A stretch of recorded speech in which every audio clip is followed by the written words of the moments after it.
Hello. I think it's so weird that that song has that like extra little riff right at the end. I don't think it belongs. My voice sounds fantastic because I'm sick. And hello, everyone. This is earlier than I normally do, but still later than I intended because I got distracted. Right now on Lib Learn, there's Wick and this other creator named Tali bots, I think, are having like a MAGA voter intervention. I don't know. And Tali is like, I just could not stop watching this.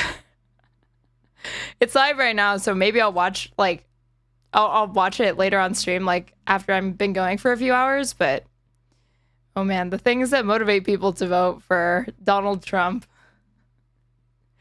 She mentioned like podcasts. It's no accident to me that her partisan shift, in her own words, corresponded with her consuming alternative media. She said she went from watching like CNN and MSNBC and being fairly far left, but like further left than even those outlets.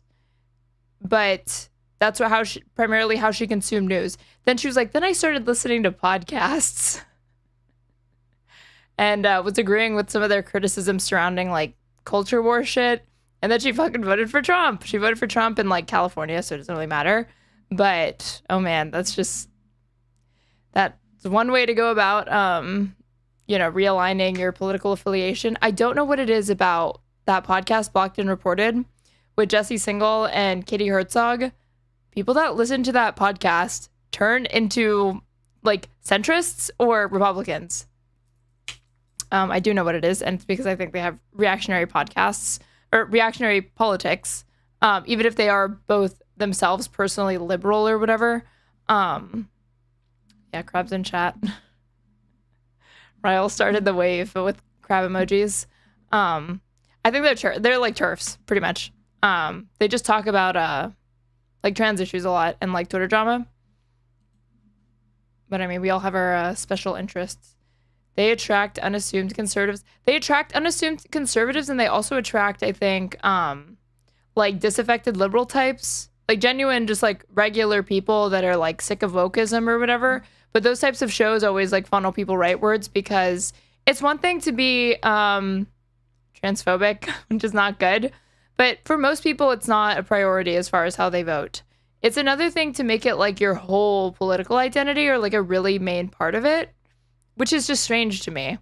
Like, it's strange to me to prioritize being so avidly against trans rights in the first place. But even if you consider yourself like a progressive in every other respect, like you're pro-choice, you're interested in Medicare for all or like a public option, you want there to be higher taxation, like these sorts of things, to just throw that all aside in favor of like this issue that affects like no one is bizarre to me. I don't know. Maybe we'll look at that later. But for now, where are we starting? I'm going to start... Dude, this segment is insane. So, Megyn Kelly and Charlie Kirk were chatting it up about our boy Zohran. And it gets racist really fast. It's like actually unbelievable. Even for MAGA, I was surprised. No thanks. So this is called What It Means That Radical Socialist Muslim, you guys. Radical Socialist Muslim Zohran Mamdani wins NYC mayoral primary with Charlie Kirk. This was a week ago, but I didn't notice it until earlier today.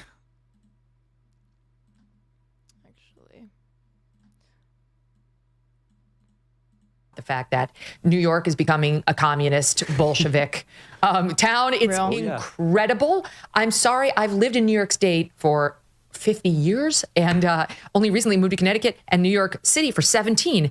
I can't believe they've done this. How did we go from Giuliani, Bloomberg, cross over de Blasio and Adams to a socialist who now is very likely to win because anybody who gets the Democratic nomination wins. Now, it's true, some people will organize against him. Some New York business leaders are very scared. Some Jews in New York are very scared that this guy who defended... I just noticed that Led Vitamin put no wig. Fuck. Did you guys not like the wig? I like the wig. It takes 2 seconds to put on. globalize the intifada. Some Jews in New York are very scared that this guy who defended globalize the intifada recently on a podcast at the Dispatch is their next to these people that can be taken as read as terrible. Likely mayor. So they could potentially organize now in a way they didn't before the primary to stop him. But if you had to put money on it, you'd have to put it on this guy becoming the next mayor. What does this say about New York and our country?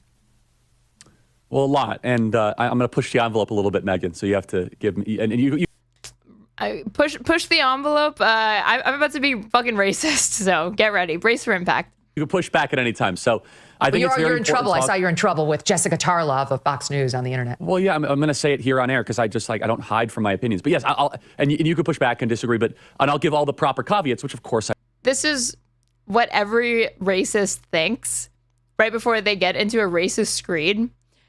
They're pretty much going to say that, like, I'm just a bold truth teller.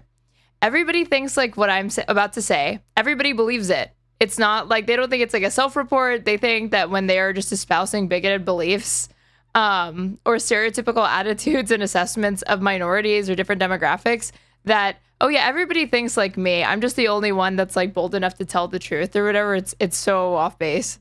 I believe in. But yes, the socialism part is very important. I mean, he has like some of the dumbest ideas imaginable, which we're going to have city-run grocery stores. Yeah, that works really well in Cuba. Bring back bread lines, right? Mamdani, 2025. And obviously he wants to tax the rich. He wants to take more money away from people. All that's super bad. He wants to defund the police. He's on the record saying defund the police. He wants to send social workers instead of cops.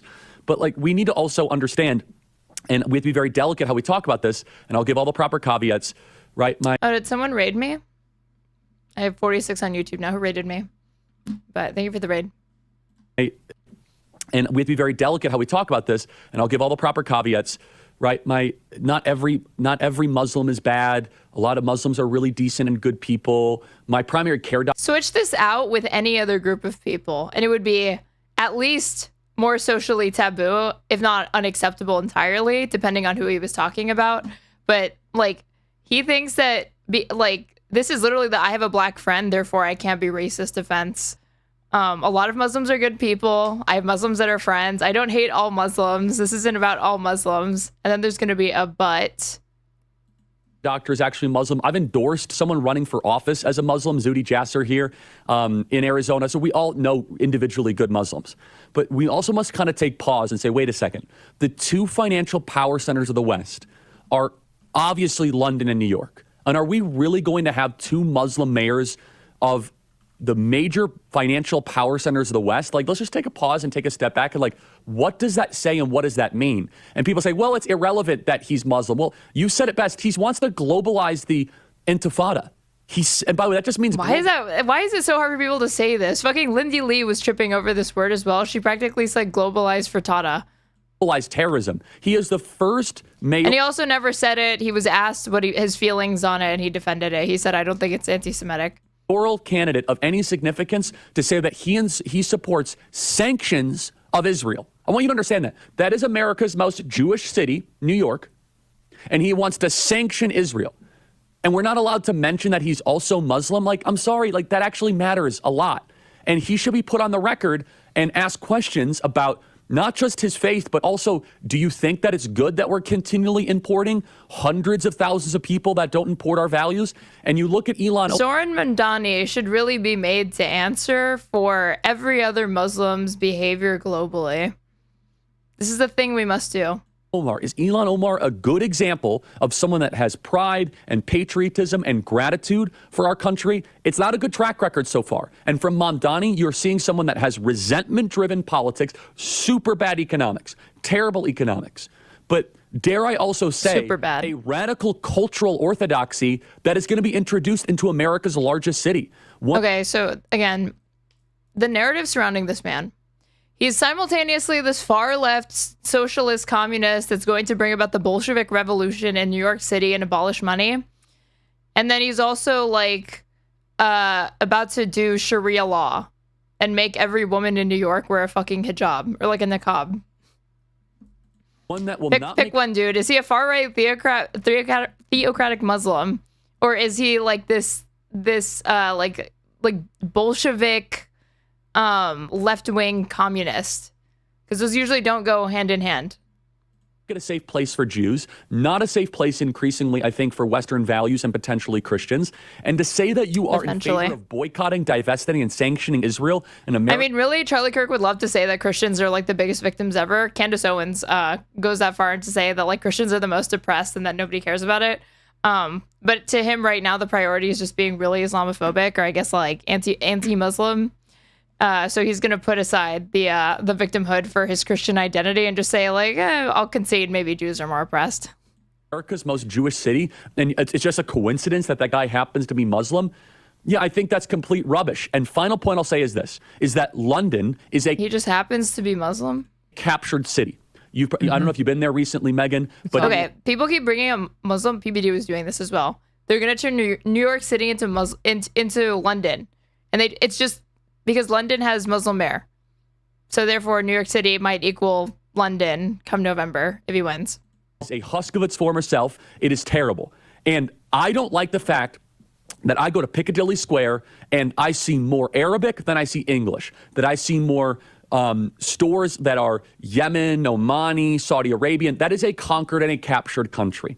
And Mamdani has to run on his own merits. He's his own individual person. But he has not given any indication that he is anything but a radical socialist and someone that he's his own individual person, but also he needs to be made to answer for like Islamic extremism, jihadism, and Charlie Kirk's personal distaste for him because he is a Muslim man. Even though he could be none of these things, and Charlie Kirk would still be complaining about him because he would be a Democrat. So what are we doing here, Charlie? What are we doing here, Chuck? Is trying to continue the Mohammedan march in the West.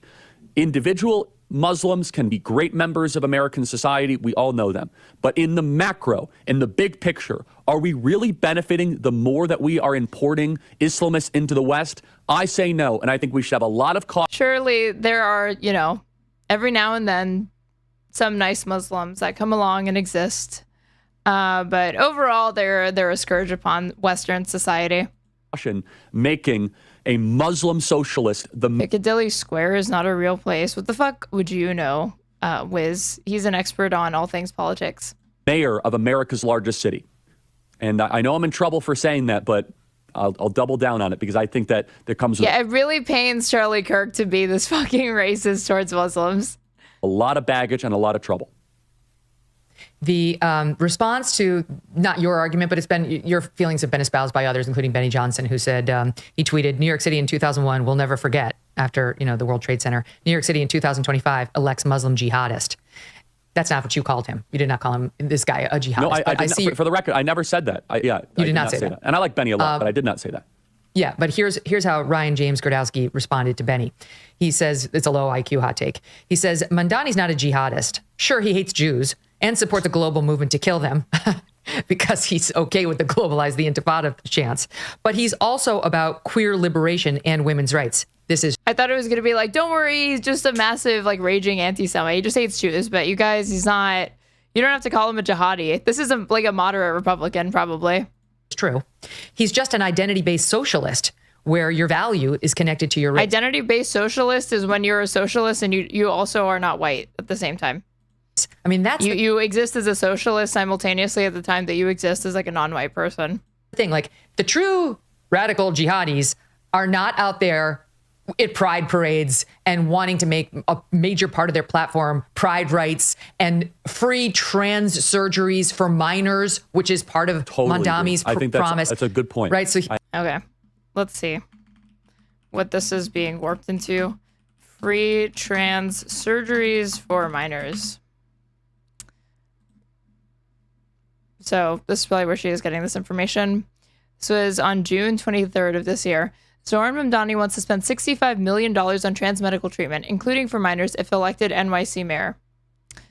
So no talk of surgery yet. It's the fucking New York Post, which is a right-wing rag. So if there were surgeries in this, that would definitely be in the headline. So we're already, what is it? What do they call it? Stupid little like truth meter thing or whatever. Like we're already giving Megyn one Pinocchio. Mayoral hopeful Zohran Mamdani wants to spend $65 million in taxpayer funds on transgender treatment, including for minors, if he's elected to lead New York City. The Queens Assemblyman, who was locked in a close race with former Governor Andrew Cuomo in Tuesday's Democratic primary, this is like before he won, says on his campaign website that the money would be funneled to public providers to help transgender New Yorkers. About $57 million would be allotted for public hospitals, community clinics, federally qualified health centers, and nonprofits, with another $8 million for expanded services, the website says. So this is actually what it says. Delivering care, opportunity, and protection for queer New Yorkers. Queer and trans people across the U.S. are facing an increasingly hostile political environment.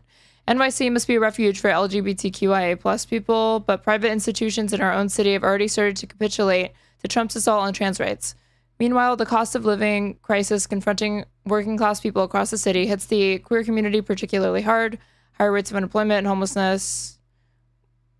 So he will protect gender-affirming care immediately by investing $65 million in public providers to provide gender-affirming care to New Yorkers who seek it, and will hold private entities abetting Trump's attacks to account.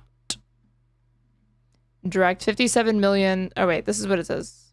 Yeah, the Mamdani administration will budget $65 million in funding to explicitly support and expand access to gender-affirming care, or GAC, GAC, in New York City. It will direct $57 million of its public hospitals, which sounds like a lot, but I'd be shocked if that was even like 0.1% of the budget for this fucking huge ass city. Community clinics, federally qualified health centers, and nonprofits, providing it in the face of Trump admin's proposed elimination of federal support for gender-affirming care and assets to care for adults. This infusion will protect gender-affirming care access for both transgender youth and adults. Then $8 million to this. LGBTQ sanctuary city. So I'm not seeing anything about transgender surgery or whatever the fuck. This seems fine to these people. This is scary. President Trump signed an executive order aimed at restricting gender transition procedures for patients younger than 19, but that measure has been blocked by a judge for now. Wanting to make a major part of their platform pride rights. Who's his rival? It's some Republican dude named Curtis something, but apparently there's like groundswell. There's like this support for getting him to drop out that's increasing because donors either want Adams or Cuomo to win, because Cuomo's probably going to run as an independent in the general. So. And free trans surgeries for minors, which is part of Mamdani's promise. That's a good point. This is just a complete fabrication. Right, so I agree. He's an odd jihadi if he's a jihadi, according to Benny Johnson. It's almost like he's not. It's almost like he's not a jihadi. No, it's not Curtis Yarvin. And I like Benny a lot. Curtis Slowa. I wouldn't say anything negative about him. I wouldn't use the word jihadi. But I will say though, he has hatred for the West, and that's okay. Before we get into the scary story he's about to tell, the other thing is that what doesn't, they're like focusing so much on this. But these people also like fucking hate homelessness. I mean, who likes homelessness? But like this to that, like when you ask New York City residents and when you ask people outside of it, when you ask them like, what is the top issue facing the city? Consistently, one of the things that people will say is like crime and homelessness. Well, guess what? When trans people don't get access to this kind of shit, they end up homeless. They end up bothering you on the fucking subway. So even if you're opposed to gender affirming care or whatever, to trans ideology, you should still allow it. That way you can have less homeless people around you. That we can all agree upon. Where does that hatred come from? Yeah. Does it come from his radical professor father? Does it come from the Shia Islam that he believes in? But wait, know. let me just ask you about this. I accept that, but does he hate it any more than the white Upper West Side women who surrounded me when I lived there? That's they feel voting exactly for him. as he does. Totally. No, I agree. Actually, white women swung harder for Andrew Cuomo than they did for Mamdani. The majority of Zohran's base was white men. They're acting like it's, there are people on the left that are overstating the extent to which he had this like rainbow coalition. He did get a lot of Asian people and Puerto Ricans, but it was majority white who voted for him and carried him to victory in the Democratic primary. And then there are also people that are like understating it, and they're straight up like Republicans are like, see, this is what happens when you allow unfettered immigration because these people are allowed to vote and they vote in these radical socialists. And it's like, dude, immigrants didn't vote in Zohran Mamdani. It's like, it's New York residents and it's white people. I think, though, that he now represents, should we import more people like him? And it was like educated, more likely to be wealthier than the average New Yorker white people. obviously have, I mean, again, he was, I think, born here. I don't know, or did he? What? No, he was born in. I don't know. He was born in. Where was he born? Kenya or something. We just went over this. No, Uganda. He was born in Uganda, but he was raised in South Africa. Ghana. But he came here at age 7. He became a naturalized citizen like 5 years ago, something like that. But he's lived here practically his whole life. Ghana. Uganda. Yeah, and so has this guy been a great picture of American assimilation? No. And that is the tragic... No. You know, he only moved here at age 7 and lived here, you know, for the vast majority of his life. But apparently assimilation is not possible. Why? Because brown. Truth of far too much Muslim immigration to the West. You see it in Rotterdam. You see it in Paris. You see it in London. You see it across Germany. Is that the Islamist world does not assimilate well to the Western world. In fact, they create their own pockets of no-go zones. They try to take over City Hall, as you could see evidence in London and Rotterdam. They try to create own areas of their kind of Sharia-type law and radical... He's talking about like ethnic enclaves, but to the extent that this even manifests in the United States, which is one rarer than any of these other countries that he just named, because the United States actually does assimilate immigrants far better than all of those other countries. But 2, that's a result and function of racism, being stigmatized, and poverty. It's not a function of the fact that like their values are incompatible with the West. When you look at like what he believes and how he thinks women should act versus how some fundamentalist Muslim man thinks women should act and behave, it's not that much different. Islam. I don't know if that's what Mamdani will do, but I know this. It doesn't matter because he is a perfect personification. Like the only difference is that like a Christian man is not going to throw a sheet over his wife. That really is the main difference. Of what we call the red-green axis. The red-green axis is Marxism and Mohammedism that come together to destroy the West. And he is an agreeable spot for that. There's a lot of Muslims in New York, and there's a lot of, also to your point, white upper East Side middle, higher income earners that have luxury beliefs that want to, whatever reason, see the suicide in New York City. What is shocking is that the richer you are in New York City, the more likely you are to support Mamdani. The poorer you are, the more likely you were to support Cuomo. And so blacks and poor people in New York voted for Cuomo. Don't you just like the way she says blacks just... it doesn't send a shiver up my spine or anything like that. It's just like, wow. And Asians and whites voted for Mamdani. Yeah, it's amazing. So I think it's just, the point is this, is that it's obvious he hates the West. Where does that... Okay, how do you if you're yammering on over and over about like he fucking hates the West, but you just explained how the most educated people in New York, wealthier on average people in New York, and white people in New York voted for this man. That's a function of Western democracy. So how do you reconcile this?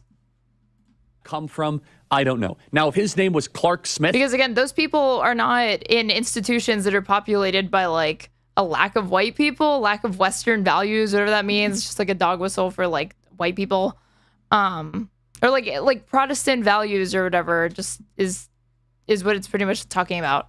But there's nothing like that he's saying that would explain like why this man won. It's not like a degradation of Western values. He might have the same sort of radicalism, but I do think that there is a pattern recognition that for whatever reason, people get really mad when you mention, which is like, wait a second, we now have Sadiq Khan, and we have Ilhan Omar, we have Rashida Tlaib, and now Mamdani, and none of these people have nice things to say about Western civilization. And either they or their parents are here on invitation only to the West. That is the distinction. We have made a conscious decision to bring millions of people. You know, given how like openly Islamophobic and like bigoted against Muslims both the Trump administration was, I mean, like the first term you had like the Muslim ban.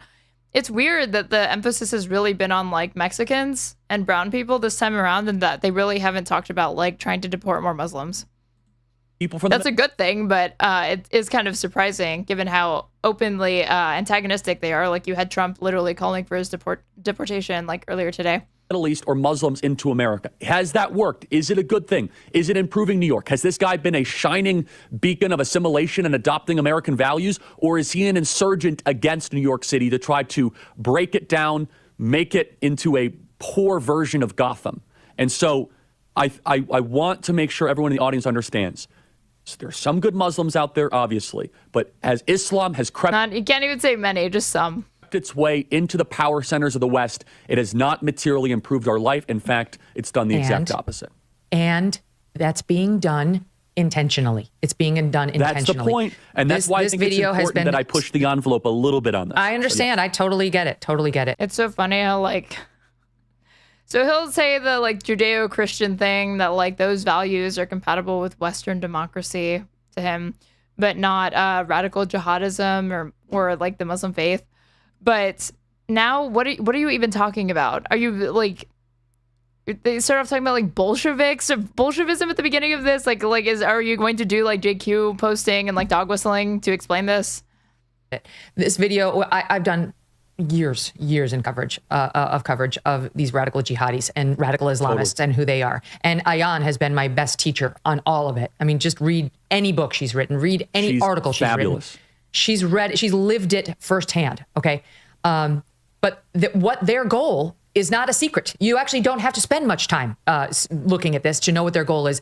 This video is making the round. But if Nick talks about Jews and he's a hateful bigot, Slater and YouTube chat, are you lost? On X, it's from 1990, and it's someone speaking on behalf of the Muslim Brotherhood, a woman talking about the goals for infiltration in American cities.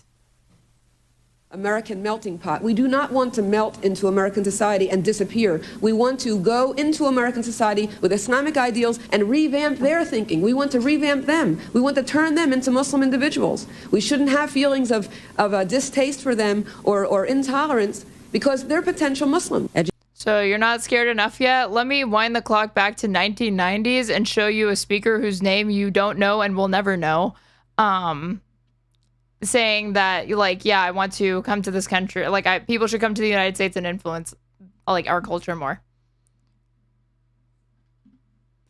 No, I'm a leftist. I just hate the double standard. What double standard? That you can't be anti-Semitic? I mean, that's not going to fly here. Education is one of the So if you post like that again, I will ban you. Most important areas that Muslims have to address. And while our final objective, is not just to become part of the system that we experience now and that we see, our final objective is to create our own Islamic systems, and not only create Islamic systems for Muslims, but to look at all the other people who are sharing this country with us as potential Muslims. And in that long-range process of making America Muslim, all of America Muslim. Yeah. So it's not a secret. It's not a secret. And the most important data point is that it's not a secret. I found the TikTok that, like, an obscure TikTok of a person, again, who you don't know, who is not influential, even, like, we're like 90s, 2000s, like over 30 years, like 40 years later, practically. This improve the West. Are we more united? Are we talking about the hell's this? Megyn Kelly apologizes for blackface comments. I was wrong and I'm sorry. This is in 2018. Megyn Kelly has issued an apology for her comments on her show Tuesday about wearing blackface. What the hell? Okay, wait. Before we get to that. Things of prosperity and abundance and unity. Has this been about? I don't know what it is about blackface. Why people just feel the need to, like, either engage in it at some point or defend it. Like a return to American values? Or does this feel kind of like an insurgency campaign that we have voluntarily invited into our society? And again, so people are going to attack me. My primary care doctor is Muslim. I've endorsed him for running for office, all that stuff. But when we look at our immigration policy, that continues to bring people in that don't assimilate, and I've said this before, and it drives people nuts, and I don't care. Islam is not compatible with Western civilization. Fundamentally, Islam is at war with freedom of speech, with freedom of worship, with freedom of assembly, freedom of religion, and... No, Charlie, you're at war with all of those things, right? Because all of those things enabled the outcome that led to a Muslim socialist guy being able to capture the nomination for the Democratic primary in New York City. You can't scapegoat, like, I don't know what group of people you're going to blame. I don't know if it's Jews. I don't know if it's, like, Bolshevism. I don't know, like, how else you explain this when you've already stated wealthier people supported him, white people mostly supported him, educated people mostly supported him. So you don't like those things. Separation of mosque and state. They don't believe in a separation of mosque and state. That's why so many of them are running. Unlike Charlie Kirk here, who definitely doesn't want Christian nationalist society. For office is that at its core, Islam is about power. The greatest man ever to live in the telling of Islam is a desert warlord. It's not a criticism, it's just a fact. And so as we're looking at this as Westerners, we should just, Jessica Tarlov calls me an Islamophobe. And my response was like, please stop using thought-terminating cliches and let's just have a discussion about this. Yes. Okay? It's not about like being, like, is it good for us? Has it improved our life? Do we want this to continue? Is this the best we can do? Gee, wonder why you were called an Islamophobe. Not that I really like that term either, because sometimes I feel like it does get, there are instances where Islamophobe gets used to label people that are critical of Islam as an ideology or religion. I don't really see it being, I prefer anti-Muslim bigotry because I think it's more honest. And I think it's actually mapping onto what people are attempting to talk about when they say Islamophobia. But the colloquial understanding of it, yes, he is an Islamophobe. That's not wrong. Is London doing better since Sadiq Khan took over? No, actually. They're doing far worse. The UK is a divided, sad, just somber museum is basically what it is. And so listen to this. So I'm just going to add to it. Laura Ingraham tweeted this out. It's a related point, which I think is what you're trying to say. She wrote, "You think New York City's turn to socialism and communism is just a New York thing? It's not. Uncontrolled immigration, greenlit since the 1980s by the Uniparty, is remaking every American community. We imported anti-Americanism, cultivated it in schools. Now comes the poisonous crop." And on top of that, you get, Zohran's, tweets from the past saying things like queer liberation. Why is it so hard for them to say his name? Means like the inability to say his first name. I don't get. Fund the police. He wants to open the prisons and get rid of the cops. Correct. And we're supposed to believe he loves. Dude, I wish he has moved away from this platform. He knew that he could not run and get the Democratic primary nominee if he was going to have that platform, and so he abandoned it. The country. We are days away from what? Okay, lady. Let's hear you talk about blackface. Let's see. Why did she even defend blackface? How did this come up? Damn, she looks different. Holy shit. Okay. She's gotten buccal fat removal. She's definitely gotten a nose job. And definitely gotten fillers. There's also filtering. She's clearly has fake tan on and she's lost weight. But geez. This is a different person. Good morning, everyone, and welcome to the show. I'm Megyn Kelly. That video is back from when Megyn Kelly tried to go mainstream after Fox News because she wouldn't put up with the sexual harassment anymore. She thought blackface was okay, and that pretty much ended her mainstream career. Well, she ruined her Fox career because of that as well.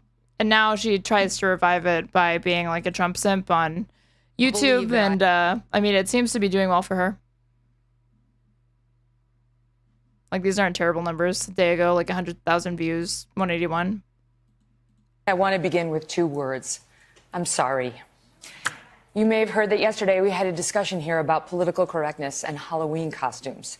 And that conversation turned to whether it is ever okay for a person of one race to dress up as another. A black person may... Do I really think she's got a nose job? Yes, I do. I do think it is it's also nose contour, but I do think it's a nose job.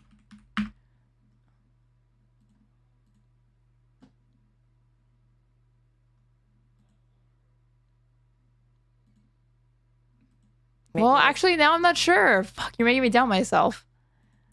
Face lighter or a white person making theirs darker to make a costume complete.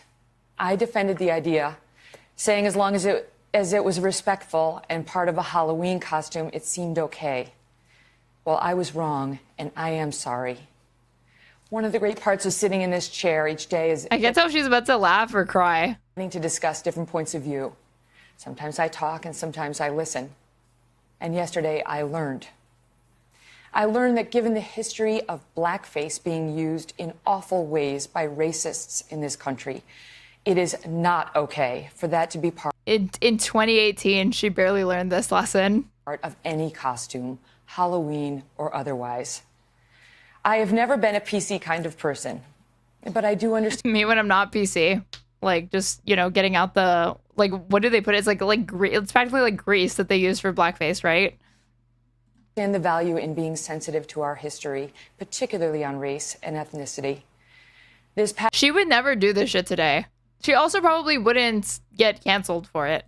Last year has been so painful for many people of like shoe polish color. The country feels so divided, and I have no wish to add to that pain and offense. I believe this is a time for more understanding, more love, more sensitivity, and honor. And I want to be part of that. I wish they had like continued to like slowly zoom in on her face while she did this.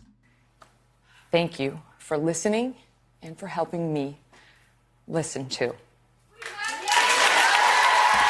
You go, girl. Yes.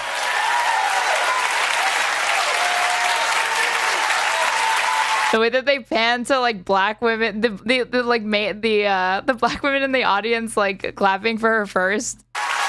Like, see, she's been forgiven.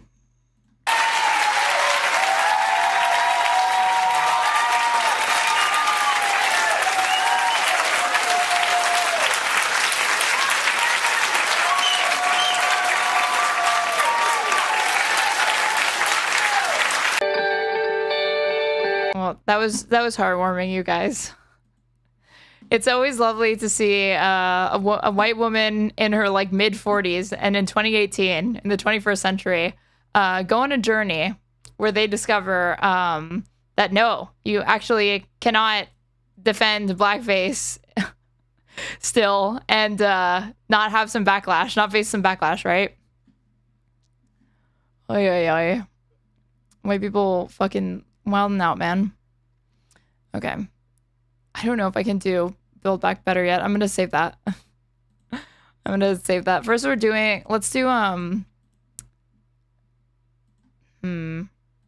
Piers Morgan. Let's do just this short bit on Death of the IDF. Dude, Farah was on this one. But I don't want to watch her segment because her segment, she told me she didn't like how it went.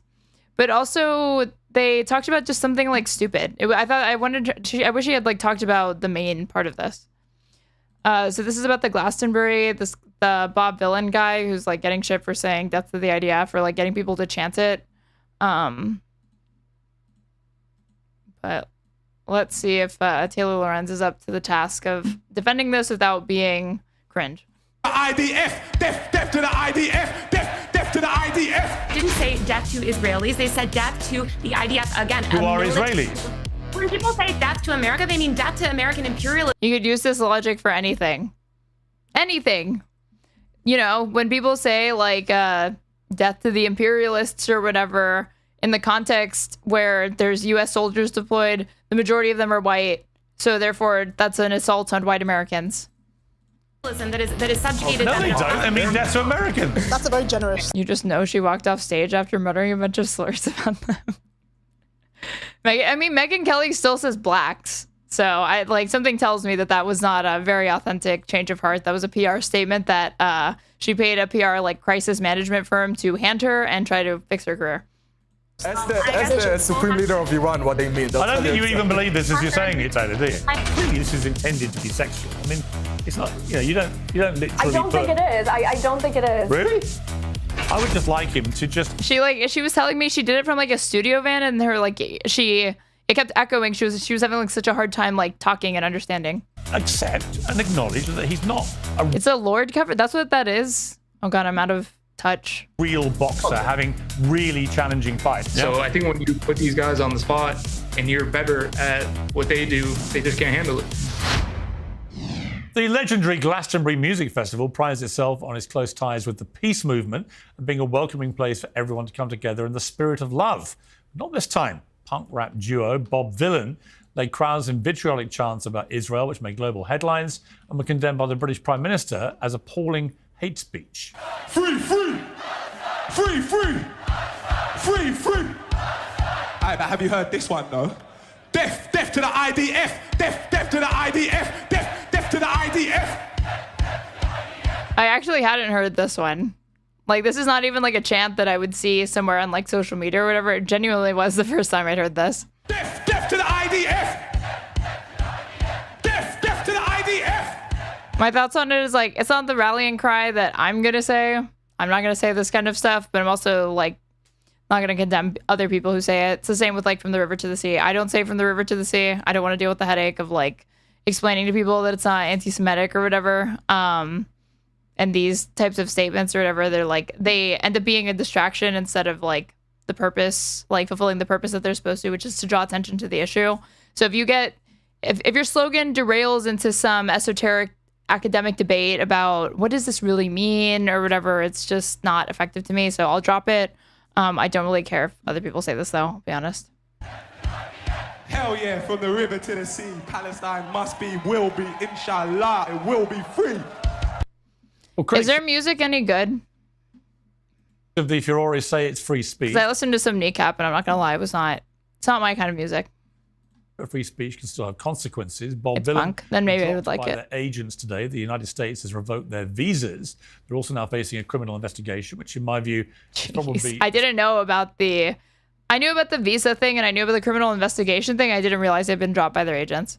Step too far, but the free speech defense seems to be at odds with another Brit who made global headlines, Lucy Connolly, who's currently serving a 31-month jail term for incendiary social media posts, which she deleted within a few hours. And does free speech only apply to people who go to music festivals? Joining me to debate all this and a lot more, the Israeli author and influencer Hen Mazik, comedian James Barr, commentator Esther Krakow, and from the United States, Taylor Lorenz, the founder of the User Mag newsletter and culture commentator Farah Khalidi. Welcome to all of you. Taylor, let me start with...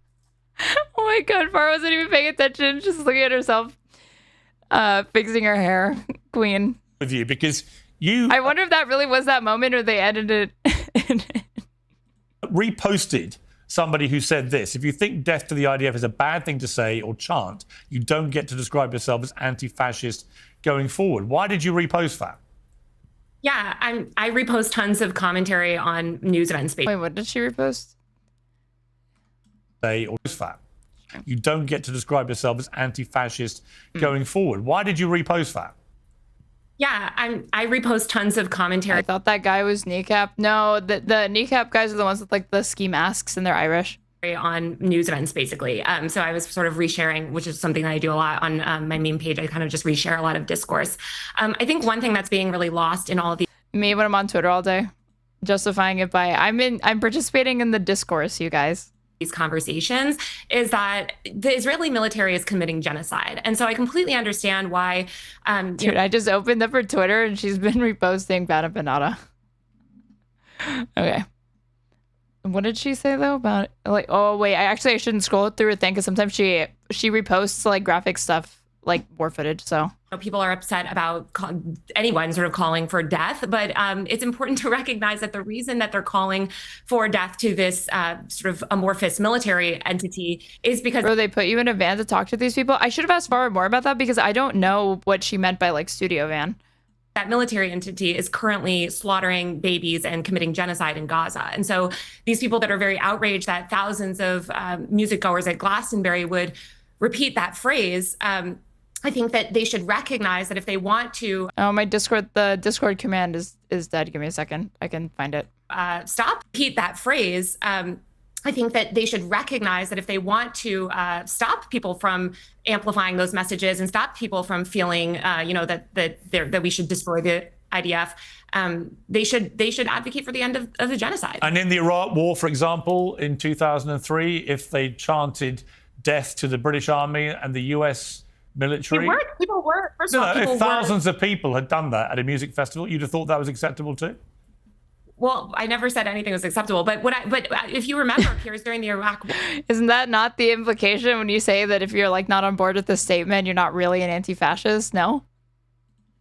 Or people were chanting death to America, right? I'm smart enough to understand. No, I'm talking about specifically talking about death to... But I mean, like, context is relevant or whatever. I'm sure that you could find groups where she's not going to like that. I mean, it's like, it would be like saying, so you think it's fine to say like death to the Ukrainian army? It's like, well, it's going to come down to what side of the issue she's on for that, right? It's not going to just be this like totalizing statement that she's completely fine with in all contexts.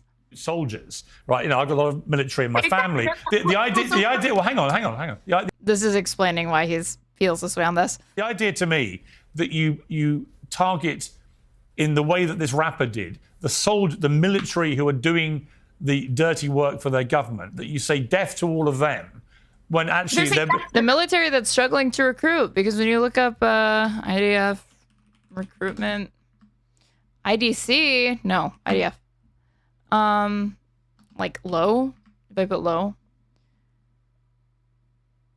yeah. This was April 11th, 2025. Plus 972 magazine. This is an Israeli outlet, I believe, reporting the Israeli army is facing its biggest refusal crisis in decades. Over 100,000 Israelis have reportedly stopped showing up for reserve duty. While the reasons differ, the scale demonstrates the war's waning legitimacy. This was April 11th, 2025. And then May 30th, an IDF raises reservist call-up cap to 450,000, weary troops decry low Haredi enlistment. Prolonged deployment since October 7th have harmed the economy and the mental health, family relationships, and career reservists, while exemptions keep ultra-Orthodox off the front lines. That's the other thing. The Haredi are not required to... My understanding is that there are a lot of Israelis that basically see the Haredi as the welfare queens within Israel because they're pandered to a lot, by the far-right government because Bibi needs them to remain in power. That's why he devotes so much of the national budget to security in the West Bank and protecting settlers in the settlements. But on top of that, they're also exempted from serving because they're praying all day or studying the Torah all day or something like that. And that's causing a backlash. I think that was also part of the reason why he and Yoav Gallant had a schism. IDF reserve commanders recruiting via WhatsApp says they're struggling to fill ranks. Haaretz reports says hundreds of wanted ads posted daily by reserve units, with commanders seeming to cut corners or discriminate in recruitment. IDF, no drastic manpower shortage. So let's see. And this was March 12th. So it's not drastic, but they are resorting to using WhatsApp to try to get people.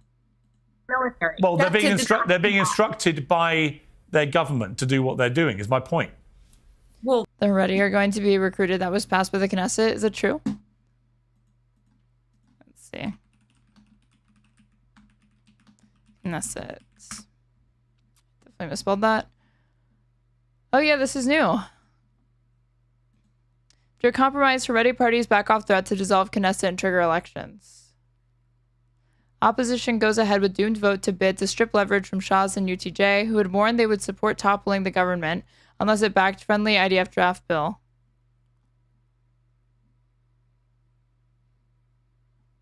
Both Shahs and UTJ, which seek to preserve long-standing exemptions from mandatory service enjoyed by the Haredi community, had threatened to back the dissolution bill over the enlistment issue, which would have left Prime Minister Bibi Netanyahu without a majority needed to stay in power. Elections are currently scheduled for October 2026. After meeting Edelstein earlier in the evening, the ultra-Orthodox parties confirmed after midnight that, quote, understandings have been reached regarding the principles for the law preserving the status of yeshiva students. A joint statement from the faction said that, quote, another few days are required to complete the final version of the legislation, and therefore their rabbinical leaders told lawmakers to hold off on voting to disband the Knesset for another week. Wait, did it then? Did it pass?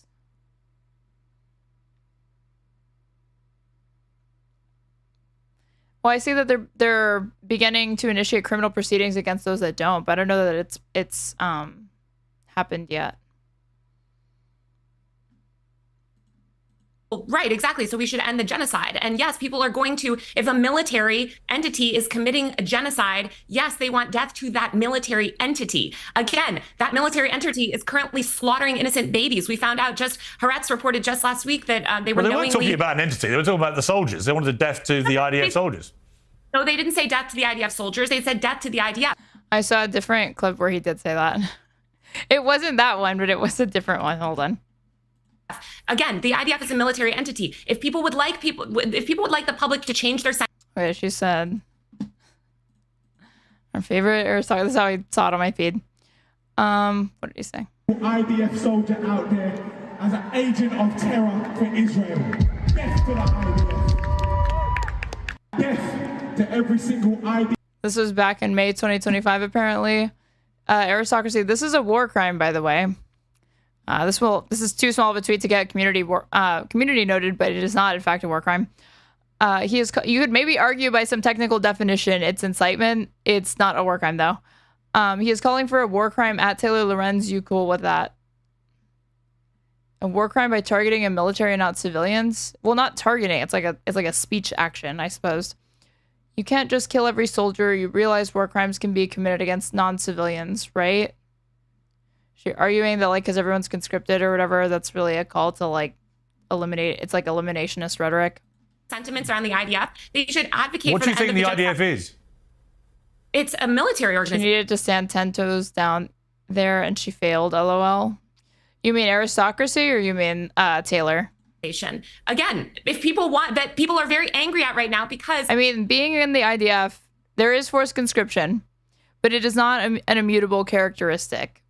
You're not born an IDF soldier. I'm not saying it's easy, but I'm saying from there, then you have to decide, should it be a protected class because they're veterans? this military organization is currently slaughtering children and committing genocide. So anybody that wants more positive sentiment towards the IDF should encourage the IDF to stop killing innocent All right, so civilians. before I go to Hen, just to be clear, do you think he had a right to do what he did, and should there be any punishment in the way he's been dropped by his... Of course, he should have a right to say this. It's a separate question entirely if he should say it, but should he have the right? Yes. Taylor? Oh, like she should have... yeah, she shouldn't have been like, he didn't... Like carving out the caveats or whatever, I guess strengthened her argument momentarily, but then when that clip emerged, now it weakens it. Agents, he's been dropped from his visa application and so on. Do you think he was entitled to do what he did? Well, I mean, maybe very different from the U.S., but it's very possible to join the military and not being anywhere near a combat role. Yeah, that's true. I mean, the majority of like roles within the military, aren't the majority of them like paper pushing and admin roles or whatever? But it is part of an institution that's serving the same end. Listen, Piers, you know, I'm a huge supporter of... Like, from her vantage point, if she believe, I mean, I also believe this. I think it's a genocide. If she believes it's a genocide, she's not going to see paper pushers or like, you're complicit in a different way than somebody who's actually a boots on the ground person doing combat or operating some sort of drone or something like that. There are gradients to this, but you are still like complicit, I'm sure, in the same way that like if you are in Hamas, but you do admin work or whatever, people would probably still view you as meaningfully advancing their goals, even if you never pick up a weapon.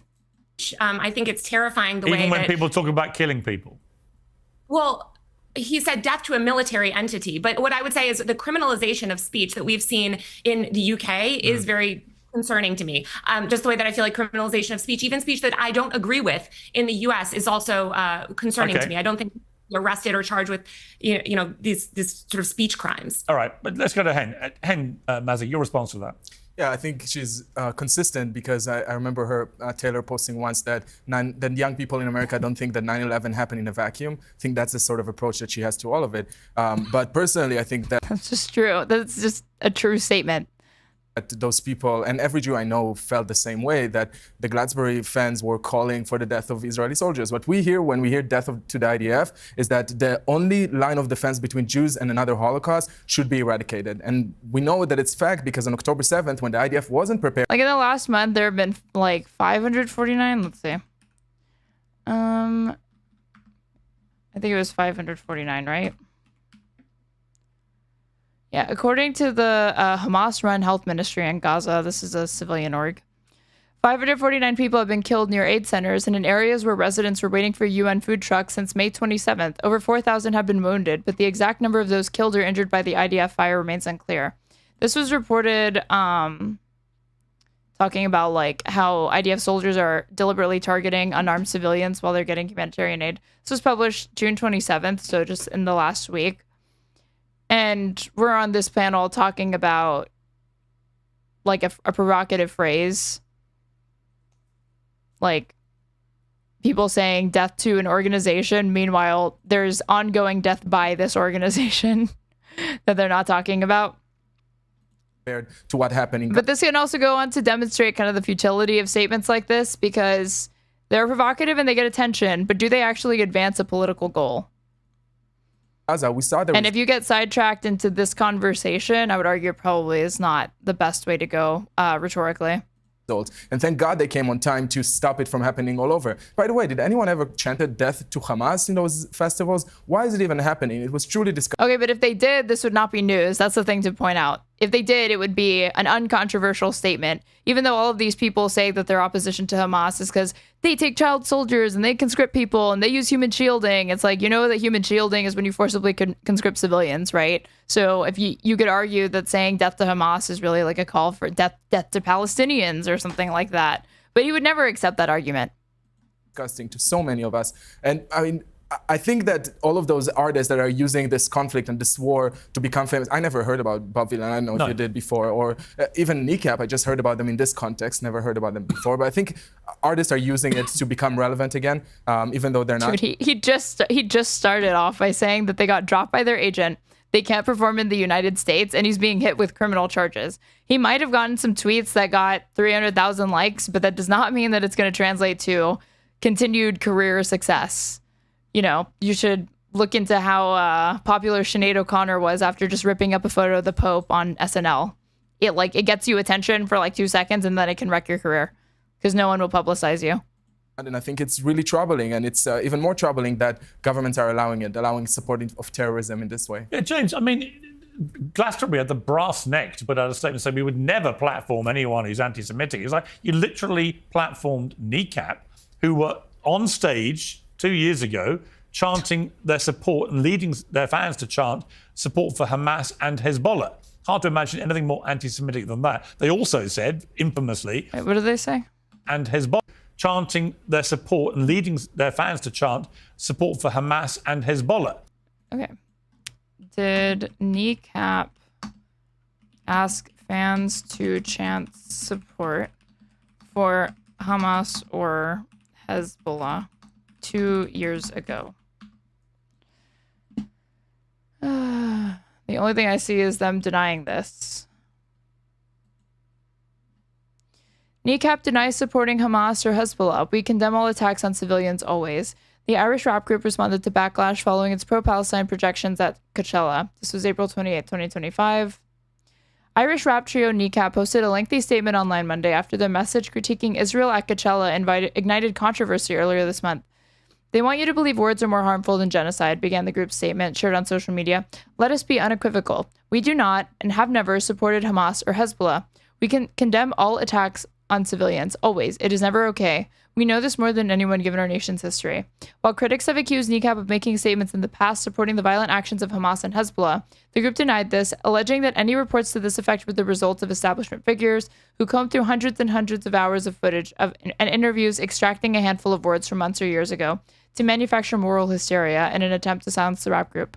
In the UK, the trio has also been accused of inciting violence against members of parliament. They denied this as well and addressed the families of 2 murdered MPs, writing, quote, "We send our heartfelt apologies. We never intended to cause you hurt." Kneecap are from Belfast, the north of Ireland, where sectarian violence claimed many lives before the 1998 Good Friday Agreement.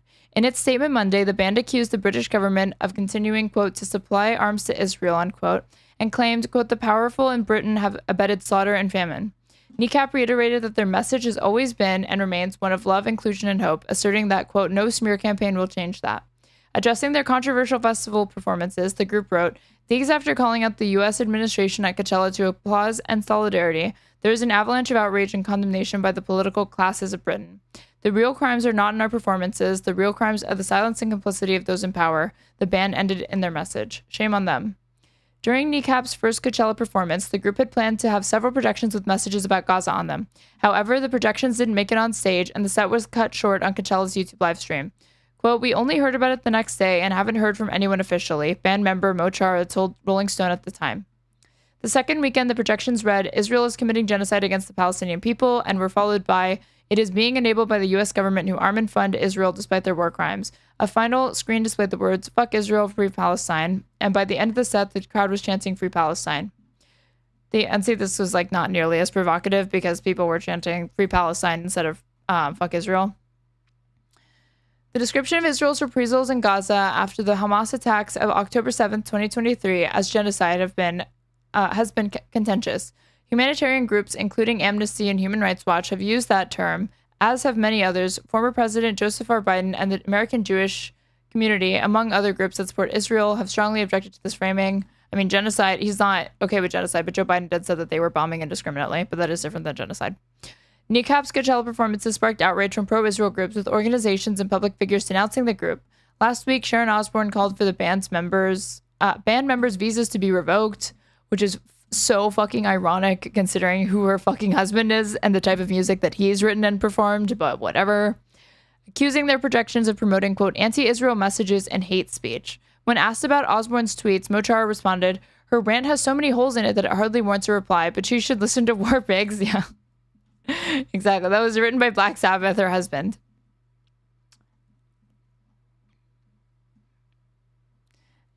So they deny this, but like, what did they find? Because they did say that like people did comb through or whatever, and they found something, but that it was out of context.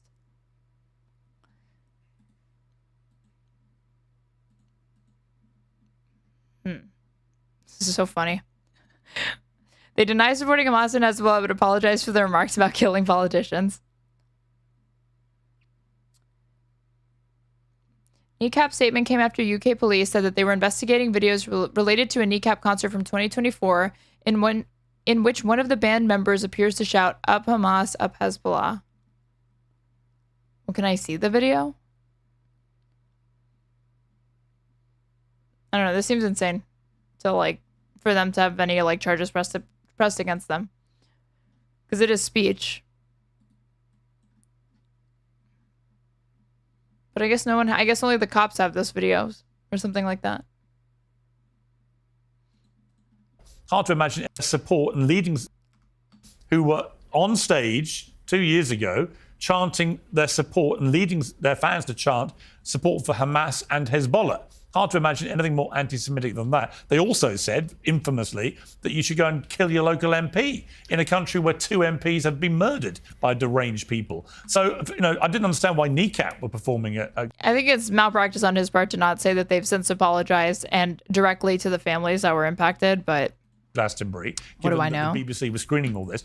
But then for the BBC to actually allow this to go. Okay.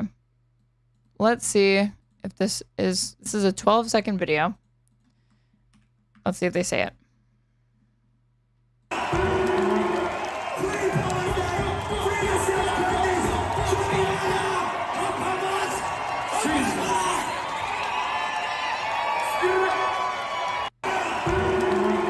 I mean, it seems like they did say it.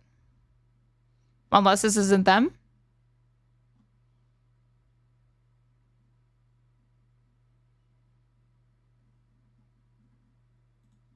Go out when they had a way of stopping it. It seems to me, given all the furor I didn't hear a thing waged about anti-Semitism and the BBC not doing enough to counter it and so on, a quite extraordinary mistake by them. I mean, honestly, I'm a bit dyslexic, so when I heard that Bob Dylan was this is nothing. This is the thing, is that this is nothing new. I feel like it's been a minute since there's been like music that has actually been controversial or whatever, but like Ice-T or whatever, like saying fuck the police and talking about like killing cops and shit caused the same sort of like moral outrage. The whole point was intentionally to be inflammatory. The rapper sings about his mounting rage until drummer Beatmaster V batters his snare like a machine gun, signaling the chorus, "Cop killer, better than you, me. Cop killer, fuck police brutality. Cop killer, I know your family's grieving. Fuck 'em. Cop killer, but tonight we get even." In the bridge, he big ups NWA by chanting "fuck the police" and adds "for Rodney King" to the end. In Ice-T's eyes, the song continued the tradition of punk bands like Black Flag, who railed against police, and one group that called itself Millions of Dead Cops. Very confused. I was like, why is Robert Zimmerman coming for the kibbutz? It's not Bob Dylan. Clearly not. It's a bit too far. NWA got arrested for saying "fuck the police" at a concert. Yeah, that doesn't surprise me. Isn't it? I mean, whatever side. Someone called this guy Timu Hassan earlier in my chat. Whatever side you're on here, and hopefully you're on the side of humanity not being killed, it's a bit far. I also think it's interesting that it happened at a music festival. That's quite raw, considering October 7th happened at a music festival. But again, I mean, I'm not Jewish, but if I was Jewish, living in the United Kingdom, this connection to the, I don't know if it's just me. Maybe I'm fucking insensitive. Maybe it's just like, I don't know. I only thought to connect it with, I never thought to connect it like, oh yeah, October 7th took place at like the Nova Music Festival, that like, what's it called? Like a trance music festival. And then this happened at a music festival. So there's this double layer of like antagonism or microaggression there. It literally did not even occur to me until I was reading an op-ed from the New York Times where that was pointed out yesterday. There aren't that many Jews in England. It's 300,000 maybe. It was, I think, this one. If I put festival.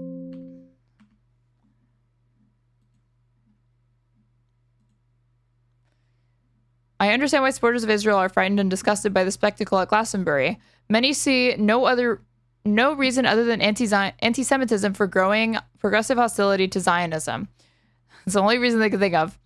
They've witnessed Jews being attacked. They've demonized and ostracized in the name of justice for the Palestinians. They find it especially bitter to see violence against Israel cheered at a music festival less than 2 years after a music festival in Israel was attacked by Hamas. Like, it didn't even register to me until I read this last night.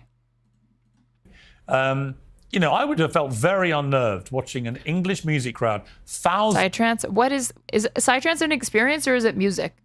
I assumed that if like it's like a you go trip and listen to music. Thousands of them chanting death to, you know, fellow Jews. Now, you might try and distinguish it with IDF, but we all know what he meant. He was saying, you know, go and kill Israeli soldiers. Right now, and I would say in the Ukraine war, I feel that Vladimir Putin waged an illegal invasion of a sovereign democratic country and it's completely outrageous.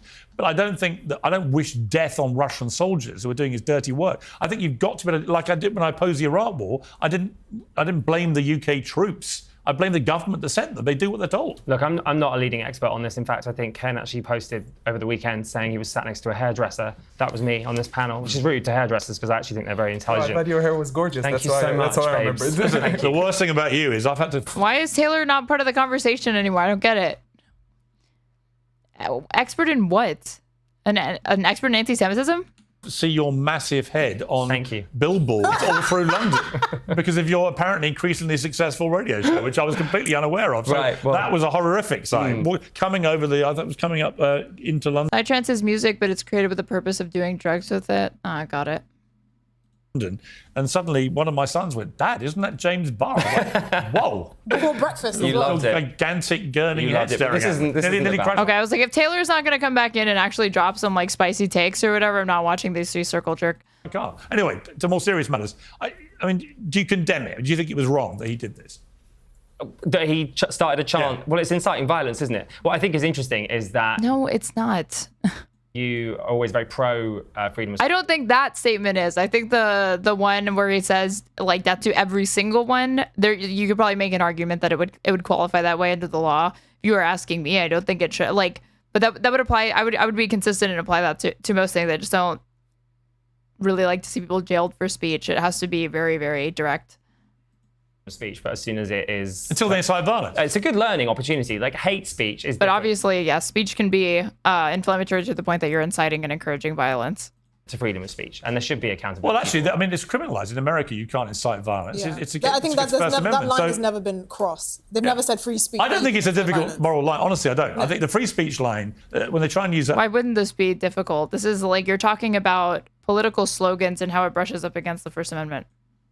As defense for actually encouraging violence. When Kneecap said, go and kill your local MP, knowing that 2 local MPs have been killed, right? That, I'm afraid, that's not a free speech issue. That is an incitement to murder, right? And similarly, when you get this idiot up there on stage, knowing exactly what he's doing, and he's probably in cahoots with Kneecap, I don't know, but it looked to me like they had encouraged people to go there early, so they caught this guy.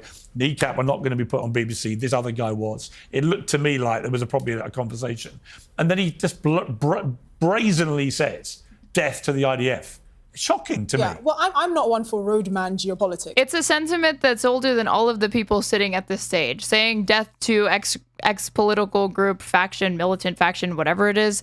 The only thing that's new is that it's being directed at an army it previously hasn't been. Which he seems to subscribe to. But also with the whole incitement to violence, context matters. So John Stuart Mill said, you know, if you say kill a corn dealer outside of a corn dealer's house, that's different to shouting that in the middle of Trafalgar Square. Now, I don't think Hamas are waiting for the opinion of people that go to Glastonbury and pay £400 to be in smelly toilets and tents to actually, incite violence against the IDF. But it is unsightly. The big scandal here is obviously the BBC. There is no reason why they shouldn't have had some sort of playback or something that slowed down the stream. Especially all the trouble. Yeah, to her, the real injustice is the fact that the BBC didn't censor it earlier. Exactly. People, this is like mental to me. and everything. But Glastonbury is infamous for this. We saw Stormzy a few years ago, shouting F Boris. I thought she was going to say it's really crazy that like after he said that there were like live streams saying like content warning or like trying to kill the feed because this was said. No, it's like I can't believe they didn't get to it sooner. Johnson and encouraging the crowd to do that. We know the kinds of people that go to Glastonbury, and we know the kinds of a cursory look at this rapper's background and the stuff. He talked about killing the Queen, right? I mean, he's on the record as saying the most despicable. No, the monarchy, the precious monarchy. Things. Why is he being given a platform? I don't mind. Like, I wouldn't be surprised if in the UK you can't say that or something like that, but that's not good. There are all sorts of cranks that get given a platform. Greta Thunberg, who hasn't done anything useful with her life, got on a fishing boat to Gaza. I mean, it doesn't bother me that random people do stupid things. It's the fact that the BBC, random people do stupid things. Random people like Greta Thunberg, who's not a random person, and random things like trying to deliver aid to a captive population that's currently starving. She has a responsibility to not air hatred. Failed spectacularly at this. They didn't even see it coming, which is shocking. This is just like Streisand affecting this, though, calling for this to be censored instead of just like letting it be. Taylor, let me bring Taylor back here. Do you agree that free speech does not come without accountability? Otherwise, you can say what you want to say, and he did. And but if you're going to get hit with charges, then that's not free speech, right? Or you're not able to. There's one that if you're going to say accountability in the sense that there's social repercussions to what you say, fine. But if you're talking about introducing criminal penalties and charges, then that's not really protected speech at that point. You're talking about something else. Not what he wanted, a blaze of publicity, a blaze of headlines. But now he's feeling the icy chill of accountability dropped by his agency, United Talent Agency, had his visa revoked and so on, which will affect the tour that he was planning to do, or that they were as a group. I mean, do you think that is appropriate punishment if you incite violence? I think what Hen said about how, artists are doing this for publicity, I disagree with that because it's not beneficial to their careers. Do any of these people sleep at night? How shameless and soulless? People like this, in my experience, sleep just fine at night. Not a care in the world. I mean, well, it can be. Kneecap have disagree with that because it's not beneficial to their careers. Well, it can be. Kneecap have seen massive ticket sales despite being banned from various places. Okay, but they're now barred access to the United States. They can't perform in the fucking United States. They were dropped by their agency. They're gonna have a difficult time actually being promoted now. You're conflating like a flash in the pan virality and clicks for like long-term stability. They would have had a much more stable and successful, maybe successful uprising if they never said this, or if they just kept it restricted to Free Palestine. In fact, when you get banned, it tends to have the opposite effect, which is probably what will happen with these guys. I think losing out the way that musicians. Kneecap just had a movie made about them. They'll be fine. I mean, they'll be fine, but it's like there's a difference between, like, it is definitely probably now objectively more difficult for both of these groups to monetize what they're doing. Make money is primarily through touring, especially if you're a small musician. And if you suddenly can't tour and you're shut out of the largest market in the West, which is America, I do think that will have a significant impact, on his career. I just want to say again that we need to keep the focus on the genocide. I mean, we had hundreds of Israelis chanting death to Arabs, right? Which was completely shocking. Just, condemned by everyone. No, that was not condemned by everyone. I doubt even most people who know about, if you know about this, you probably still, that doesn't even mean that you necessarily know about that. Well, I certainly didn't see a lot of the people that are freaking out about Bob Villain speaking in the same way. You should follow me because you would see the post that I made calling this out, as well as the Israeli government itself that has issued condemnation of it. Okay, well that's.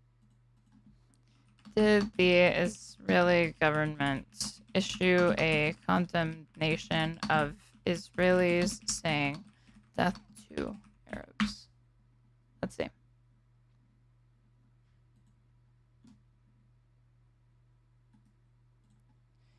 This was May 26, 2025. Thousands of Israeli nationalists chant death to Arabs during annual procession through Jerusalem. Chanting death to Arabs and singing May Your Village Burn, groups of young Israeli Jews made their way through Muslim neighborhoods of Jerusalem's Old City on Monday during an annual march marking Israel's conquest of the eastern part of the city. Palestinian shopkeepers closed early and police lined the alleys ahead of the march that often becomes a rowdy and sometimes violent procession of ultra-nationalist Jews. Police officer raised his arms in celebration at one point, hugging a marcher. It was blazing hot with temperatures hitting 98 degrees Fahrenheit, or 37 degrees Celsius, in late afternoon. Police kept a close watch as demonstrators jumped, danced, and sang. Hours earlier, a small group of protesters, including an Israeli member of parliament, stormed a compound in East Jerusalem belonging to the UN Agency for Palestinian Refugees, known as UNRWA. The march commemorates Jerusalem Day, which marks Israel's capture of East Jerusalem, which is, again, occupied Palestinian territory, including the Old City and its holy site sacred to Jews, Christians, and Muslims.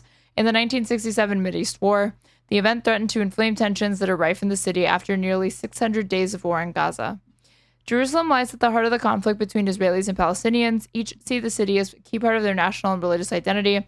It is one of the most intractable issues of the conflict and is often a flashpoint. Do you think anywhere in this article it mentions that officially it's officially recognized as Palestinian territory under international law? That's not up for dispute. That's not controversial to say. Only in the West is there this supposed ambiguity around it because of its final status issue with the negotiations, but the law is clear. It's Palestinian territory. Israel considers all of Jerusalem to be its eternal, undivided capital. Its annexation of East Jerusalem is not internationally recognized. Palestinians want an independent state with East Jerusalem as its capital. They phrase this so passively, like they want this thing. They want to have Jerusalem divided, and they want that to be their capital. It's like, no, that is recognized as their capital. That is like the center of Palestinian cultural life. It's supposed to be. Last year's procession during the first year of the war in Gaza saw ultra-nationalist Israelis attack a Palestinian journalist in the Old City and call for violence against Palestinians. 4 years ago, the march helped set off an 11-day war in Gaza. Tour buses carrying young ultra-nationalist Jews lined up near entrances to the Old City, bringing hundreds from outside Jerusalem, including settlements in the Israeli-occupied West Bank. After this year's march ended, Arab shopkeepers darted outside to begin scrubbing their shops, now covered with stickers reading "Gaza is ours." Police, who called the procession the Dance of Flags, said they had detained a number of people and, quote, acted swiftly to prevent violence, confrontations, and provocations. To this article, you want the link? No. Speaking at an East Jerusalem archaeological park located in a Palestinian neighborhood, Prime Minister Bibi Netanyahu pledged to preserve a united whole Jerusalem and the sovereignty of Israel. He said the government was encouraging foreign embassies to recognize Jerusalem as Israel's capital and investing billions of shekels in the city's development. Volunteers from the pro-peace organization Standing Together and the Free Jerusalem Collective, which works with Palestinians in Jerusalem, tried to position themselves between the marchers and residents to prevent violence. One shopkeeper who swept the floor after marchers tipped over his bale of bay leaves. A group of young Jewish Israelis followed a Palestinian woman through the streets, calling her Shalmuda, which is Arabic for whore. "This is our home, this is our state," one protester shouted at a Palestinian woman. "Go away from here," she responded in Hebrew. Increased Jewish visits to a Flashpoint holy site. Israel's far-right National Security Minister Itamar Ben-Gvir, who oversees the country's police force, visited a hilltop compound holy to Jews and Muslims, where Al-Aqsa Mosque and the Dome of the Rock are located. One Israeli lawmaker, Yitzhak Kreuzer, could be seen praying. Perceived encroachments by Jews on the site have set off widespread violence on a number of occasions going back decades. Hamas accused Israel of desecrating the site when it launched its October 7, 2023 attack. I mean,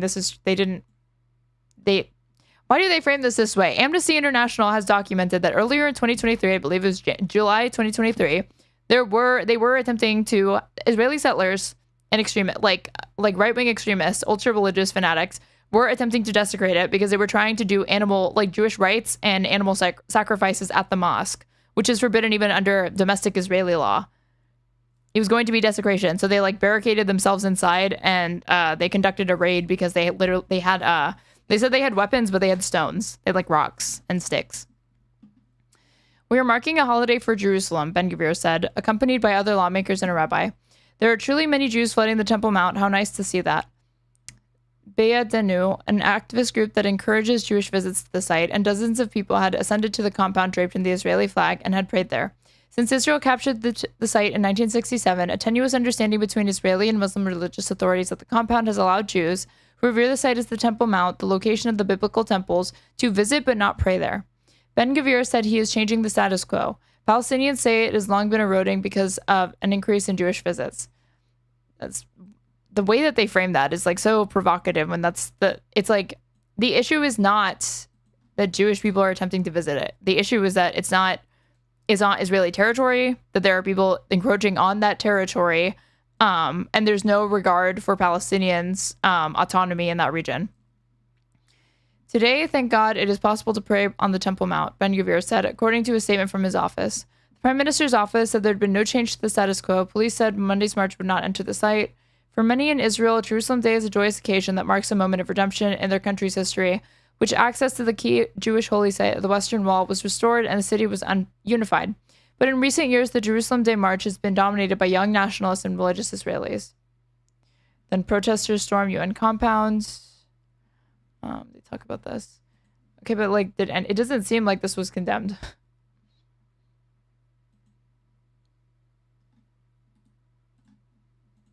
And he made the claim that it was condemned by the government. When like you had members of the cabinet there and they were not condemning it, they were inflaming it. If I put condom. There's also new elements to the attacks. The role that Israel's prime minister is playing, Netanyahu's allies, particularly the Kahanis supporting MKs, Itamar Ben-Gvir and Bezalel Smotrich, called on their fanatic youth to take over the streets, a show of force and a mob to harass and assault Palestinians. It was clear that there was coordination with the police. They were supported by politicians and from the government. Not a single condemnation to date. These acts are not being carried out by a marginal group of Israeli youth, and they're not confined to Jerusalem. The same violent harassment happens all over the occupied West Bank and even in my hometown, Haifa. Is it Jaffa? Haifa? But to be fair, this is 2021.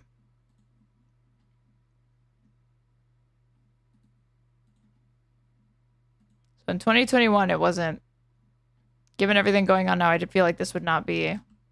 Let's see. Condemn. Okay, so Lapid did this, but this was 2022.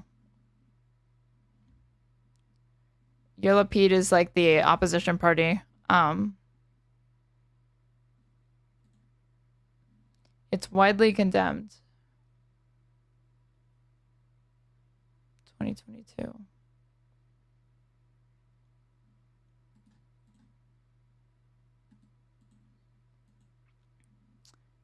This is all 2022. This is not, if they condemned it, this is definitely not new. That's good to hear that they're speaking in the same way. You should follow me because you would see the post that I made calling this out, as well as the Israeli government itself that has issued condemnation of it. Okay, well, that's good to hear that they did that. Now, what they should do next is stop the genocide. Again, if people want the public and these artists to have more positive sentiment towards the Israeli military forces, then I don't think anyone wants positive sentiment. I don't know why you twist it around. We're saying we don't want anyone to call for the death of anyone. I mean, okay, if you are advocating against genocide and you don't want people to be killed, how can you turn around and say at the same breath that you think chanting for death should be contextualized somehow?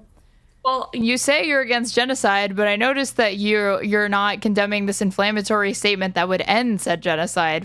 Curious. Definitely big brain contradiction detected by this big brain individual, apparently. Yeah, because again, if an army is committing genocide and slaughtering babies and creating the highest rate of child amputees in the world, and if that is what they have done for months and years now, and then the public is rightfully outraged about that calling genocide. For their death, that's the issue. It's not. Calling for the death of a military entity that is currently committing genocide. The last Israeli PM to say, "Hey, maybe we need a solution," was assassinated.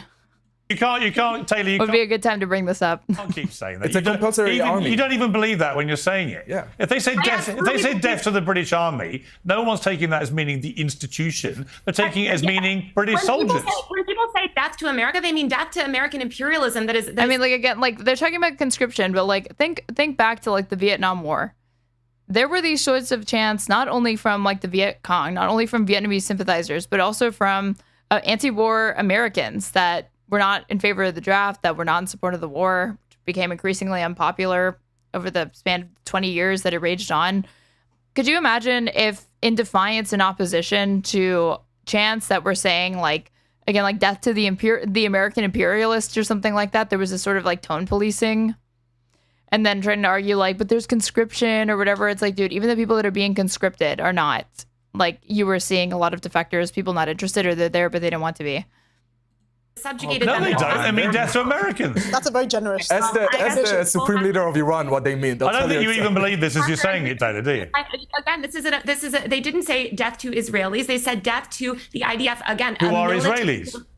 Genocide. It's a compulsory service. We have to join the army in Israel. Okay, like imagine if, again, let's flip it. Do you think that he would ever accept somebody saying, see, when they said death to Hamas are Palestinians, so they're really saying death to Palestinians. He would never accept that. He would be like, no, they're clearly calling for the eradication of that group. They're not talking about all Palestinians. And actually, you're the racist for trying to conflate them. He would do that shit. But if she tried to say, you're the anti-Semite for conflating these two groups of people, he would never accept that either. True. You can choose to not join the army, of course. Of course, and go to prison. Between participating in a genocide and slaughtering innocent babies. I mean, I would go to prison before I'd participate.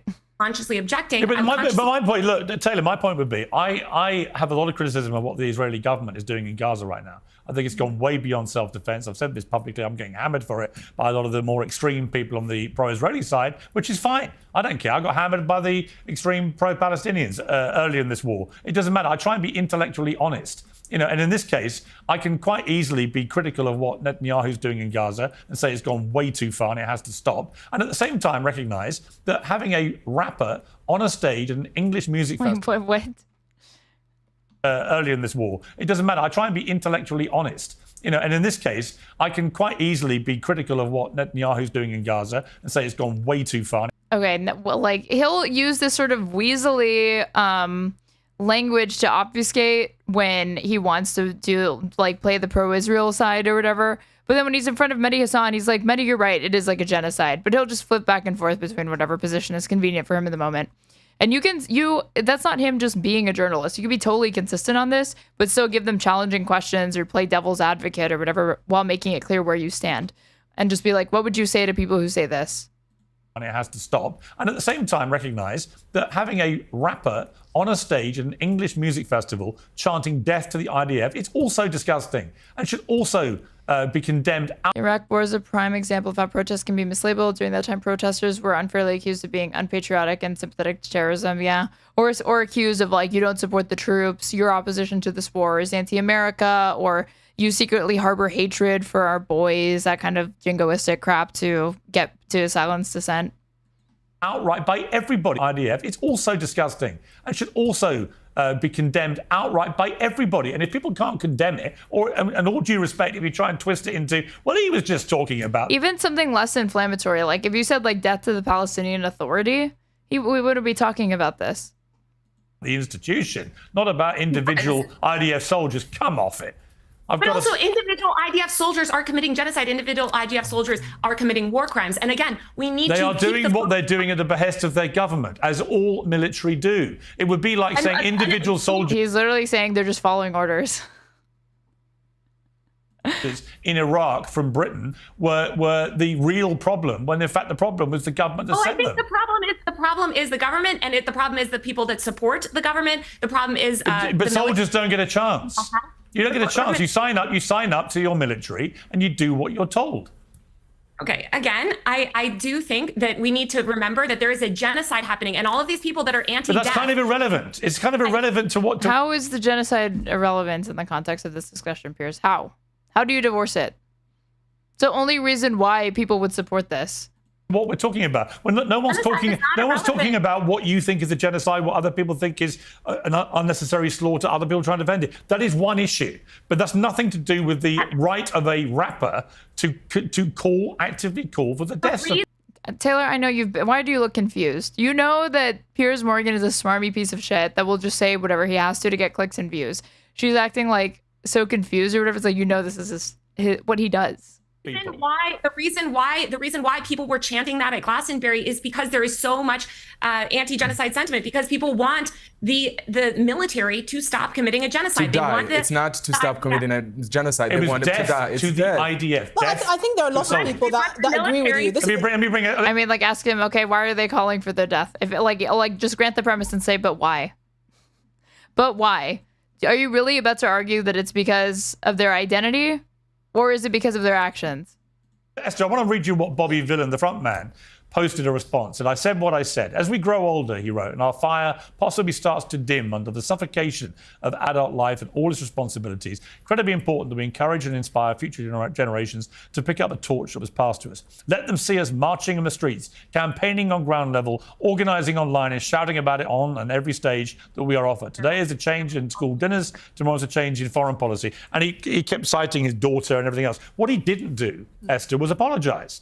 Right? So you've got this contrast with the way that this woman who was a carer, who posted incredibly inflammatory incitement to violence after the Stockport murders, realised after a few hours that she shouldn't have done it, deleted it, apologised, but is now serving a 21-month prison sentence. Yeah. Right? There's a clear double standard in the way she's been treated and the way... Wall of text. I look away for 2 seconds.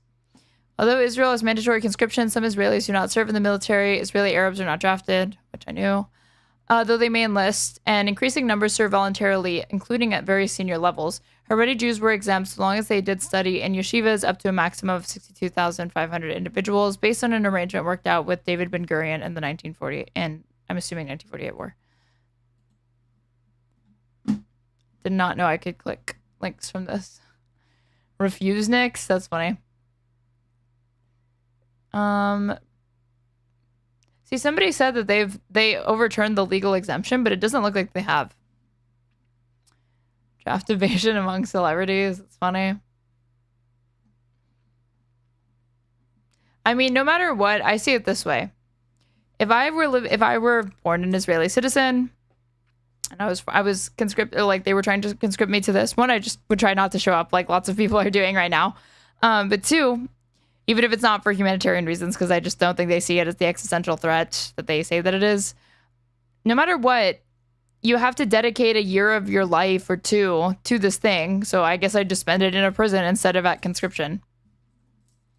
So far, this rapper's been treated, or indeed the way that Kneecap were treated, for openly calling for MPs to be killed. Yeah, and this is in a country where 30 people a day are being, imprisoned for online messages, that's the context we're existing in. Look, I'm not surprised that he didn't apologize, but I think the problem with taking his punishment too far is he becomes a martyr. He says, oh, look at what happens to me when I speak against the institution. He becomes a symbol or a hero for anti-establishment individuals, and that's not the point here. I'm sure there are many people that would agree with him, as many people who disagree with him. That's not the point here. The point Ethan Klein is a draft dodger, BTW, lol. I saw a clip of him explaining it, and it seemed like he was going to be given an exemption because of his Tourette's no matter what, but then he went on to say that he would have tried to get out of it no matter what.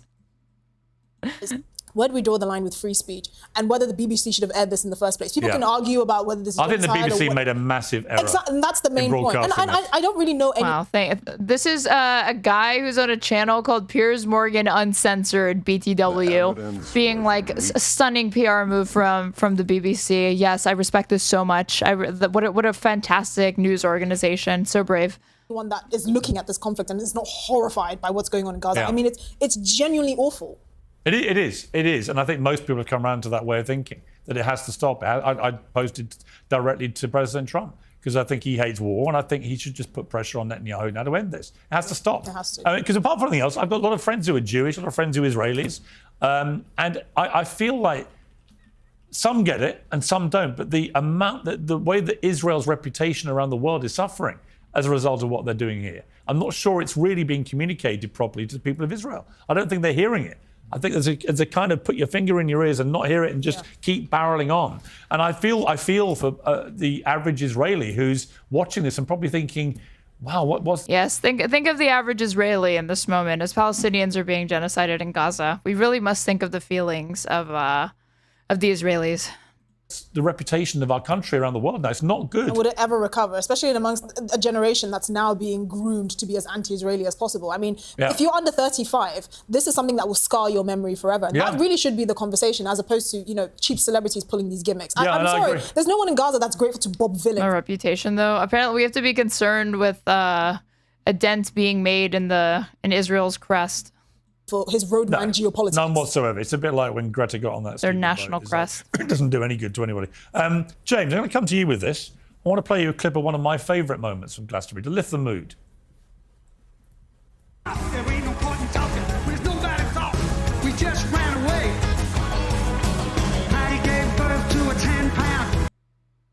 I don't know if this is like copyright. I don't know. Lip syncing. Absolutely love Sir Rod Stewart, 80 years old. Do you think I'm sexy? Yes, I do, Rod. You're still doing it. Kicking footballs in the crowd, running around like a teenager. Unbelievable array of banger songs in the legend slot. He's What's such a not boomer. To love, James Barr? Well, he sounds like an XL bully being seized. That's what's not to love. His voice is awful. You can't call that sing. I mean, his voice was God bless great. him. He His obviously voice was great last night. Really? Did you watch it? Did you watch it? I watched you didn't, it. did you? I literally just watched that clip. Yeah, you that watched was the best clip. You watched 1 20-second clip. It was not great. It was a brilliant 90 minutes. It was brilliant. It wasn't. Rod Stewart was brilliant. It wasn't doing great, and I read a few. Actually, the reviews were great. I read some reviews. They weren't great. They were saying he'd taken back feminism years. Listen, he thinks. I don't think I've ever listened to a Rod Stewart song. I know who he is, obviously. Nigel Farage should be prime minister. So that's your problem with him. Well, I'm just saying. Maybe you gave away your colours there. Yeah, you see, that's what it's not really why about. I don't like his singing Had he voice. said, "Oh, I'm a Jeremy Corbyn fan," you spent 40 years talking about Chapel Roan. My queen, don't say that. Chapel's gonna have a very long career. Just ignore that her most recent single wasn't really that big. love Rod Stewart, but your musical taste is clouded by who they. There's Morgan is like every pathetic old man that gets angry at young women. Young women, but you're like leaving something out. He reminds me of like, I remember this in middle school. Justin Bieber was huge, and it just seemed like there was a not insignificant amount of men, like middle-aged men, that just like were so angry that young girls and their daughters liked Justin Bieber. They were like had this huge hate boner for him. I didn't get it, and that's because I was not ever a Justin Bieber fan. That's not true. I don't want to be mean to Rod Stewart. He can believe whatever he wants, and his politics are his, and that's fine. But I don't think his voice doesn't stack up to the incredible singers we have today. I feel. Anyone got a thought on Rod Stewart? You're comparing a guy at like the end of his career. It's all like fucking raspy. He's been touring for decades or whatever to like new singers that use auto-tune and AI to perfect their voice. Like, no shit, dude. I think he's a legend. Yes. You can't argue with that. I mean, also one of the nicest guys. Honestly, one of the nicest. I wouldn't say that like the singers now, like it's selecting for talent more so now than it used to. It's also weird. Guys in a business full of complete wankers. Honestly, he is. He's also 80. Like, he doesn't really have to be up there performing. He's doing it. No, his workout routine is unbelievable. An 80-year-old to sing and move amazing. on stage. I can't move like that, and I'm 60. But not everyone is everyone's cup of tea. A lot of people that watch your show absolutely hate me, and that's completely fine. Piers is 60. I can't tell. Well, I guess does he look older or younger than 60 to me? Maybe I'm okay. They've got good taste. All right, let's change the mood here. So I want to show this. Okay, this is when they talk about, we're not doing the Lord album one. Sorry, guys. It's too pop culture. Let's see. What are we doing next? Well, before we move on to the next segment, if you're watching on YouTube, you should go ahead and like the stream if you haven't already, or subscribe to me so you can know when I go live. If you're watching on Twitch, you should go ahead and follow me so you can also know whenever I go live, which is practically every day, normally. Or actually subscribe to me. You can get access to an ad-free experience as well as very cute emotes. You can also gift subs to other users in chat, and they will get access to the same things that you would have if you were a subscriber. And if you want to support me in general, you can follow the donation link that is pinned in my Twitch chat or in my YouTube description box. You'll find my Ko-fi link where you can buy me a coffee on Ko-fi for $3. And I'm at Straighterade or Straighterade_ on everything. But in the meantime, we are going to do... What's next?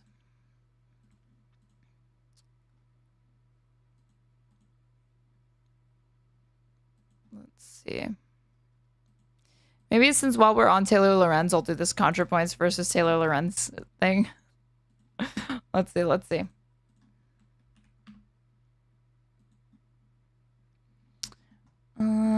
This was popping off yesterday. So this guy posts this. Every U.S. president, it's like every American flag emoji president, not named JFK. And the caption is, "This is anti-Semitic, right? I mean, it has nothing to do with Israel per se. It's something related to Judaism, not Zionism. This is anti-Semitic, right?"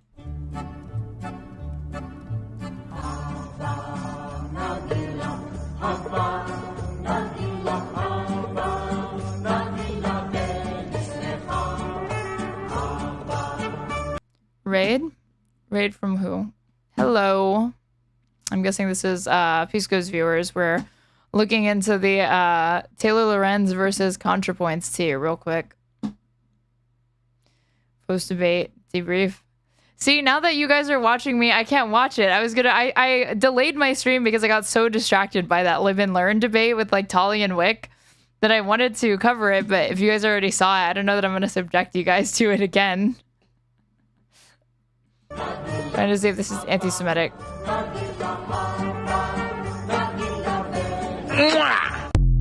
Okay. I mean, it's like, is JFK the only American president to not visit the wall? The only president to not visit. Is it the Wailing Wall or the Western Wall? I think it's Western Wall.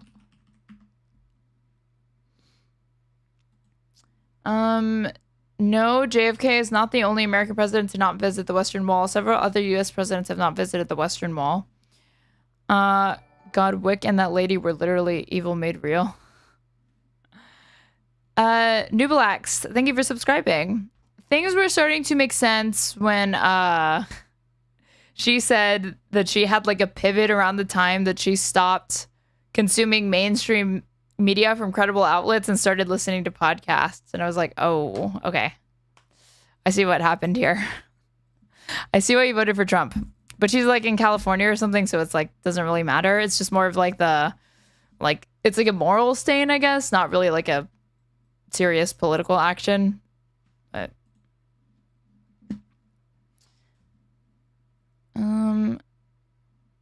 I don't want to Reddit threads the only place I can get this information. r/ask historians.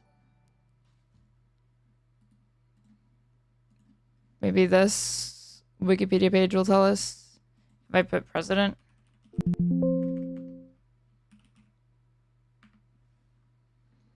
Oh, Trump went.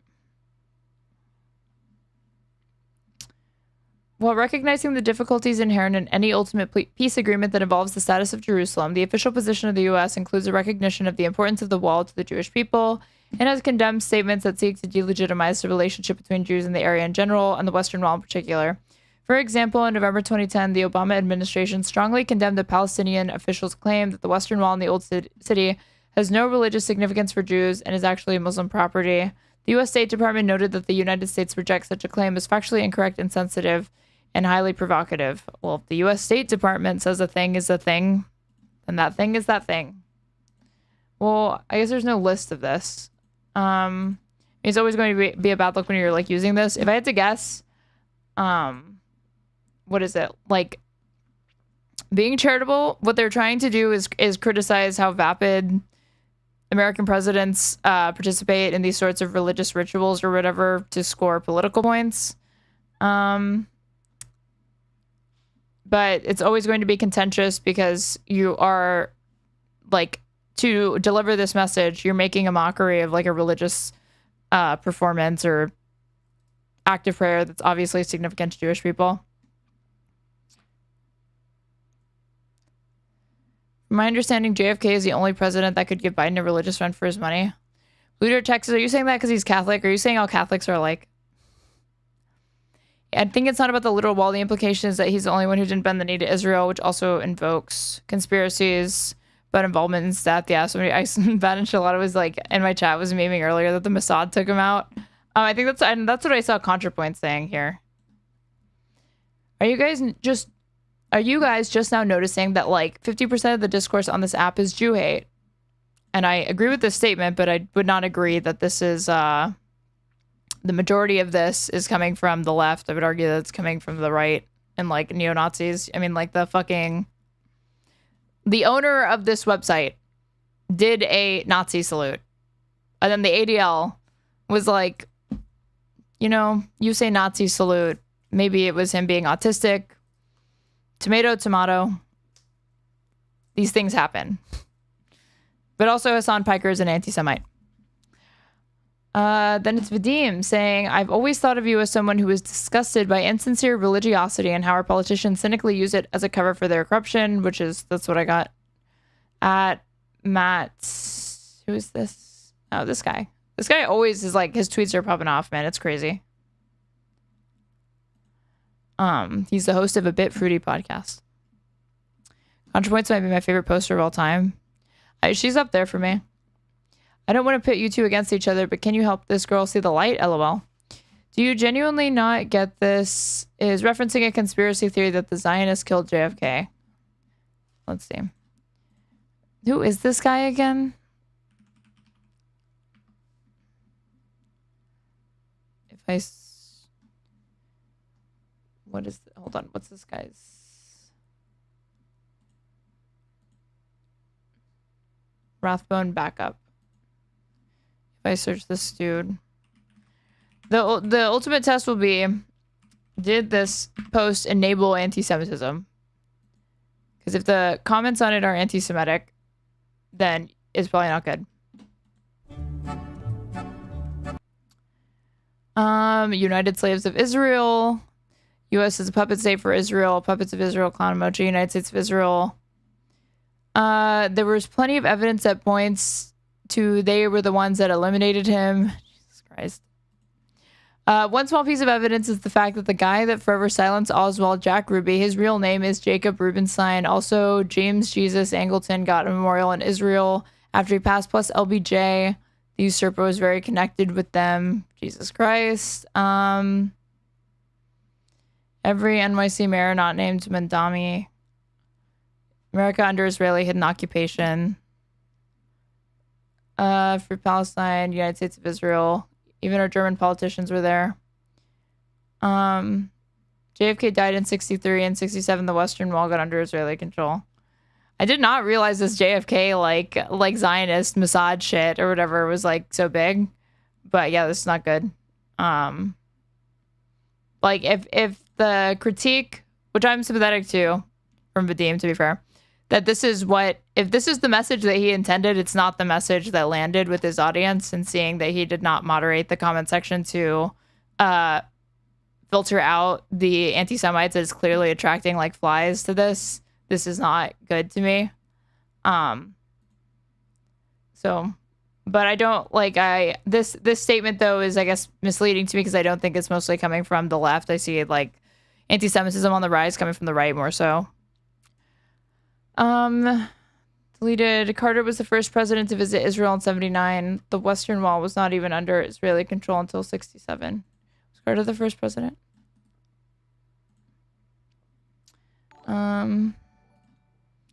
Soy Division, thank you for subscribing. I didn't know autism was the way out of anti-Semitism. According to the ADL, that is the golden ticket, the get out of jail free card. Well, Jimmy Carter, I don't want to use the AI overview. Please, please. First president to visit Israel after the country's founding. He was not the first president to visit Israel in 79. Nixon visited Israel in June 74, according to Wikipedia.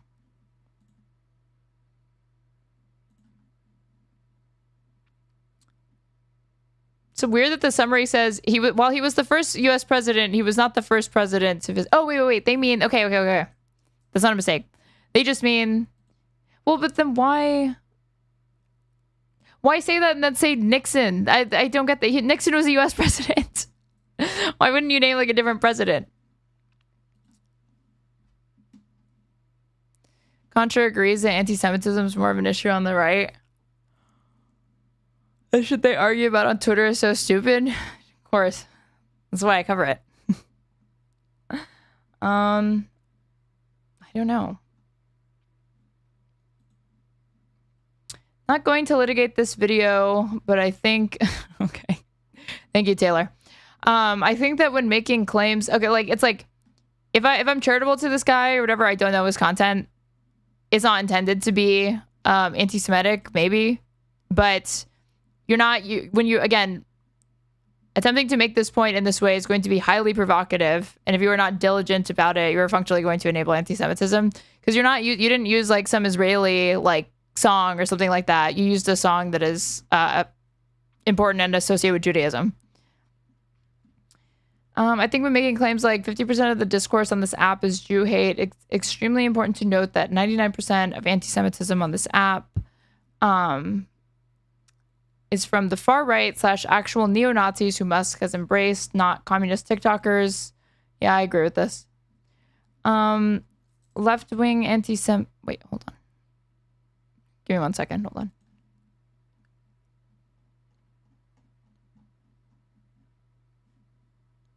Okay, sorry. Left-wing anti-Semitism has always been a thing. I don't see what is gained in denying it.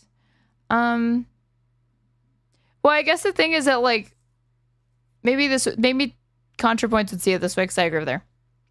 They got her, boys. Movie time. Transphobia can come from anywhere. Sexism can come from anywhere. You don't have, that's not going to be exclusive to one political ideology. Nobody is exempt from these sorts of blind spots. But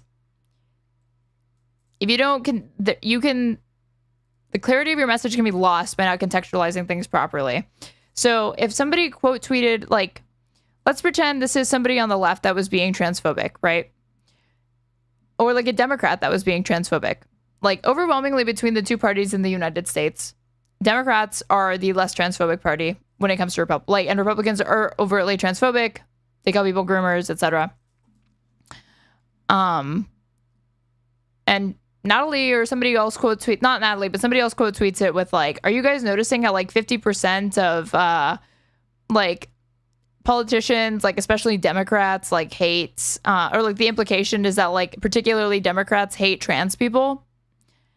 And I could see people coming in and being like, okay, there's transphobia on the left. Democrats are transphobic as well. They're not as outspoken about trans rights as they should be. But the majority of the opposition to trans people in this country comes from Republicans, and it comes from the right. And trying to conflate the two or confuse people about who is like the better alternative or whatever can be misleading. I also don't think that denial is what's happening here. I think she's just saying that she's just noting that like it's important that it's most to know that it's coming from the right. It's a vector of conversion. What? Her priorities seem a little out of whack. The smelling of a roll of cash is 100% anti-Semitic. Let's be real. Was that what he was doing? Why did I think it was the... Where does he... Oh, it was cash. It didn't look like cash. I didn't know what it was. I thought it was like, I thought it was the yarmulke. I mean, that would have been, I just thought it was weird. I didn't know what he was getting at, but that's true. Okay, that changes it enough for me to think that, like, yeah. Absolutely no one is denying it exists, but it is minimal and fringe compared to the deluge of right-wing anti-Semitism. That's why it's essential to contextualize these comments by making it clear that 99.9% of anti-Semitism on this app is from the far right. By conflating the scale of the very fringe and limited anti-Semitism on the left with the virulent and pervasive anti-Semitism on the right, you give credence to bad faith Zionists who continue to conflate anti-Zionism with anti-Semitism. The very sparse incidents of left-wing anti-Semitism are also rightfully called out by other leftists, media, and people in power. Whereas right-wing anti-Semitism is allowed to flourish unchecked, this is how you have Elon doing a Hitler salute or Sneeko visiting Gracie Mansion. I largely agree with this. The left is responsible for way more than 0.01 of anti-Semitism. Probably, but I mean, I think she's just trying to make a point about like where the majority of it's coming from. I don't think they're really supposed to be like accurate numbers. Kid, it ain't limited, it ain't sparse. Stop, it's crossed the aisle on all sides. On X in the mainstream political sphere, it's extremely weighted to one side. This is why a virulently anti-Semitic far-right influencer can collab with the literal mayor of New York City, and there's no widespread backlash. Or take a look at the most popular content on Rumble. Dude, that was crazy. Hold on. So Eric Adams hung out with Sneeko. I watched that stupid fucking stream. It was literally just like an ad for like cigars, like organic cigars. But there was a point where afterwards, Eric Adams is like trying to do like PR and like distancing himself, but he's facing like no opposition. They asked him, they were like, they like didn't even seem to care that he was like hanging out with a fucking notable neo-Nazi. Hold on. Eric Adams press conference. If I put that maybe. If I put Sneeko press conference.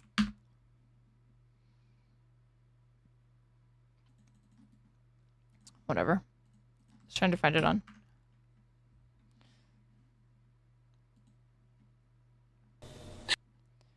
Yeah, this was 2 weeks ago. During a press briefing on Monday, New York City Mayor Eric Adams, Democrat from New York, was asked about him smoking cigars with internet personality Sneeko, who's been accused of making anti-Semitic remarks.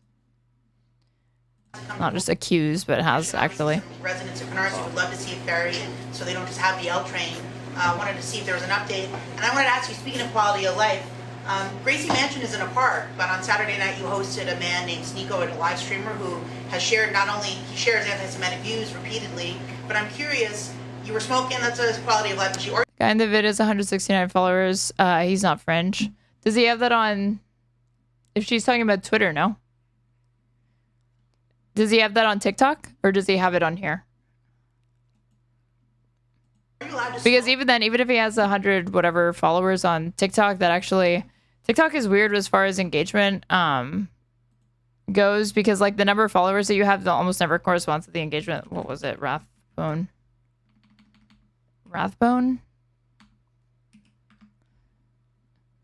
Yeah, this guy, I mean, he has a big TikTok account. Goes up and down. 2,000 views, 25,000 views, 2,000, 5,000, 14,000, 2,500, 25,000, 1 million, 60,000, 3,000. He's like not no one, but he's not huge. Doesn't seem like. Whatever you're allowed to smoke in Gracie Mansion because it is a park? Yeah, okay, first let's deal with the ferry. The Andrew Kimball, an entire team, there are several locations, everything from Rockaways, which... Rathbone banned you for what? Does he stream? It's a transportation desert. We want to look at that route. We want to look at the Staten Island route to come into Brooklyn. All right, I'm not getting baited into watching 6 minutes. When are you asked about Sneeko?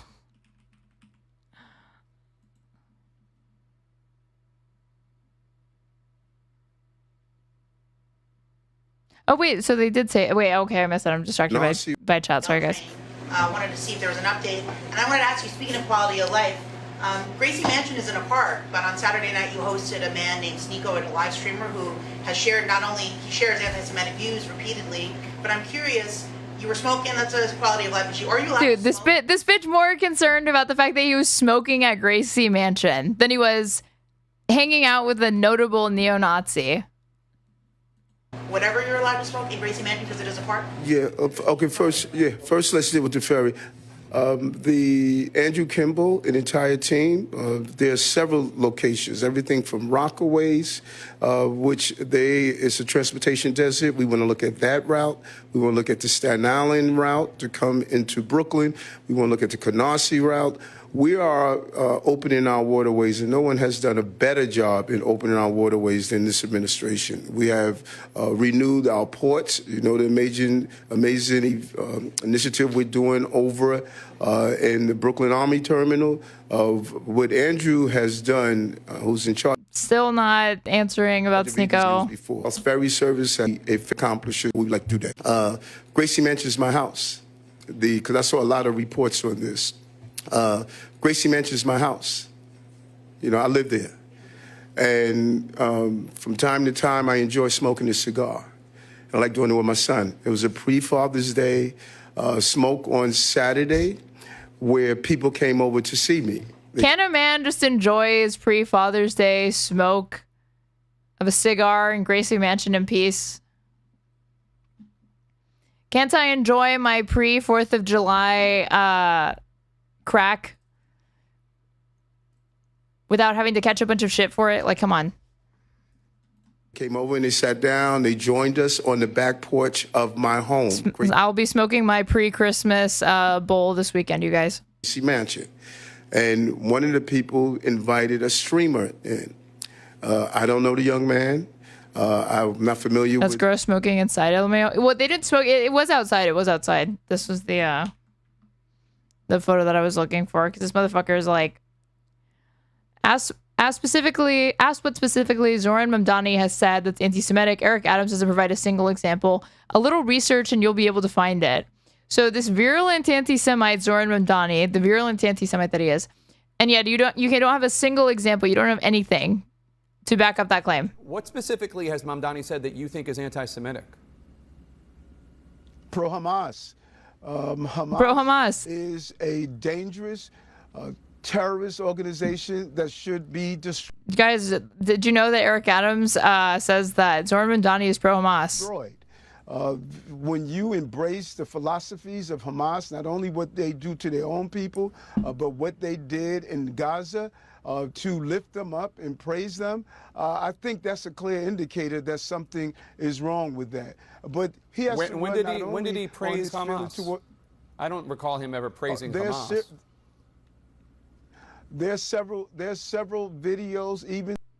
Spoiler, he never praised Hamas. I've tried to look at that. I've tried to look for this and there's nothing. During his days of being a rap artist, of praising Hamas and other. The most criticism that he faced is in the light of October 7th. It took him 17 hours. Somebody wrote an article timing it down to the hour. It took him 17 hours to condemn October 7th. And then in the same statement that he condemned October 7th, he also condemned the Israeli assaults on Palestinians that followed. That was the controversy for that. He never said, I support Hamas. He condemned Hamas's actions. He called the Israeli embassy shooting like an anti-Semitic hate crime.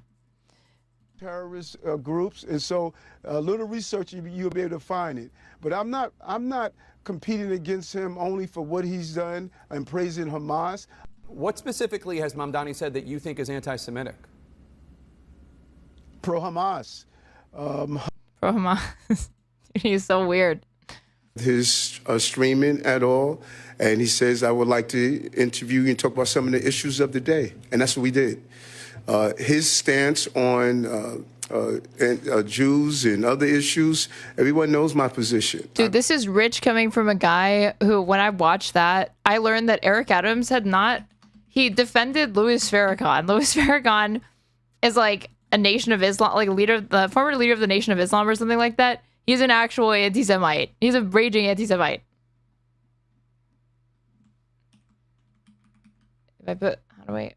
Come on, man. Louis.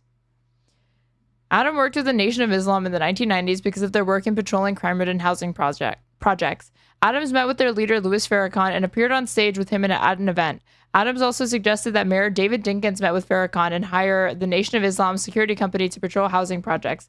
Adams' ties to Farrakhan, who has made anti-Semitic comments, received criticism in the New York Post.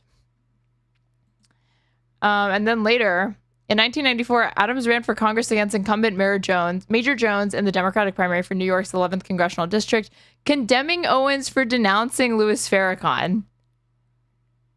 This guy's supposed to be like I'm the end anti-Semitism candidate or whatever, but went out of his way to condemn a guy for denouncing him. He is a notable anti-Semite, but failed to receive enough valid signatures to make the ballot. Adams claims his petition signatures had been stolen by someone on behalf of Owens, but police found no corroborating evidence. Shocker. I've been extreme Jews and. Sorry, I didn't mean to interrupt Eric Adams telling New Yorkers how much he really, really loves and cares about Jewish people. The issues, everyone knows my position. I've been extremely strong on hate in the city of any kind, not only for Jewish residents. I fought against Islamophobia, anti-Sikhism, anti-LGBTQ plus criticism. And so I wish I would have known his stances, because I would love to have engaged in a conversation with him on that. But I'm open to... Yeah, I would have loved to have debated the neo-Nazi, said the current mayor of New York City. To sit down and be interviewed by anyone, because I'm clear on my message about fighting hate. We just signed the agreement, the IRA agreement. People know my position on what happened in Gaza. Those who are Jewish and other descents in this city, they know where I stand. And so I wish I would have known his positions, because I would love to have engaged in a conversation on those positions. But I didn't know. I didn't know him. He was one of the people that came and sat on my back porch and enjoy. Don't you just hate when that happens, when like this notable, huge Nazi streamer just wanders onto the porch of Gracie Mansion, sits down and starts sharing a pre-Father's Day cigar? Many such cases. The cigar with my son and I, and why not? Debating Nazis is sick. Not when you're the sitting mayor of New York City. It's not. You leave that to other people. Amber Rose was there. Scott was there. A noted promoter. Another business person was there. Jordan was there. And there's also no reason to think that that's not like a ad hoc way to justify, like, oh, I would have done that, or that's what I was intending to do, or whatever. Like if Trump imagine if Trump tried to say that, like, instead of just condemning Nick Fuentes after meeting him for dinner at Mar-a-Lago, he was like, oh, well, if only I had known, I would have loved to like debate Nick Fuentes on that. Like, dude, come on. Engaged in a conversation, and for anyone to take that in conversation and think that it was anything more than that, it's not much I could do about that. But the Jewish residents of this city know where I am. They know where my voice is, and they know that it has not. They know I love Farrakhan. They know that I love Israel. I hate Zohran Mamdani. I slandered him as an anti-Semite, even though I didn't actually have any evidence to back it up. Been a stronger voice in politics on fighting against anti-Semitism. I got my corruption charges dropped because I made a deal with Donald Trump to basically let ICE ravage the city so that I could get off. No one but I'm going to protect you. Has done what I've done as the mayor of the city. I mean, that is true, but not in the way that he thinks. On X and in the mainstream political sphere, it's extremely weighted to one side. This is why a virulently anti-Semitic far-right influencer can collab with the literal mayor of New York City. That's what led to this. And there's no widespread backlash. Or take a look at the most popular content on Rumble. Thank you for subscribing, Junior Valdivieso. Hope I got that right. And thank you for subscribing, Mount Kilimanjaro. I enjoy your username. The very limited anti-Semitism on the left, thankfully, doesn't have anything equivalent. I'm not arguing that some random communists on X are also anti-Semitic, but in terms of scale, wait, I think she means aren't also anti-Semitic, but in terms of scale and prevalence on X, it's driven by the far right. Elon has platform / monetize actual Nazis. Let's see. I think it's really important to call this out and be transparent. Again, the mayor of New York City collabed with an influencer who has praised the Nazis and palled around with Holocaust deniers. And this is who's monetizing on X, not leftists. I agree with this. This is an article from last year, April 16th. Verified pro-Nazi X accounts flourish under Elon Musk. An NBC News review identified 150 verified premium accounts that have posted or amplified pro-Nazi content. Elon Musk's X is a thriving hub for Nazi support and propaganda, with paid subscribers sharing speeches by Adolf Hitler or content praising his genocidal regime. NBC News found that at least 150 paid, quote, premium subscriber X accounts and thousands of unpaid accounts have posted or amplified pro-Nazi content on X in recent months, often in apparent violation of X's rules. Well, not really, right? If they're still up. I even said your name correctly, Mount Kilimanjaro. Thank you. Or like, you're welcome. The paid accounts posting the content all consistently posted anti-Semitic or pro-Nazi material. Examples included praise of Nazi soldiers, sharing of Nazi symbols, and denials of the Holocaust. The pro-Nazi content is not confined to the fringes of the platform. During one 7-day period in March, 7 of the most widely shared pro-Nazi posts on X accrued 4.5 million views in total. One post with 1.9 million views promoted a false and long-debunked conspiracy theories that 6 million Jews did not die in the Holocaust. More than 5,300 verified and unverified accounts reshared that post, and other popular posts were reshared hundreds of times apiece. X's policies ban glorifying violence, a broad prohibition that X has sometimes used to take down pro-Nazi content and accounts. Don't you just love when it's like, they sometimes take it down. Sometimes they use their rules and enforce them to take them down. I mean, she's right, but why does she feel the need to elaborate so much and someone's mentioned that? Because it's Taylor Lorenz. She loves attention. She's a journalist, so she's a certified yapper. What are we doing here? Previous investigations by news organizations and anti-hate watchdogs have documented many examples of anti-Semitism, white supremacy, and support for Nazism on X. If I had to guess, this is Media Matters. No. Media Matters? No, this is New York Times. Okay. Interesting. NBC News found the Nazi propaganda post by browsing the platform, scrolling through replies, clicking on user profiles, and looking through the engagements on viral posts. NBC, this methodology. I mean, it doesn't take much. It's not hard to find this type of content. It's true and unfortunate. NBC News conducted its review during 1 week in late March. The number of verified subscribers posting pro-Nazi material may be significantly more than 150. I mean, almost certainly it is, right? When NBC News conducted its review, premium subscribers had the option to hide their verification check marks from the public. I didn't know that. That's weird that that would even be like, why would anybody use that? I feel like the majority of the reason why people do it outside of like getting their post prioritized is because they want the check mark. Weird. Girl, you gotta admit the anti-Semitism has gotten much worse on the left, at least in American politics, in the last 2 years. Yes, most people know the difference between Zionism and Judaism, but a lot of impressionable kids who like to make their politics their personality don't. Anti-Semitism across the entire political spectrum has gotten worse due to Israel continuing to conflate anti-Zionism with anti-Semitism and committing a genocide in the name of Jewish people, while the left largely roots it out, the far right embraces and platforms anti-Semites. That's the issue here. Again, not arguing that there weren't some instances of actual anti-Semitism on the left, but when you look at X, which is what this convo was about, which is true, Contra started off by saying 50% of this app is Jew hate.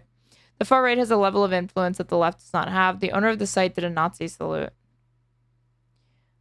Wasn't there more that they beefed about? People started getting bullied for it? What do you mean? Bullied for what? Oh, the check marks, yeah.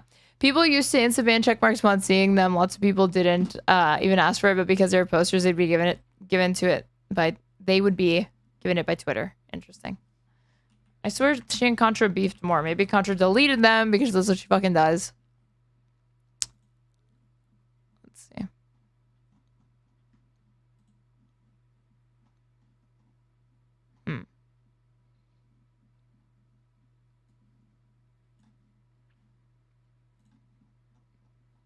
Or maybe here.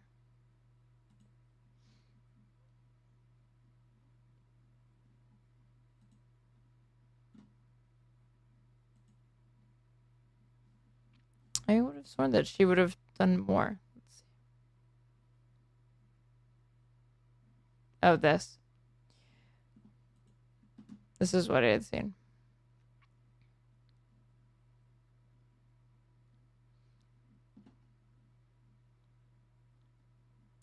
Why did you only bring up anti-Semitism? Have you not seen the insane rise of anti-Black, Islamophobic, and transphobia? Which, frankly, I see much more of than anti-Semitism.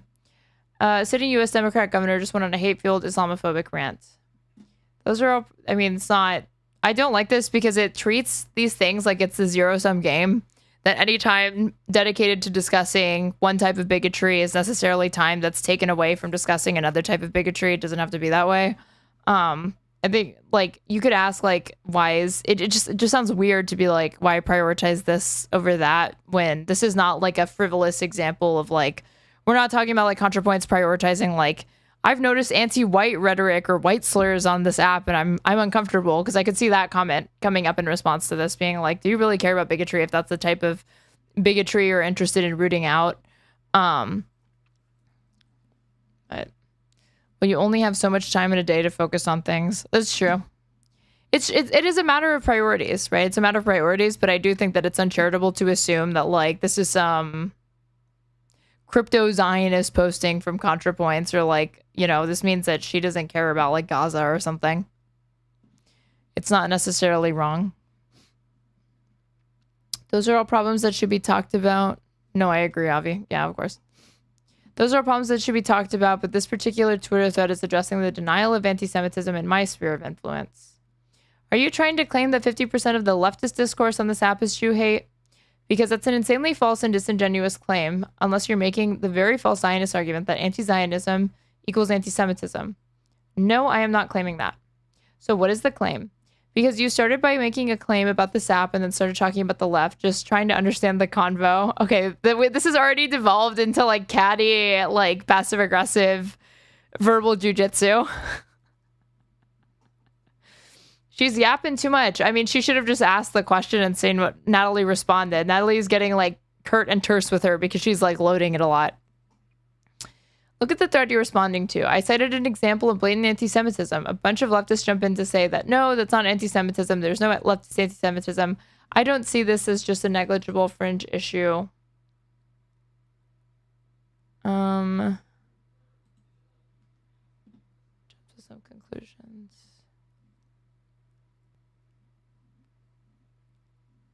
My InfoWars interview is banned on YouTube.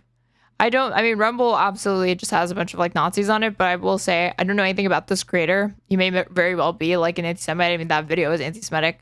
But I don't think this is a good example. I think the video is a better example of it than this, because it just seems like it got uploaded on here because it can't be on YouTube. Never in my life did I think,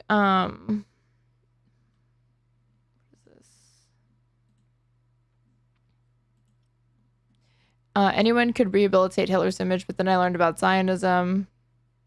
But I need to see the like. Oh wait, this is his. This is his. Then sure, yeah, that guy seems anti-Semitic or like incredibly insensitive at the very least, right?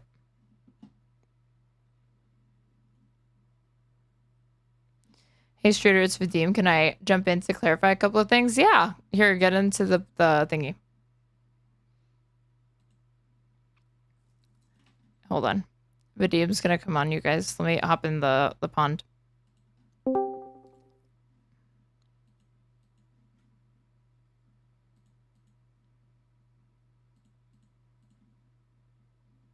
Where's the link to the fucking Discord? Hold on. Hold on, guys. Oh my god. Try that link.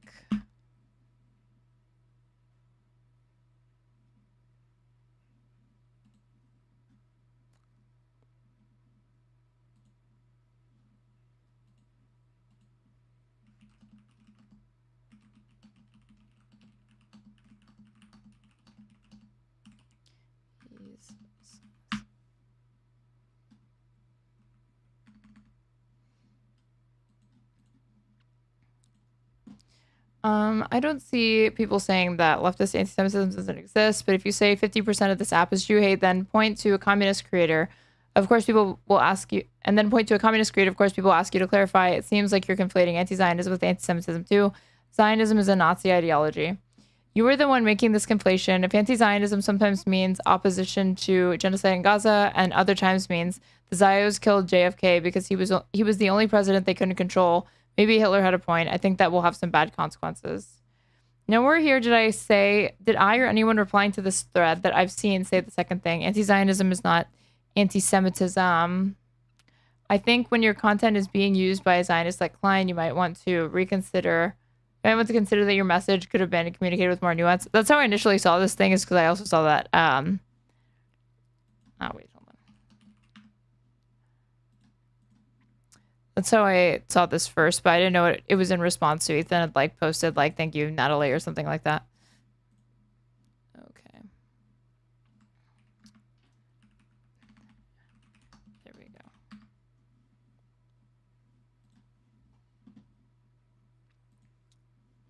I mean, but that's with any political label. You can adopt any political ideology and have people say the same thing about you supporting stupid shit. Yeah, I mean, you could do this sort of like, if you support BLM or whatever, like you need to call out like fucking Hoteps and Black Hammer and stuff like this. Like sometimes BLM means equality between all Americans of all backgrounds. Other times it means black supremacy, call that out, you know, but then it's a matter of like scaling. How prevalent is this issue, and which political faction deals with it more? Let me see. Go to the waiting room.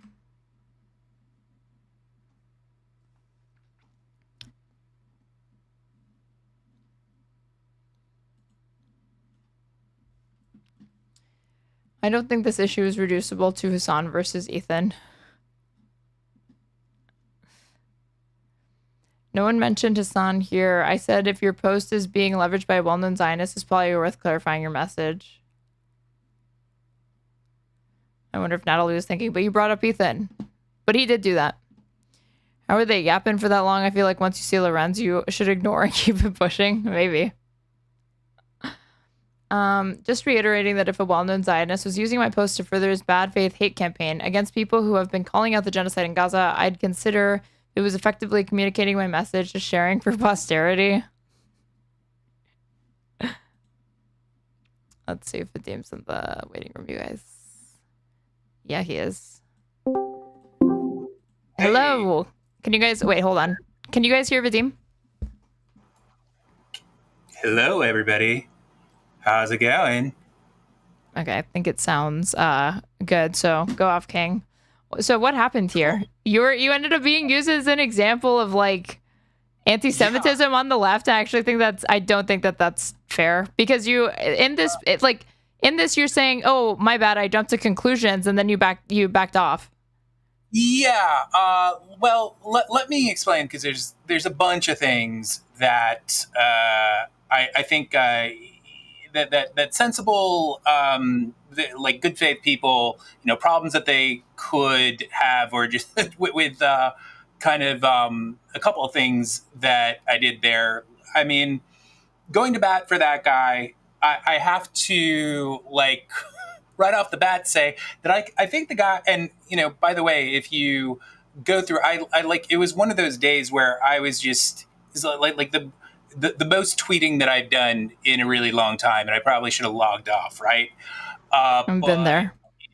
But if you do look through them, you can see like me saying like most of what you're about to hear right now. Mm-hmm. So first of all, I in a few responses that replies that I had with other people, I kind of said what maybe I should have said right off the bat, which is that first of all, that guy is beyond problematic as fuck. Okay. He definitely, I think that he is someone who has said things that do like in some instances, I think you looked at one or two of the tweets, things that kind of do look kind of indistinguishable from shit that, well, I didn't realize in the video that when he like sniffed something, I didn't know what he was sniffing, that he was sniffing like a wad of cash. And it's like, dude, okay, if you're doing this, if the commentary that you're trying to make is that like politicians virtue signal and do this or whatever, it like confounds them. Like it starts to become unbelievable that that's your motive, less credible that that's your motivation when you are attempting to like, how do I say this? Like I was like, to do this, you have to replicate an actual Jewish ritual, which is already like you're now having to imitate a Jewish ritual, so it's going to be very inflammatory or insensitive depending on how you go about it, right? And you're like using cash, and then you bring up the JFK thing, and then like I go to the actual TikTok to see, okay, what engagement did this get? Like, what did the comment section look like? And it's just like attracting a bunch of anti-Semites, and he doesn't get rid of them. So I saw that, and that is, see, like there are some similarities, and I actually think that Bad Empanada does it much. I mean, there are people who would disagree with me, but like Bad Empanada, in my opinion, does like a more competent like version of what this person does. And by that, what I mean is he's better at being crazy. They're crazy, but also they are so kind of appalled by the genocide and all of that they do want to like here and there shock people, and they do kind of at certain points just they do not get, and as a matter of fact, what I think would actually be like instructive to like understand more of like who this guy is. He did do a short like response to people claiming that he's anti-Semitic, and like so maybe it would be good to like to take a look at that, because I'm not even saying that like his response kind of I think that this dude did he apologize for it, or what did he say? No. He basically, I mean, he. Can I give it to you? Do you want to listen to it, or do you not want to listen to it? No, you can send it to me. In the time that I started doing this segment, somebody else sent DM me on Discord, and they were like, "This guy's a pedophile." So I'm like, okay, well now I have to look into that. Okay. So that that is fucking ridiculous. Okay, there's some sort of article from a few years ago. He was a teacher, maybe he continues to be, but basically he had a student who, he teaches music, or he did, and he had a young student who he thought was really gifted, and they like made music together. That's like the extent of it. And like people there's like a, if I read this article, Vadim, will that be you promise me that is going to be the extent of it? I mean, this is unless that, because basically people took clips of it, and I could not get my hands on the entire thing. If there is more to it, then maybe, but I would think that people would be putting in the most like damning incendiary stuff into the tweets that they're posting in order to like make this like point that they're calling him a groomer and whatnot. And I think it's really fucking off base. Like, I mean, honestly, like it's like. But you don't know him. You don't know him personally. You're just going off of like what you read. Is what you're saying? Okay. Right. Off of what I read, I didn't. I mean, you gotta understand. Like, I'm someone who like I was acting from the time I was like a kid, and so like I have a lot of experience and have a lot of like friends who basically like were mentored by adults and whatnot, and like I think people really just wanted to make this guy look bad, and are, I mean, go ahead and if you see. Yeah, I pulled it up. Wait. Yeah. You tell me what you think. Okay. He said I think like the one thing that like people like were harping on was that like at a certain point he says like that she has like an angelic voice, and that she is like talented beyond her years. Okay, well, let me see. This was published January 27, 2016.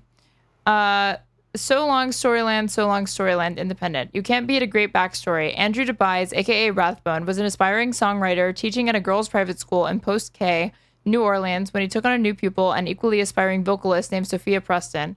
Sophia's all of 13. This did not stop them from collaborating. That's right, this folk pop duo comes by its twee, honestly. Together they've crafted a longish, yet surprisingly not mawkish EP about the after effects of Katrina, which destroyed Andrew's family home, and which Sophia probably doesn't remember all that well, having been 3.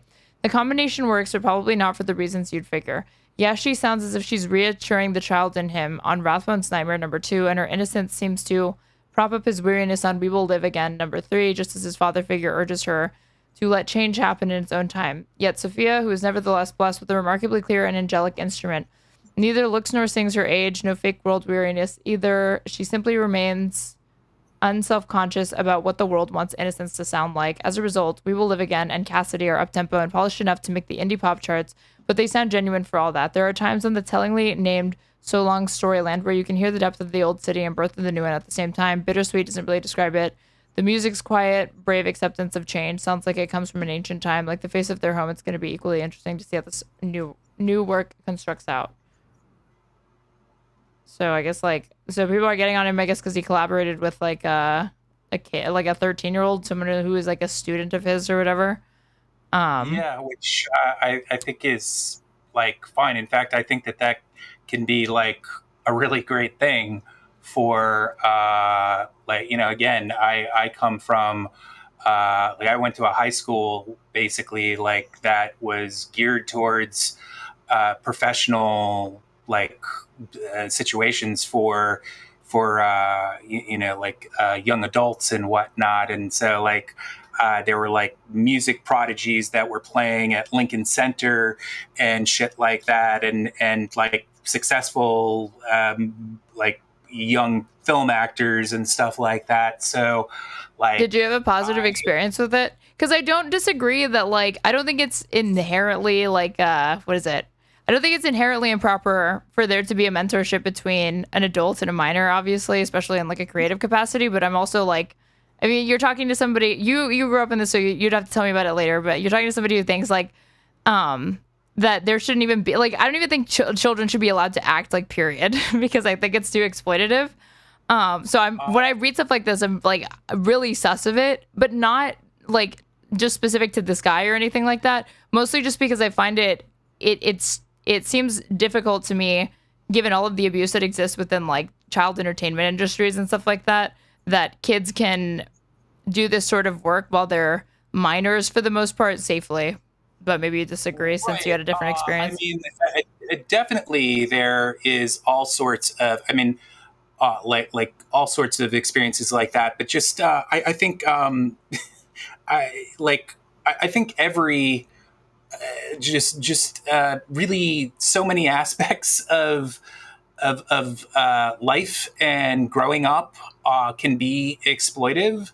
Mm-hmm. And it really is just about like kind of one having just like, you know, parents that kind of have their head on straight, and like it can be like, I mean, I've seen situations like I've seen like kids who were totally just kind of shoot up and spit out like at a young age, and like right. Also another like actually like a really terrible part of the thing is like there were a lot of school ballerinas from like the School of American Ballet and like Juilliard there, and I mean just like eating disorders up the ass and all sorts of problematic things, but in spite of that, just also I've just seen young artists thrive and just do some really exceptional things. And the idea of just kind of cutting those possibilities off to young people at all, I think that there would really be something I just can't help but feel like we would be losing a lot, even though that there might be some gains, like some people wouldn't be exploited. But I just always think that those sorts of things are really more about continuing to make sure that like, that kids are properly taken care of. And actually, that's one reason why I think that my school was really wonderful, because, it's called Professional Children's School. It's been around for a long time. And actually, like my favorite, you can see like kind of, if you like look it up, there's lots of like little kind of fun facts about it. But my favorite fun fact about it is that it's mentioned in The Catcher in the Rye. Are you familiar with that book? I haven't read it. I don't think I ever finished it in high school. But what were you gonna say? And then we'll get back to this because we're getting lost in the sauce. Yeah. Anyway, I'm sorry. I'm probably getting off way off track here. But my point is my real point is that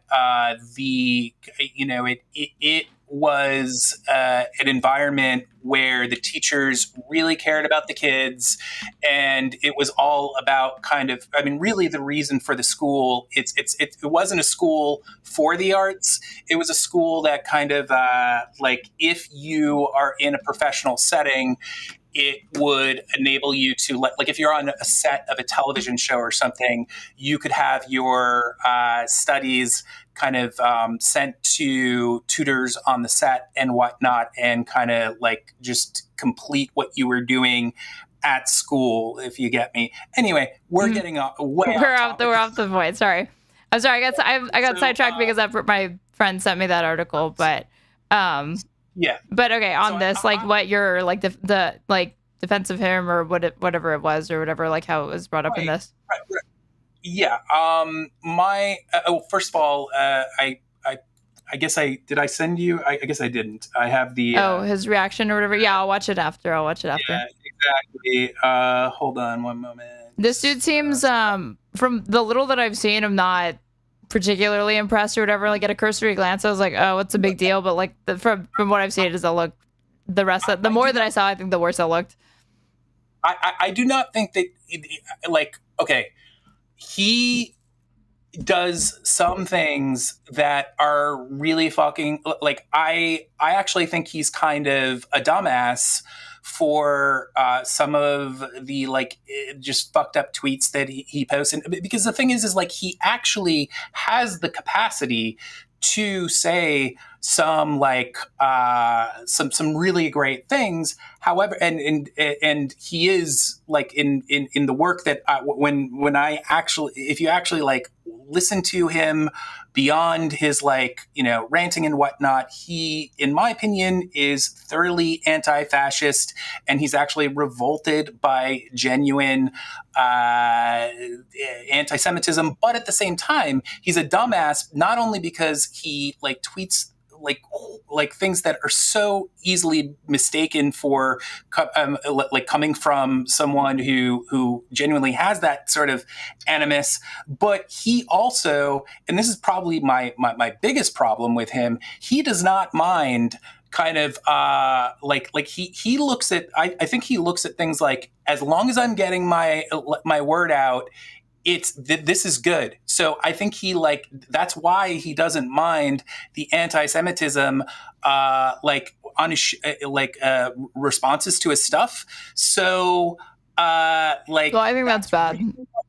Yeah, no, it's terrible. It's really bad. Well, I think that's what people, I think it's valid to call him anti-Semitic then, because I think if you are willing to at all costs get eyes on your post, even if it means attracting anti-Semites to increase engagement, then I do think that that's enabling anti-Semitism. And I do think that there's almost going to functionally be no difference between you, like you're not personally anti-Semitic, but you're okay with anti-Semitism or whatever at that point, or you're not functionally anti-Semitic.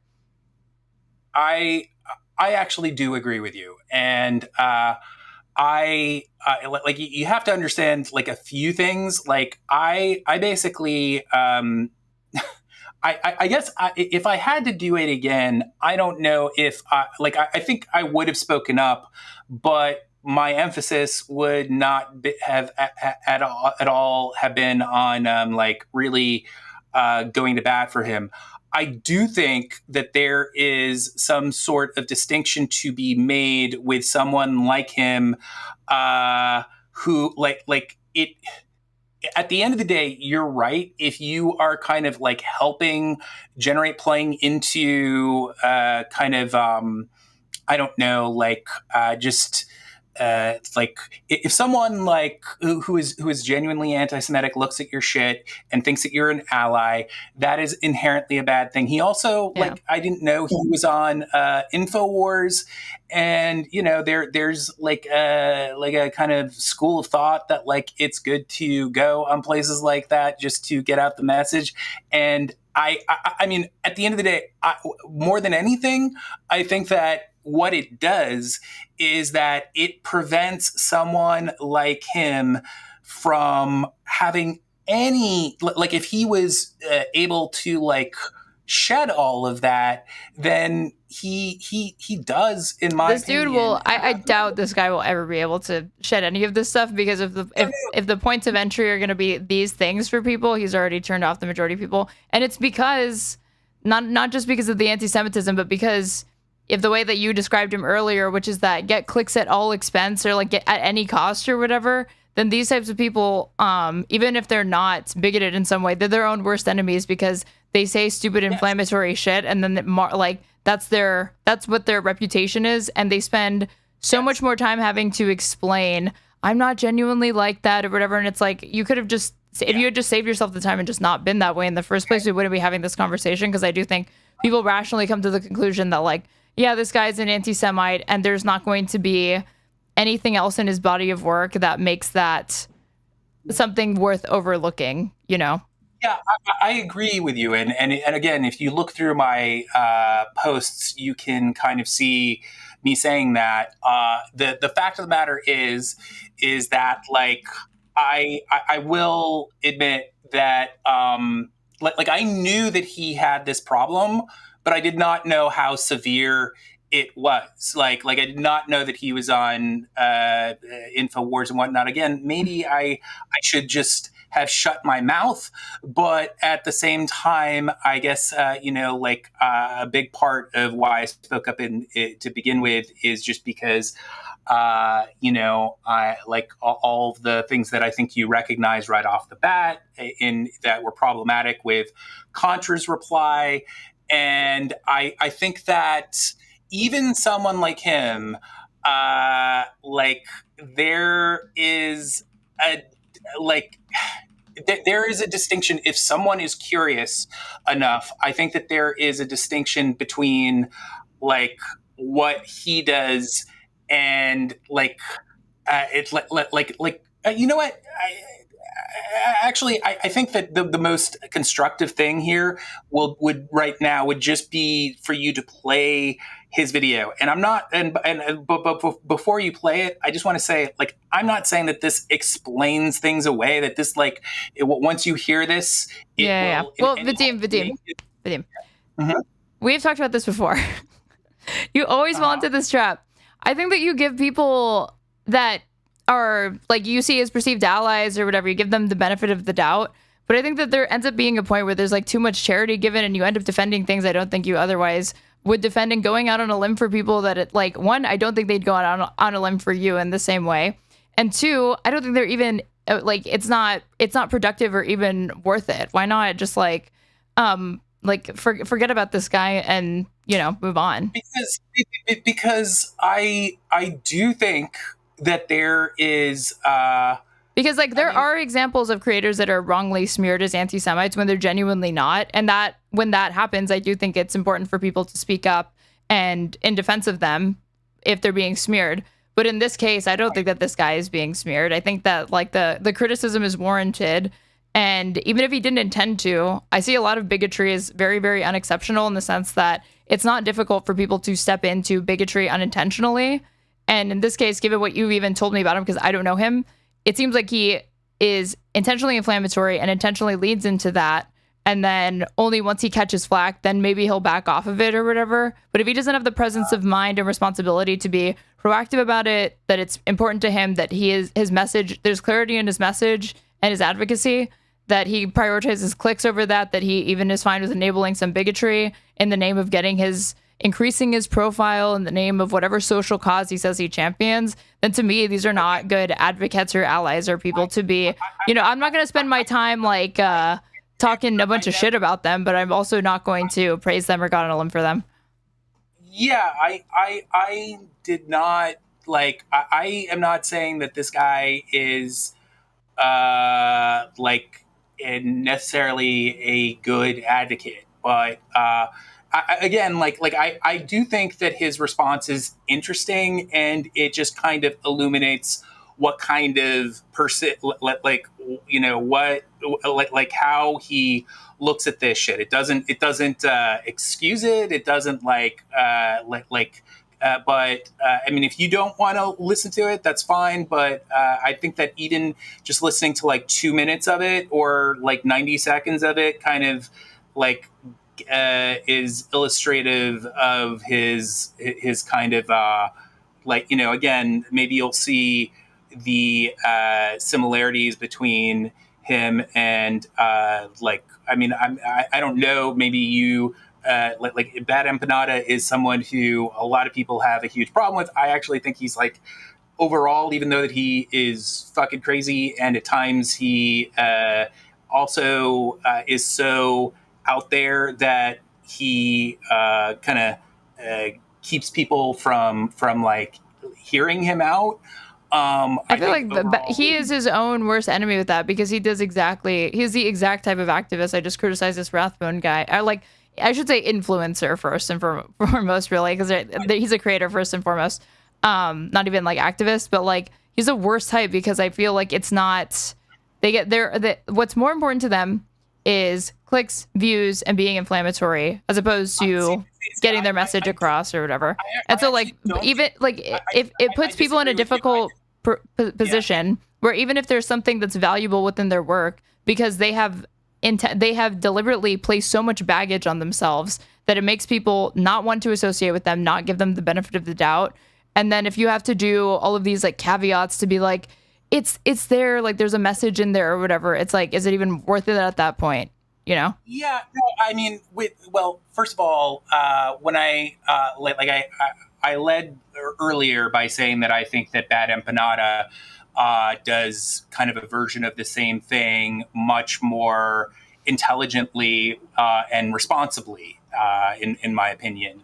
And like, I totally can understand how someone, especially someone who hasn't doesn't watch a lot of their stuff, would come to the conclusion that they are someone who really does things for clicks.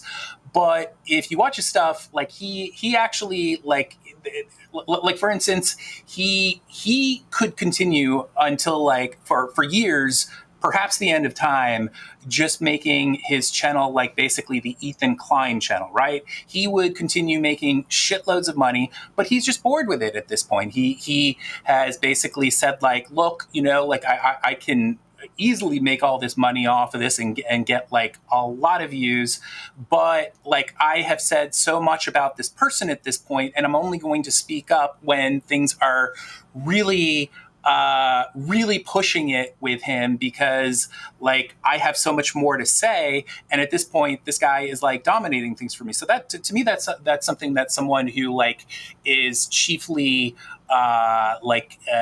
cares about clicks would not do. And he does have like a lot of material on his channel that like basically very few people are interested in listening to, but he just does because he's, you know, very kind of, you know, just into it. But the reason why I am drawing these comparisons is because these are both people who part of who they are and why they are so incendiary is because they just are so disgusted by the status quo that they like, you know, they are their attitude is sort of like, you know, fuck all these people who don't get it.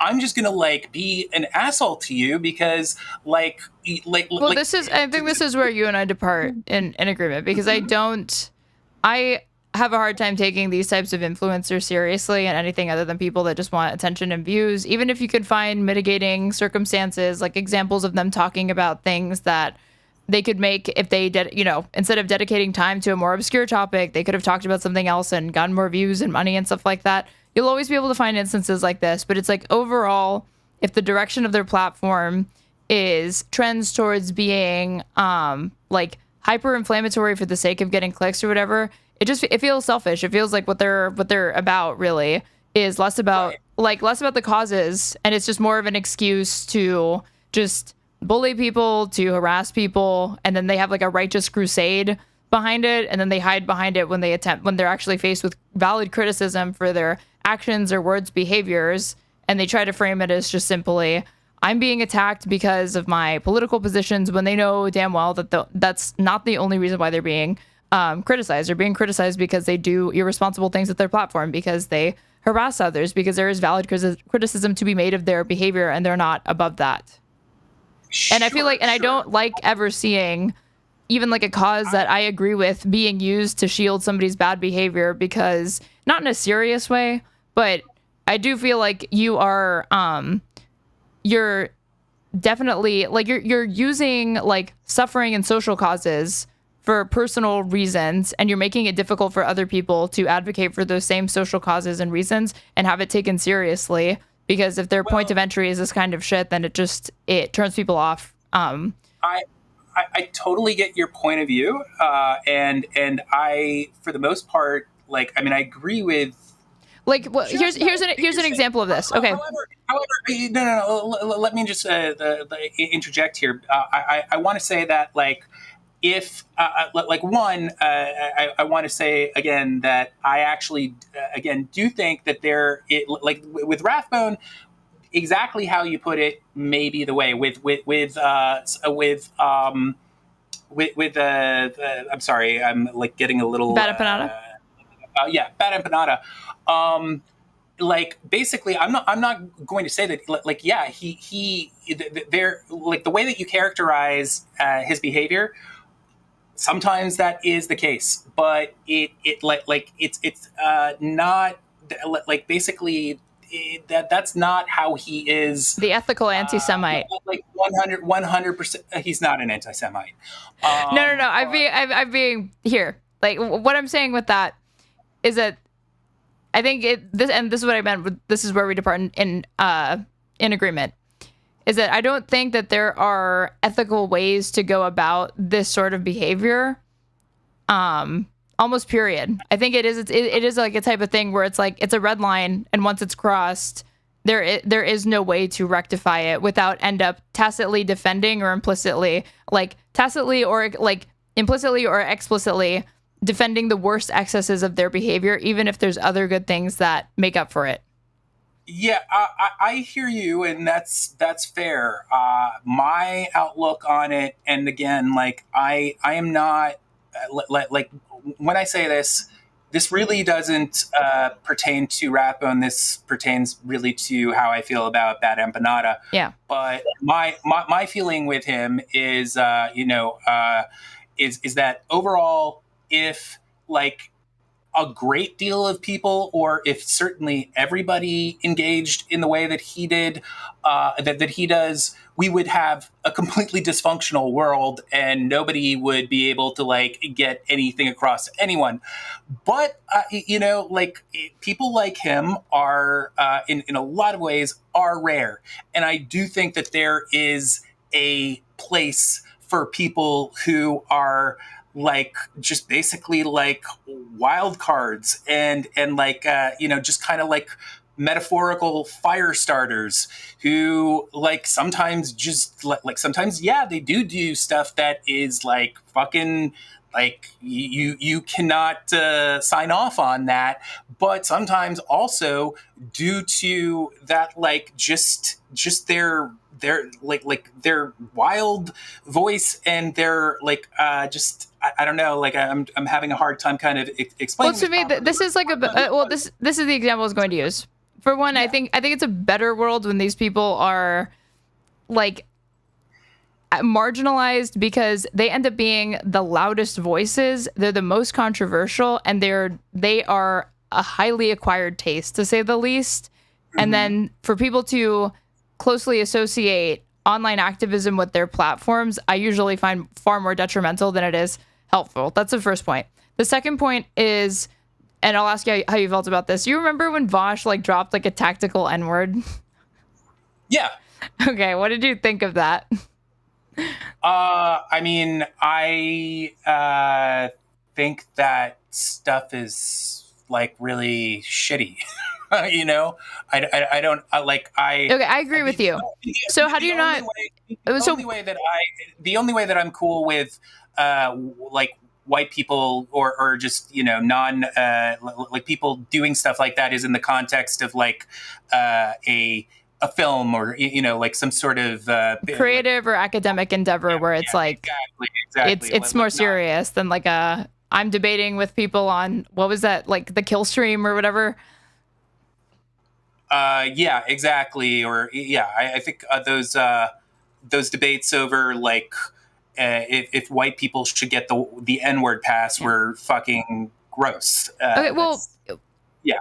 And the way that Vosh justified it is that he's like, this is invoking a slur's use for good because it's very inflammatory, but the point is to like take the power away from the word, and there's this kind of like utilitarian calculus in the way that utilitarian is used online to justify this sort of behavior, and it's silly to me. And so, like, you agree. So I guess what's the difference, I guess, between dropping the tactical N-word versus like these people being so inflammatory that they are unintentionally and sometimes intentionally anti-Semitic, and that's given a pass. When in the former, you can see that it shouldn't get the pass, but then I guess in this instance, I see it as like you're okay with that kind of stuff because they have other good qualities, you know. Can you play like 90 seconds of the video that I gave you, and then I'll answer your question because I think I like. Have you seen this video? Can I just play it without, or do I need to share the stream with you? You like it's. What do you mean? Is it the? I've seen it. Okay, then you don't have to play the. Like after about like 90 seconds to like 2 minutes, it's kind of the same thing. So just. Well, then give me a second. Then I'm gonna play it right here, and we'll listen. We'll see. Line shared. Go for this video of me where I'm basically saying that every president is cucked for Israel. People have seized upon it and said that it's anti-Semitic. Are you guys just now noticing that like 50% of the discourse on this app is Jew hate? It's got to be about the Jews. It could never be about the genocide or the power exacted by the Zionist Israel lobby over the U.S. government. There's not really much to be said for whatever Ethan says here. Congratulating the person for, I don't know, calling my post anti-Semitic. Look, if being against genocide means that I am also an anti-Semite, punch my fucking ticket, okay? That's my reaction right there. Punch my goddamn ticket. I'm a fucking anti-Semite. If that's what it takes to be anti-genocide, if that's what it takes to stand up and say, we condemn the Israeli state for its apartheid, ethnic cleansing, and genocide, and that makes me an anti-Semite, then so be it, because I'd rather be an anti-Semite than pro-genocide. I'd rather be an anti-Semite, whatever the fuck that means, than placate, normalize, sanitize the worst crime against humanity that's playing out before my very eyes in such awful, vivid detail, live streamed to me on the Nightmare Box day after fucking day. I mean, Vadim, this is a horrible response from this guy. And here's why I think it's a horrible response. One, it's not mutually exclusive to be to not be an anti-Semite and to be anti-genocide. Two, he is strawmanning people because that is not the criticism here. The criticism is not that you're against the genocide, therefore you're an anti-Semite. There are definitely those people in this world, but that's not who he was talking to. It's Contrapoints, right? So I give Contrapoints the benefit of the doubt because I know Contrapoints is intelligent and makes sharp social commentary, and I love her videos. He is being criticized because in trying to take a stance or talk about issues related to Palestinian suffering or whatever, he is leaning into harmful and hurtful, genuinely hurtful anti-Semitic tropes to deliver that message. And he is the one that is poisoning his own ability to talk about these issues in a productive way, because the first thing that people see and interpret it is anti-Semitism.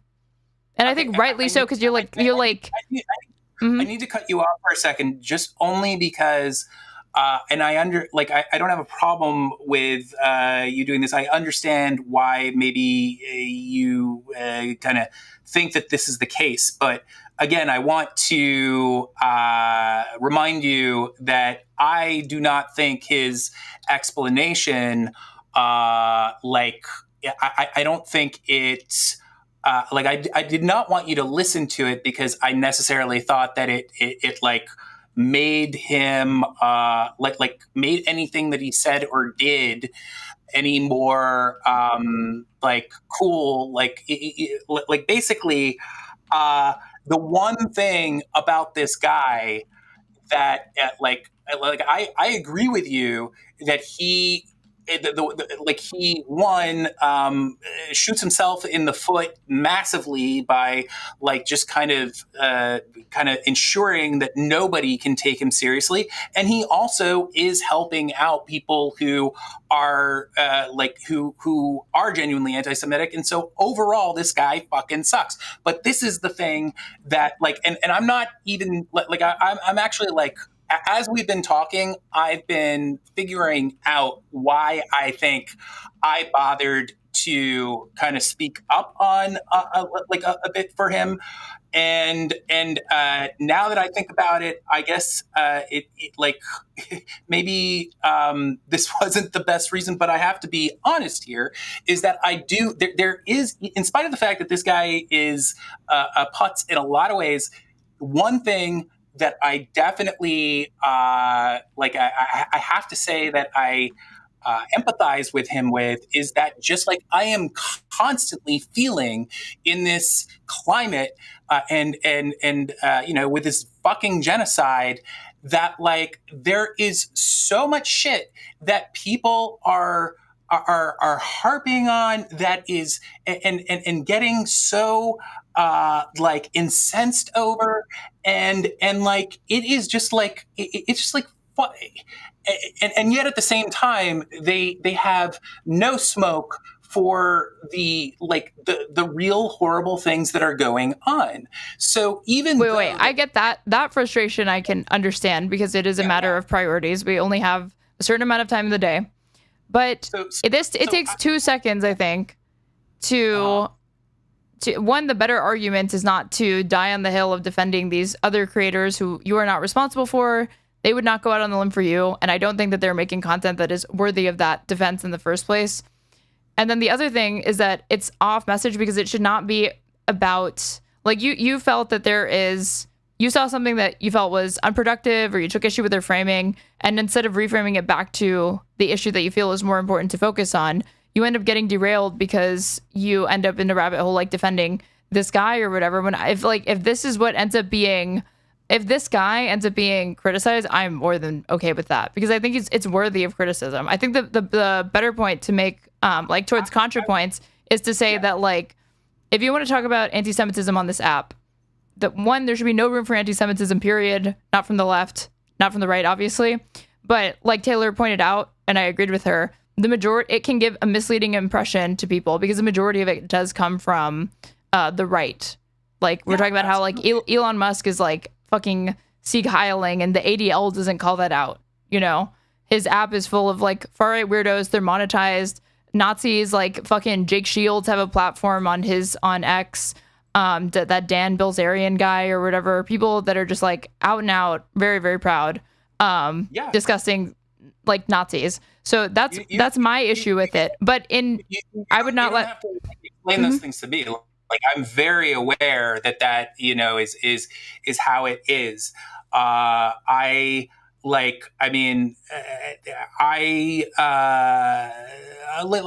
definitely like agree that would have been kind of the better thing to kind of to dwell on, but to just right off the bat discuss. But basically, like, I mean, I don't much care if like I feel like look, I'm not saying that like, I'm not saying this to say that I, as a defense of me speaking up for him, but I don't really usually care if I feel like someone like something is worth kind of like discussing, like I guess what I'm saying is, sorry, I'm getting a little scattered. No, here. no, because I took your point and I understood it. I don't usually care if people are going to like when I speak up on someone's behalf, like I don't care if they would do the same for me. I mean that is much better, of course, but no, I mean, you're talking to like a selfish, ruthless bitch when it comes to this stuff, and so I don't have the patience for people that I don't feel wouldn't do it to me. But I do agree with you that, like, it would be, I guess, better that you stand up for what's right, regardless of expecting it and to be reciprocated. I guess I do agree with that principle. And you know what, I mean, but in this instance, I don't think he has anything worth defending. I have to say, like I made a lot of mistakes in this interaction. If I kind of like I usually kind of think things a lot more through before like tweeting and whatnot, and there was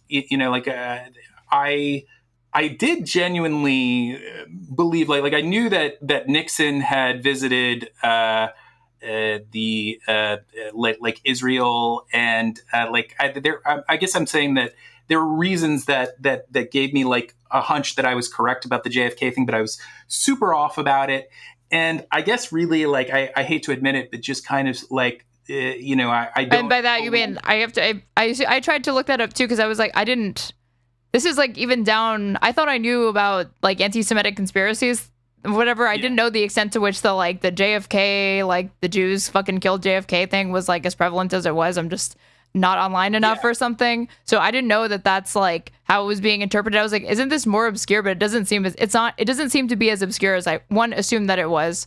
But yeah, I also tried to look that up about like which president came first or whatever. But I think the better reply to her would have been like if I had replied to this tweet or whatever, I saw it late, I would have been like, okay, yes, this is bad. I agree.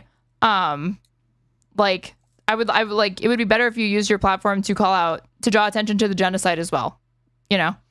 Yeah. Basically another thing that I should say, is that, and this is just kind of a small thing that I think makes it feel like even worse than but like basically, when I first saw that the tweet, I did not have like the volume on, and it like the Hava Nagila does make it hit even like worse. No, yeah, of course, because like that's what I said. I was like, this guy didn't choose to use like some Israeli song or whatever, which are like the presentation of what he's doing is obviously already insensitive and inflammatory enough. But then the fact that he uses a song associated with Judaism or whatever, it's like, dude, this is obviously anti-Semitic. Right. Plus, like the like sniffing of the money and shit, and now the JFK thing. Like now, I actually do think that he was doing the like, JFK was the only one who didn't bend the knee to Israel or like to the Zog, you know, that kind of shit. Well, I mean, the point is that like JFK was trying to basically was trying to keep them from developing a nuclear weapon, and so he, for that reason, kind of like compared to any other U.S. president, sort of stood up to them to some degree. I don't know the history of this. I saw something that said like he didn't visit because he was assassinated before, and then I saw there's shit related to it. I genuinely have no clue, so I have no ability to like to do it. Yeah, but I'm not saying that he was like some sort of like like he was not like super anti-Israel or anything, but just in comparison to other presidents, he did kind of challenge them a bit more than anybody else had, and I think that's like what he was getting at. And then also just really overall, it was about really more so just about these sort of like performative acts that presidents and politicians do in general there. But I agree with you that I mean, again. Well, I was willing to give him the benefit of the doubt for that at first, but then like looking into the content plus his response or whatever, like I'm not impressed with his response at all. So I guess I invite you to join me in saying like, forget this dude. Yeah, no, I am forgetting the dude, and I do think that there were some pretty large missteps on my part with all of this, and I'm not sure if I think I started trying to explain this, but I'll just be honest. I do appreciate Contra. I think that she's been really shitty when it comes to these things, and it's not just that particular tweet, but I still strongly respect her. What other shitty thing did she do, or what? There was something recently that she said, like a tweet that she had that had to do with Iran that was pretty like lame, and I forget exactly what she said, but I did not like it. And basically the issues that people had with that one tweet, there are basically like it makes sense in context with a few other things that she said, and then also what she hasn't said. She she made like I'm pretty sure that she made like two comments about that were pretty awesome, that were kind of like calling out statements that certain Israeli leaders made in the beginning of the genocide, but she just hasn't said anything else. And I do think that someone like her, right off the bat, even if she didn't say take the time to say things that I think are unproductive, I'd still have a problem with her not speaking up at all about on the other side of the coin. But basically she's just said other things that are kind of at the end of the day, she's splitting hairs over things that are ultimately inconsequential in light of a genocide going on. And it, to me, shows very strange priorities, and it's not what I expect from her. Well, I don't think anti-Semitism is a light thing or whatever, but I do agree with you that it's disappointing that she hasn't spoken up more about it given the size of her platform. Yeah, and I mean, also, I didn't have a chance to hear what you thought of the back and forth between her and Taylor, but I thought that there were one or two things that she said that I thought were just completely fucking weird and disingenuous. When she was saying that that Taylor was she either accused Taylor or someone else that was talking to her of equating Zionism and Judaism, and she was blatantly doing that, and her it was just basically she was just doing no you, and I was surprised to see that I don't know, it just seemed like dishonesty. They seemed like they were speaking past each other on this, because there was a point where what is it? I said, I was okay, this has turned into passive aggressive online jujitsu, because I could tell they were both making a ton of assumptions about the other person's position, but then when it was actually what they ended up writing out was this very it seems like a condescending or snarky but also diplomatic reply to one another. That's why I said it's they're boxing with each other, right? Because I didn't feel like they were having it definitely seemed catty very, very quickly. Yeah, but I mean, it just right off the bat, there was a reason why Ethan so easily could quote her and basically they're if she had even used that as an example, there are better things from that guy to point to than that. But if she had complained about that tweet, I would not have had a problem with that. But the whole thing of saying that 50% of discussion from the left, I mean that implies that she thinks a lot of stuff that lefties are saying that is not anti-Semitic, that she thinks it is. I mean, I don't know that for certain, but it kind of implies that.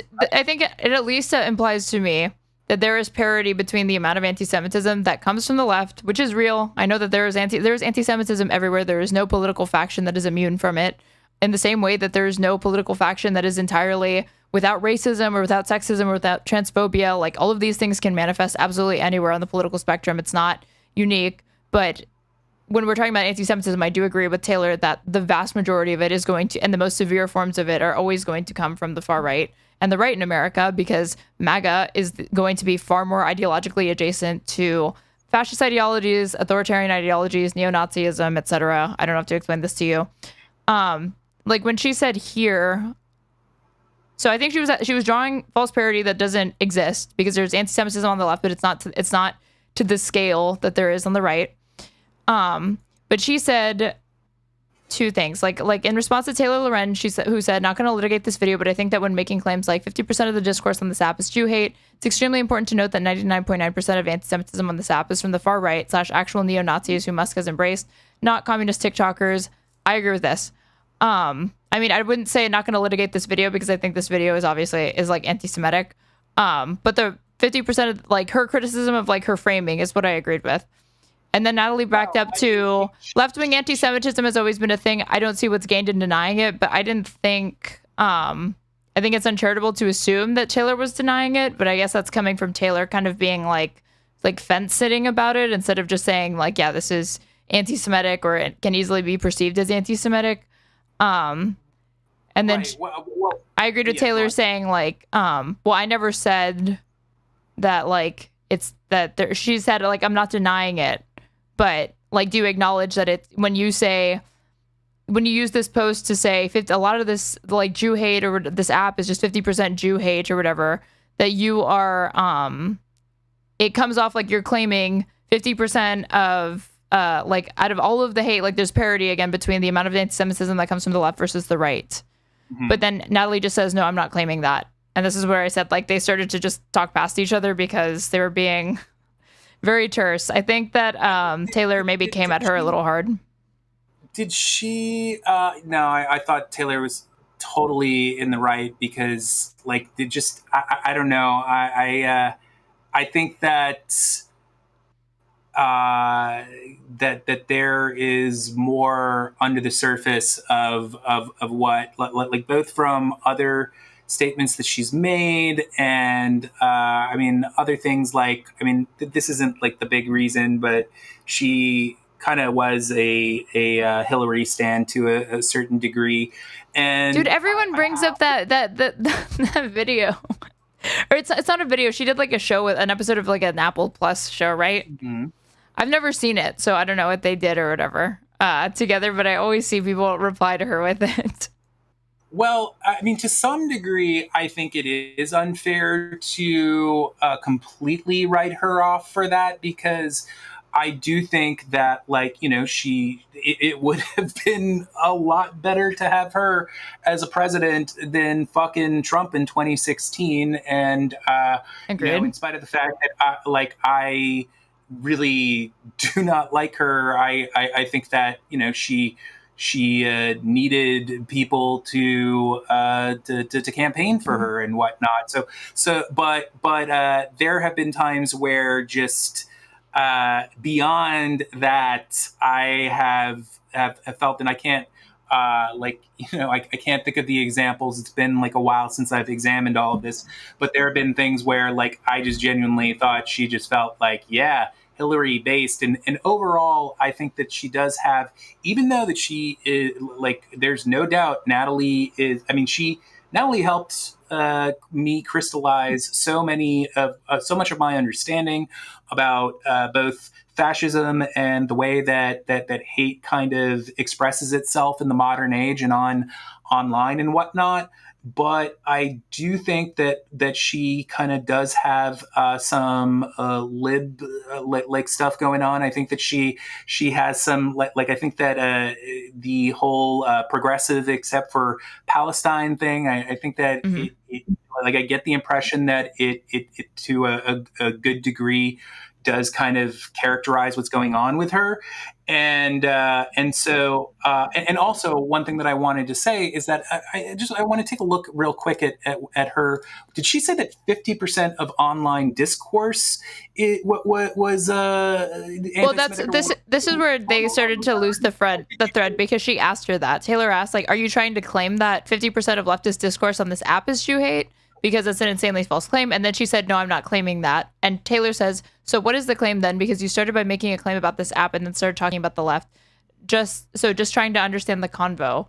Natalie says, look at the thread you're responding to. I cited an example of blatant anti-Semitism. A bunch of leftists jump in to say that, no, that's not anti-Semitism. There is no leftist anti-Semitism. I don't see this as a negligible fringe issue. And then she said, I don't see people saying that leftist anti-Semitism doesn't exist. But if you say 50% of this app is Jew hate, then point to a communist creator. Of course, people will ask you to clarify it seems like you're conflating anti-Zionism with anti-Semitism too. Zionism is a Nazi ideology.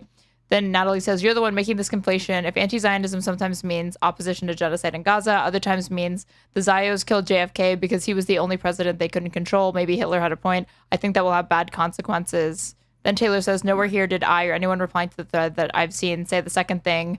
Anti-Zionism is not anti-Semitism. I think when your content is being used by a Zionist-like client, you might want to consider that your message could have been communicated with more nuance. And then she said, I don't think this issue is reducible to Hassan versus Ethan. They go from there. But I think that Natalie's claim here, if she said, like, I completely agree with what Natalie is saying here. I cited an example of blatant anti-Semitism. A bunch of leftists jump in to say that, no, that's not anti-Semitism. There is no leftist anti-Semitism. Well, not that part. But I agree that, like, nobody should be jumping down somebody's throat for calling out anti-Semitism. But I do think that she's strawmanning people because most people were not, from what I saw, the limited amount that I saw from this thread, most people were not doing that. They were criticizing her in the way that Taylor was, which is that when you say 50% of the discourse on this app is Jew hate in response to like a left-wing creator or whatever, you give the impression that like the majority of it's coming from the left rather than the right, even if you don't intend to. Yeah, I mean, I am pretty confident. I will say that obviously I can't say this with true certainty, but I'm pretty confident from other things that she has said that she used that example deliberately because she does think that it is a I think she over her perception of the problem is what am I trying to say here? I think this is what you're referring to. She says those are all problems that should be talked about, but this particular Twitter thread is addressing the denial of anti-Semitism in my sphere of influence. Right, and I think that again, it's more. I would not think it's purely on this thread alone, but other statements that she has made lead me to believe that there is a lot of discourse that she sees on the from the left that is not as that she finds anti-Semitic, that just is not like this is a very one of like the worst examples that she could like come up with. But there are other tweets that she's made that just like it feels like she is kind of pearl clutching, and I guess that's like, you know, part of why I like kind of came in, because I also like I get so like when these days when I see people who are overstating the or just maybe not overstating, but like feeding into the hysteria. Like, I mean, obviously anti-Semitism is a like not only a real thing, but yes, it's all over Twitter, and we need to call it out. But at the same time, what she said was in response to somebody saying like a sitting U.S. Democrat just went on like a hate-fueled Islamophobic rant. So, and they asked like, why did you only bring up anti-Semitism? Like, have you not seen the other rise of bigotry that's occurring right now? And I see that much more than I see anti-Semitism. And then that's when she said that those are all, we should talk about all of that, but I'm specifically addressing this type of bigotry in my sphere of influence. And the part that I disagree with this first person is that I don't think discussion of these things is a zero-sum game, where if you spend any time spent talking about this other form of bigotry that's not as prevalent is time taken away from speaking about a more prevalent form of bigotry. I think it's unproductive to assume that that's what's going on here. But I do agree with them that like, as far as like priorities or whatever, that like it is more like, to me, it's far more troublesome that, like this person said, a sitting U.S. Democratic governor just went on like a hate-fueled Islamophobic rant than calling out like this sort of thing. Like, if I had to choose between the two, which is not a dichotomy I'm presented with, but if I had a gun to my head, somebody put a gun to my head and was like, which issue would you choose to talk about? Do you think is more important to highlight? I'm obviously going to talk about the one that's on the scale of affecting national U.S. politics over stuff that, like, bigotry that's occurring and fomenting online. But, like, both need to be opposed. But if it was a choice between one or the other, yeah, I do think that is the the bigger issue. Somebody linked me this one, and this is to me far more problematic, where she was saying, somebody said, she said, killing 60,000 people is probably the worst atrocity in the last 2 years, but in the scope of modern history, it is unfortunately far from unique. Yes, that's another one. There's like this. I don't. If this is a real image, and I have no reason to believe it's not, I don't like that personally. Like that's worthy of far more criticism. But this, I'm not surprised that it led to the discourse that it did because it's Twitter. But I think to people, especially like normies and like libs or whatever, they see stuff like this, and what they see is like, oh, somebody's just trying to call it anti-Semitism, and you have all these leftists trying to like downplay it or excuse it or whatever. And so like jumping down somebody's throats to say it's like they're like a crypto Zionist or like a crypto Israel apologist, like that may or may not be the actual fact of the matter. But as far as how it comes off to other people, and this conversation is happening publicly, you will always look insane because you're jumping to the most uncharitable read of their word when it could be a genuine concern for a type of bigotry that is obviously unacceptable. I mean, I hear you. You also have to keep I think consider that like if you look through her like the replies to that thread, you have tons of, like she's talking exclusively about leftists who are coming in and like saying kind of in some cases off base things, but also there's a ton of fucking Zionists who are in there who like hardcore Zionists, people like who like also like I saw like a lot of like turfy shit going on in there, which was of course ironic. Like just like a lot of genocide denialism in there, which of course you're going to get with like Zionists, and like it's like she must like be looking through. I mean, she is, because she's like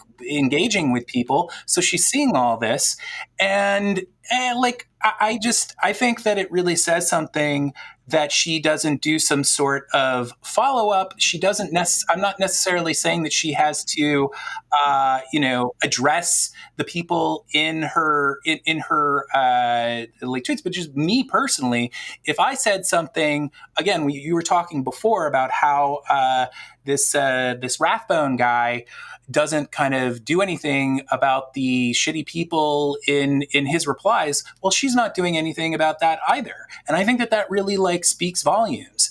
Like if something like that happened to me, and maybe like something like that has happened like 2 or 3 times, or on Twitter, sometimes shit like that happens, I will at the very least kind of like follow up and say some things that kind of counterbalance that, and to kind of puts out the message to people like, hey, I'm not your guy, things like just like a bunch of things, and so I think that really like says a lot, that she just is fine just kind of letting that be. And like that's why, I mean, someone like Ethan, well, I guess really quick, I agree with that, but I guess when it comes with given Contrapoints' body of work, I'm going to give her far more of the benefit of the doubt, because I do feel that she's earned it, as opposed to this Rathbone dude who, like, the few things that I know about him, I have not been impressed, and I don't see anything worthy of defense or whatever. Right. But that's why I guess I see it. Like, I agree with you that principally, obviously, every creator needs to be vigilant about the audience that they're attracting and moderation to make sure that your message is being communicated effectively. Because if you notice that that's who you're attracting, then it's worthy to do some self-reflection and make sure that there is actually clarity and discipline of what you're saying. So your point is actually landing, and you're not just attracting other bigots, or you're not just being a useful idiot, Okay. And that's why I like when I see the people throw like that image of her with Hillary Clinton, and I'm like, it's such a footnote in the grand context of her work, because like when I think Contrapoints, the first thing that I think of is definitely not that thing with the like 1 episode collab with Hillary Clinton that she did for 2 seconds. I think about her YouTube videos and like the radicalization that she's done. I know that I'm way further left than Natalie, though. She's the queen of the liberals online, right? But I think that obviously, even despite being a filthy liberal, I appreciate her work, and I love the majority, not all of them, but the majority of her video essays.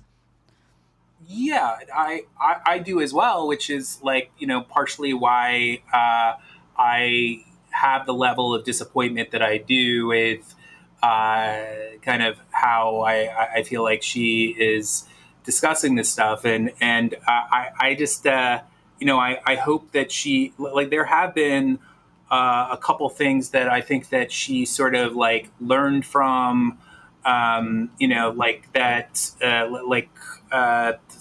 think that there was a certain point where she was not the worst, but kind of when it came to non-binary stuff, and also she kind of to some degree who's that turfy trans male who is really horrible?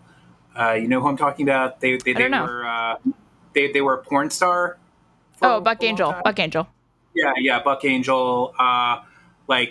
She praised him when it was really obvious how awful he was, and so there are things that she has kind of everybody fucks up, and there are things that I think that she was very defensive about at the time, where she kind of eventually. Did you ever watch the canceling video? Because the canceling video is literally just all about that whole saga. Yeah, no, that's a good video. Yeah, no, absolutely, and she goes into all that stuff. So, I mean, I'm saying that I think that she does have the ability to learn, but it's just also I have seen too many people for my people who I actually have cared about just fall down, go down a slippery slope with this stuff. And I'm not saying at all that I am that I really think that she's on that course, but no, I mean, she's talked about this herself. If you watch one of her earliest videos is called Decrypting the Alt-Right, How to Spot a Fascist. And she talks about how difficult it is to identify and call out dog whistles without coming off like you're this hyper paranoid person that's basically trying to see bigotry where there's not, or see things that aren't there, and you're trying to catch people up in ways, because the whole point of a dog whistle is that it's imperceptible to the average person's ear, but to people that know and recognize things, things set off alarms. She also talks about this in the canceling video, where she talks about how she felt Tati's she goes over briefly the James Charles versus Tati drama, and at one point when Tati was doing the infamous Bi Sister video, she said something about James Charles that Contra says she said, "Oh no, you tried to trick a straight man into thinking he's gay," and she kind of conflated being inappropriate with homosexuality, and she said she's not being overtly homophobic, but she is saying things that send off red flags to me. She's also talked about this with respect to transphobia and about J.K. Rowling, and how J.K. Rowling says, "I'm just trying to talk about women's rights here," but she's talking about cis women's rights specifically, and her platform has now become one dedicated to hate, unfortunately. And so addressing how do you call out what you see is the kind of starting roots of radicalization, or probably signs that somebody is problematic on a certain issue. She definitely knows it's difficult to do, but I don't think she's ever been in the position where she is the one that is now being called out for people seeing signs of given your body of work, for her to not be more outspoken about the genocide is disappointing to fans. It's disappointing to me. I wish she would talk about it more. I wish she would talk about Islamophobia alongside the anti-Semitism that's going on right now. I wish she would talk about the suffering in Gaza and the genocide, given her massive platform and her influence. She would be a very, very important voice to add to the conversation, because she has a lot of buy-in with liberals, because she is liberal, So she does have kind of before she was Contrapoints, she had an internet presence, and she was like pretty, like, I mean, I was in the atheist scene as well, but she was kind of like she definitely, I don't want to make it sound like she was super right wing. She absolutely wasn't, but still, like, that whole scene was continues to be extremely Islamophobic. And yeah, the skeptics, the 2016, like the skeptic community. Yeah, and I mean, that was like kind of one of the first things that like really just made me part ways with it personally. Yeah, for sure. Like Sam Harris and all of that just ended up being a Trojan horse for, like, they said they cared about atheism or whatever, but it's like, then all of a sudden we're talking about like race science, and we're talking about electing Donald Trump to own the libs. And it went from like dunking on creationists to like, here's why, you know, supporting Donald Trump is actually the based in epic skeptic centric, like, you know, enlightened centrist atheist thing to do. It was dumb. But yeah, that was definitely like it started off as edginess for some, and probably just was the start and end of it for a lot, but it didn't end up being a funnel towards the right for a lot of other people. Yeah. And you see those people now, like Richard Dawkins is a fucking TERF now. Sam Harris defends this genocide. Sam Harris is ridiculously Islamophobic. Like, you see, like, people were correct in their assessments back in 2016, and you only see it more certain. They're more open about it now. Not only is Richard Dawkins a fucking TERF, but he also, like, he literally has done multiple, like, you know, speaking engagements at like churches and stuff, which you know, in itself, like appearing at a church like that can be okay depending on like kind of, you know, like the conversation, but he's basically like breaking bread with people who are just, you know, like him, like fucking TERFs, and who have like, you know, that they have certain far right interests in common.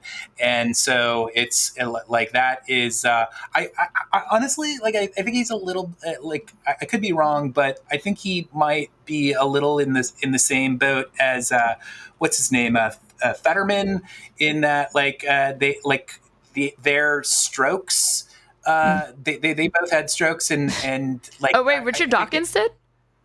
Yes, he did. Oh damn, I didn't know that.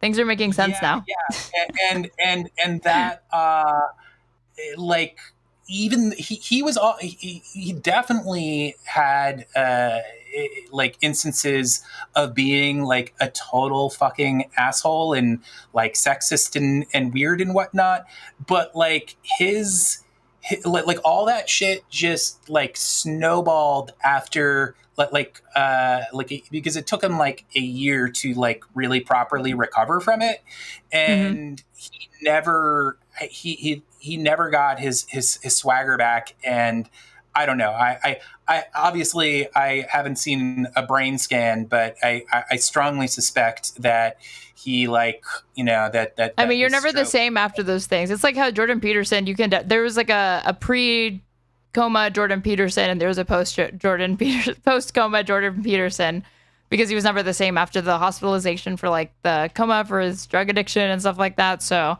but yeah, I didn't know that, because like to me, I'm like, oh god, like Richard Dawkins like totally fell off. Like all these people totally fell off. Yeah, I mean, they fell off, and then also to a certain degree, you realize that they were awful back then in a way that, like, maybe, like, you know, that either was not as obvious because certain conversations weren't being had in like, you know, in detail, or just, I don't know, like in my case, it's half that, and then half also just kind of like realizing more about how these things work and whatnot. I mean, really the just at a certain point early on with all that shit, I just like, at first I was like trying to have an open mind in terms of the way that they were analyzing specifically Islam, but I just like realized these people are looking at Islam as though it is some sort of religious super virus, that it is just inherently like more destructive than like, that it just like baked into it. I don't think you saw it, but like there was the first segment that I covered today, even though, and I wouldn't have done it otherwise because it was a video that was 7 days old of Megyn Kelly and Charlie Kirk talking about Zohran Mamdani. But I saw a clip of this and it was so fucking, I was like, this is insane amounts of anti-Muslim bigotry. This type of bigotry would not be acceptable for literally any other group. And I don't think that's me just being some sort of like stupid, like reverse the roles 5-head thing. It's like, no, genuinely, I could not think of any group that you could insert. I don't think that even on the right, you could say the comments that they were making about like black people, about Asian people, about like other minorities that are still treated like not entirely well in society, obviously. But I still think it would be like fucking cancelable or whatever. But they were just being like insanely, just like flagrantly bigoted. And it's it's just shocking to me how like pervasive it is and how it gets you elected in this country still. You know, it's like not only does it like not kill your career, but it literally gets you in office sometimes. Well, I mean, honestly, like, God, there's a lot of shit that's been going on recently that connects to all of this. And I mean, like a lot of the stuff, the crazy ass Ethan Klein stuff. And, there are a lot of really, in my opinion, excellent creators who have been disgustingly smeared as virulent anti-Semites, and that's just like one aspect of it. But that stuff is going to get so much worse for Zohran Mamdani. I mean, you know that Mamdani. Mamdani. Sorry, Zohran Mamdani. I would always screw it up. I was like, it was something about me getting on stream. I had no problem saying his last name until I had to say it in front of a bunch of people on my stream. In my brain, I'm like, Mum, like M-U-M, Donnie.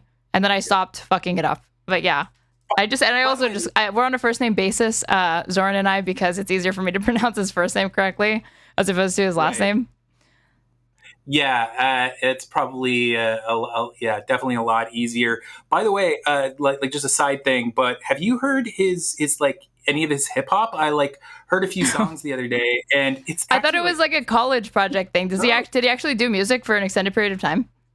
Yeah, I mean, at least for a couple of years, he has like some like it's very like it's got like a very like Afro beat kind of a thing. Like it's definitely, he's collaborating with a lot of African musicians. I mean, I think he isn't he from Uganda? I forget like which African. He was born in Uganda, but he was raised in South Africa. But then at the age of 7, he came to the United States. So like, when Charlie Kirk and Megyn Kelly are like, he only became a naturalized citizen 5 years ago. I'm like, yeah, that's true. But he like lived the majority of his life here.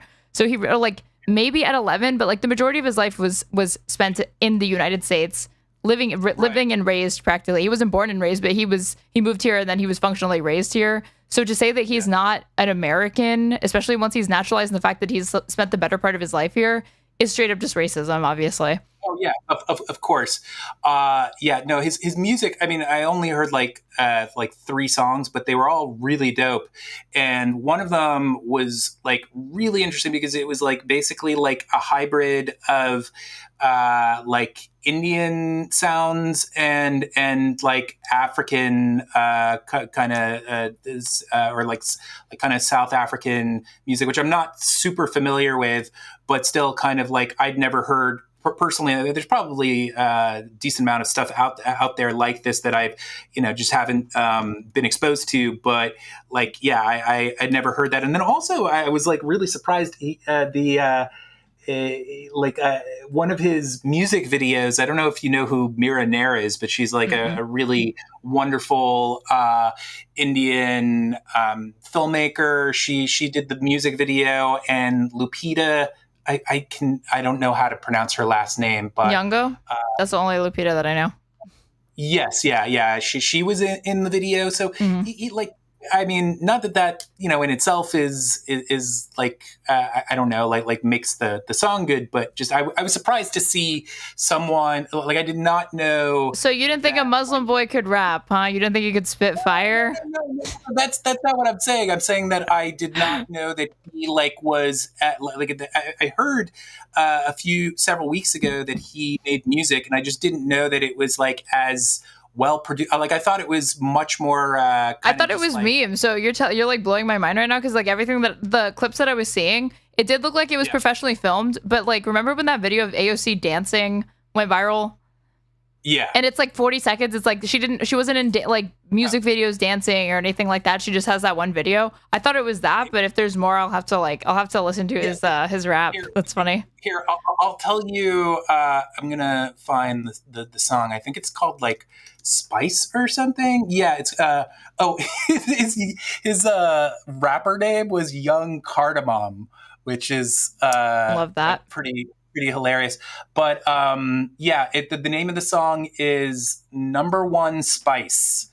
And I heard some other songs, but that was the one that I was just like, whoa, like it really I just had never heard a song quite like it before and really dug it. But it's gonna get way worse for him. This is just the start. This is because he just has the fucking nomination. He doesn't even have he hasn't even won. He just has the nomination and he still has to go to the general, and he's going to have to be going up against Cuomo, who's probably launching an independent run, and Eric Adams. But apparently they're pressuring one or the other to they're going to start to try to pressure the Republican to drop out or renounce the nomination so that they can free up the 30 million registered New York Republicans to potentially be forced to vote for either Cuomo or Adams to defeat Zohran. So money is kicking into full gear to keep Zohran out. We knew this was going to happen, but the fact that they're even considering trying to shove out the fucking Republican to do it, I'm like, damn, okay. They're not playing. They don't want him elected. Right. You must have heard that Trump has called for his deportation. Yep. Yeah.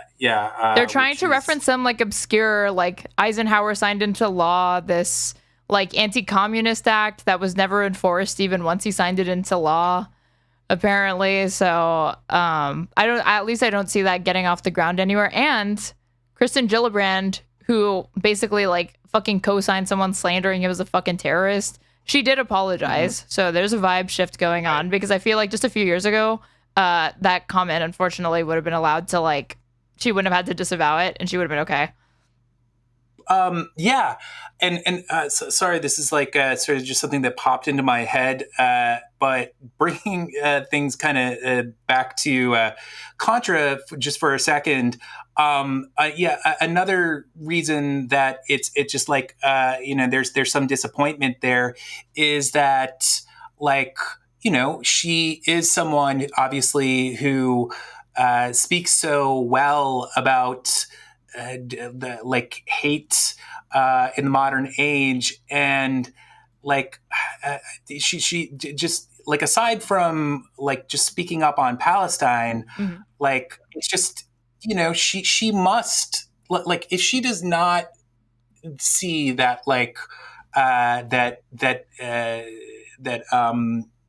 Islamophobia is as much as anti-Semitism is a problem that we need to be attentive of, and whatnot. The fact that she doesn't seem to have much of an interest in really engaging people about that, it bothers me. It's just I pulled this up to see. I was trying to find something earlier that a chatter said that she said, "Oh, I won't make a video on this because people won't like my opinions." And she said this on June 20th. "I tweeted more about Palestine than I ever tweeted about, for example, Ukraine. I don't comment on this type of topic that often because, well, look what happens when I do. If not tweeting enough leads people to suspect I love genocide, then those people are inclined to believe the worst of me on any pretext. And there have been a lot of those people for nearly a decade now." Look at the tweets that she's talking about, because if you look them up, there is one that I know of that she said early in the genocide where she picked like I think it was some quote that who's not a Netanyahu, but the other big guy in charge. Yoav Gallant, Israel Katz, Smotrich, Ben Gvir. Yeah, I think it was Katz.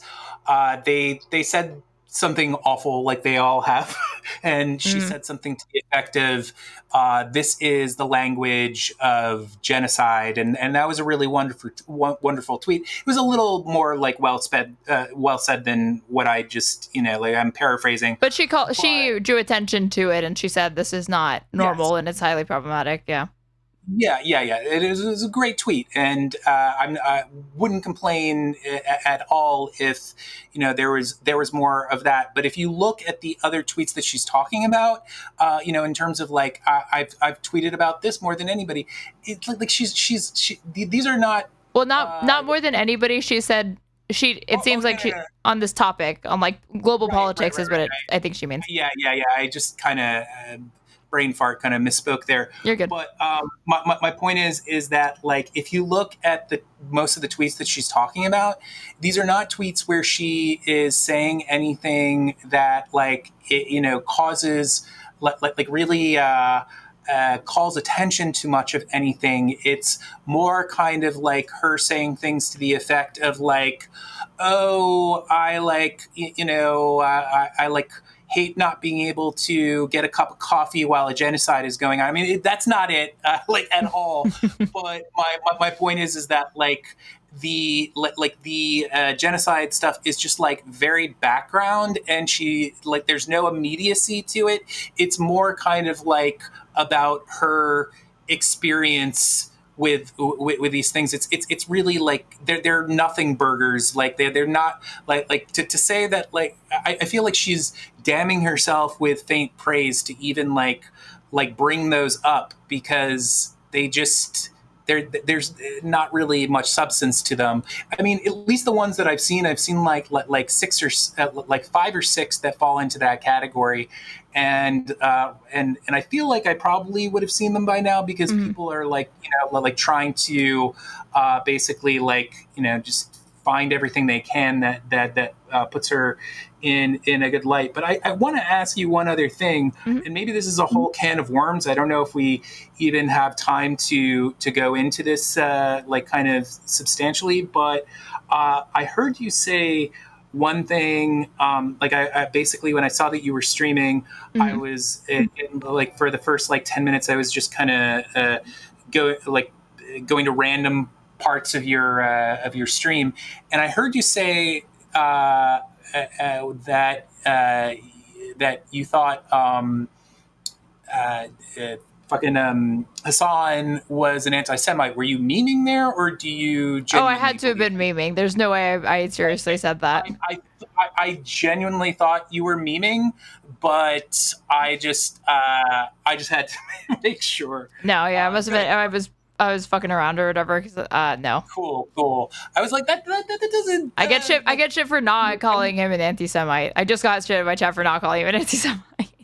Yeah, no. I kind of immediately thought like that just doesn't seem to kind of jive with everything that all the conversations that we've had and whatnot. But listen, like in general, I like my policy is that I tend to use these words less as nouns but more as verbs. Like anytime I call out bigotry, for the most part I try not to essentialize it to the person, unless it's someone like fucking but it's people like MAGA people, Charlie Kirk, or like people that have a proven track record. Like I said earlier with Sam Harris, I'm comfortable saying he's Islamophobic, and that is who he is, because I'm familiar with his work or whatever. But when it comes to like creators and individual people, I think it's always more productive to say you have said racist shit or done like you've done a bigotry here, as opposed to saying you are a bigot or you are an anti-Semite, you are a racist, like you are a transphobe.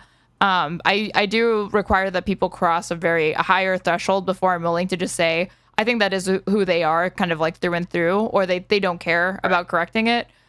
So I'm not above calling out any of these people, including Hassan, if he's been anti-Semitic for saying anti-Semitic shit or something that's insensitive or could have been worded better. But no, I don't think he's an anti-Semite. Right. Yeah. No, I figured that was the case, but I just when you said it sounded like a meme, but just stranger things have happened. People sometimes have opinions that you don't expect. No, yeah, for sure. But listen, I'm going to get going in a second. I do want to kind of wrap up by saying, like, look, I get you. Okay, I do. I'm continuing to kind of kind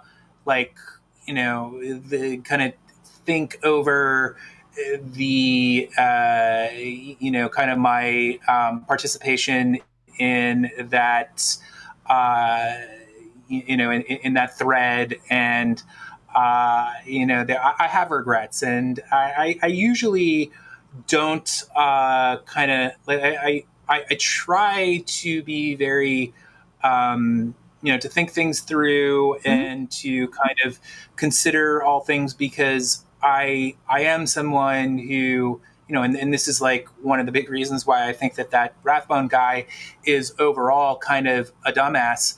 I do think that we do have to be careful with our messaging, and I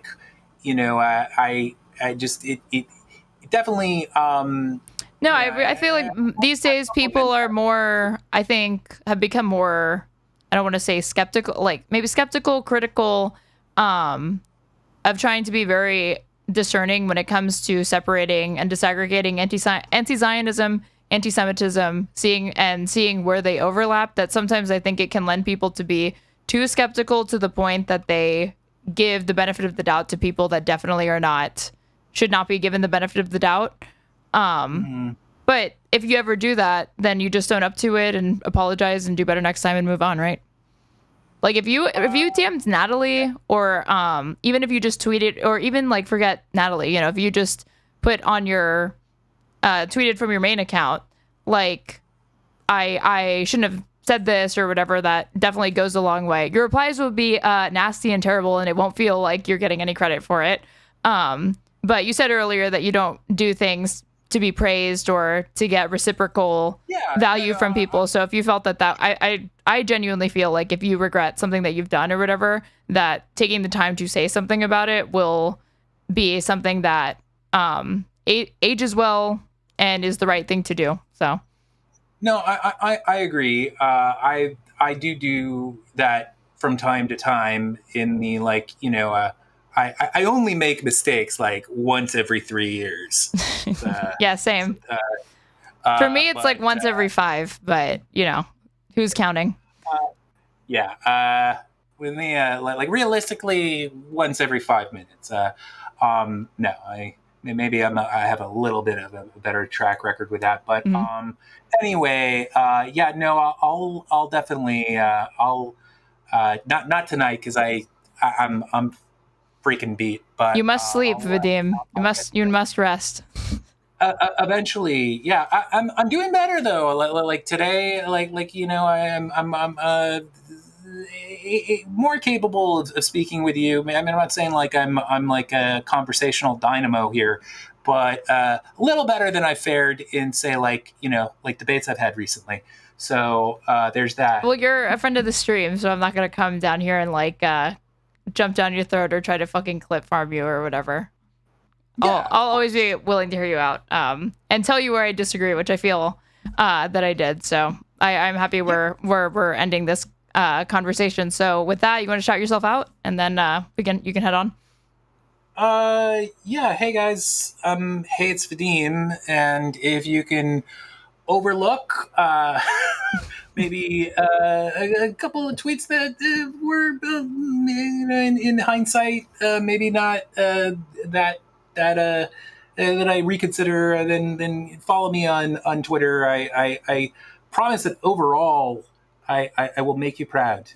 But I don't know what else to say about. I am coming back to YouTube with some material, but it might be another month or so, because I'm working on a big project and trying to get it just kind of banging.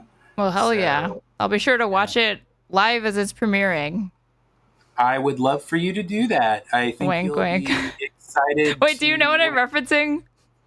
Wait, say it again. No, forget it. Okay. No. What was it? What was it? Sometimes. Well, because Ethan's suing these people, and like a big sticking point is that they streamed it while it was premiering or whatever. So I said I'll be sure to stream it while it's premiering. Right. Yeah. I promise not to sue you for that. So thank you. Okay, as long as I can get that security guarantee, then I will be happy to do so. You could smoke as much weed. You could take pee breaks. Yeah, I'm gonna do a chair stream. I hope that's cool with you. You could do that. I'm cool with that. Like you do not have. You can take a pee break. You don't have to like wear a diaper like Ethan Klein expects people who watch his videos to do. But anyway, yeah, great talking, and I hear you, and have a good night. Okay. You as Thanks well. for having me on. Yeah. Bye, Vadim. Bye.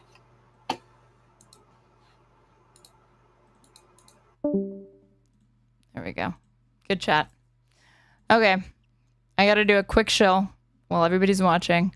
If you're watching on YouTube, you should like the stream if you haven't already. And subscribe to me so you know when I go live. And if you're watching on Twitch, you should do the same. You can follow me and check out when I go live, which is basically every single day.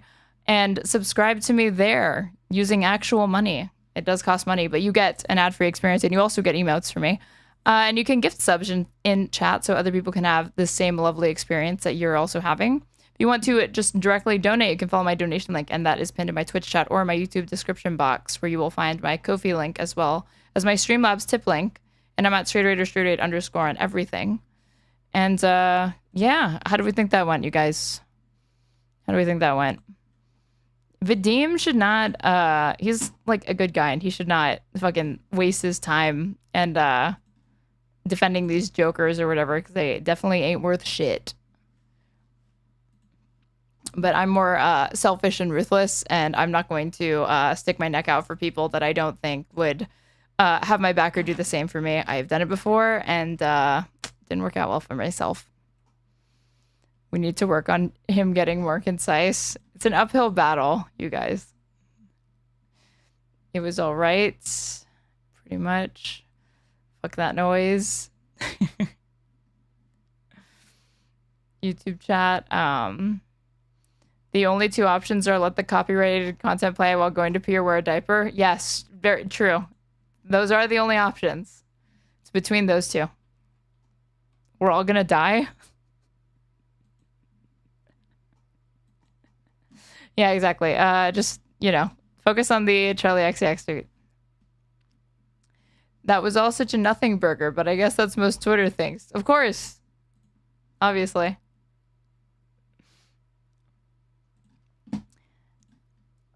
That is what Discourse TM in 2020, I almost said 2026, 2025 looks like. Vadim is cool peoples, but meanders too much. Dude, I feel so bad that he has insomnia. Like, insomnia is like, if you've ever had a bad night's sleep and then you had to go to work or university or school, I don't know what the age of people watching me is, but I assume it's adults based on my demographics. It's fucking terrible to do that one time. So could you imagine if that was, you hadn't gotten like a solid night of sleep, like every single fucking night. It's like you can never get a solid night of sleep. So I give him a lot of space to talk and leeway, because if I were dealing with that, I would hope somebody would do the same to me. And it's also why I am harsh about people making comments about his stutter and stuff like that, because one, I do genuinely think it's ableist. And I know that people don't intend it to be that way, but until you have a disability like that, I don't think you can know just how much it can impact your speech and how frustrating that is. Like, I'm sure nobody is more frustrated than Vadim. The fact that impairs his ability to speak clearly and concisely. Yo, can I hop on real quick to talk about this? I talked with Vadim about this yesterday on my stream. Emery, you can come into the pond for exactly 5 minutes, and then I'm going to go back to React content before I head off to the night. Otherwise, it will be a rotating peanut gallery for the rest of the stream. But yes. And I'm sorry, I barely saw your DM right now. But yeah, I'm in the, if you go to the waiting room in the pond, we can chat for a little bit.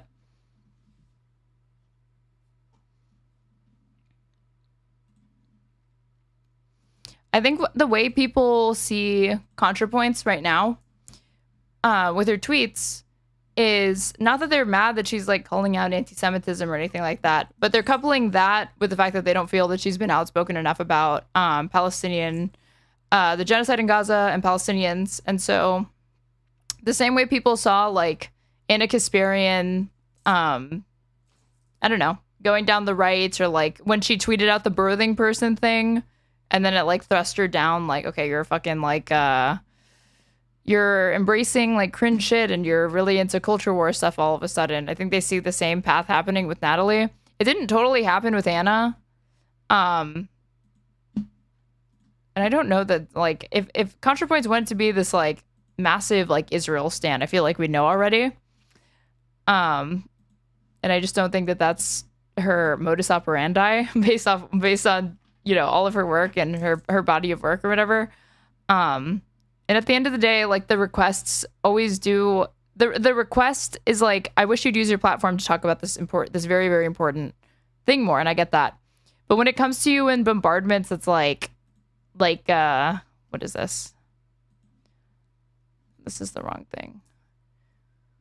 Like, how about you just tell us where you stand then? I don't have much to say about a live stream genocide our government is breaking. It's just surprising to hear from anyone who ostensibly cares about dismantling systems of oppression like this. I agree with more, but like people do, this is like, it's obviously going to be read as aggressive to the person you're trying to reach.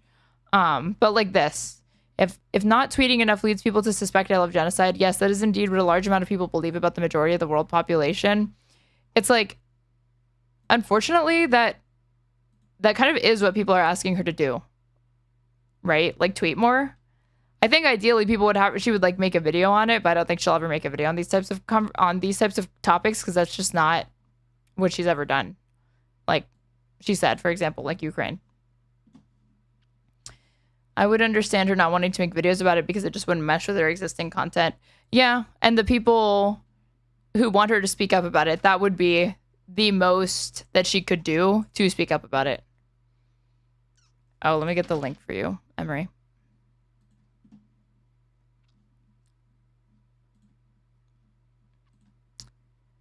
But I don't see it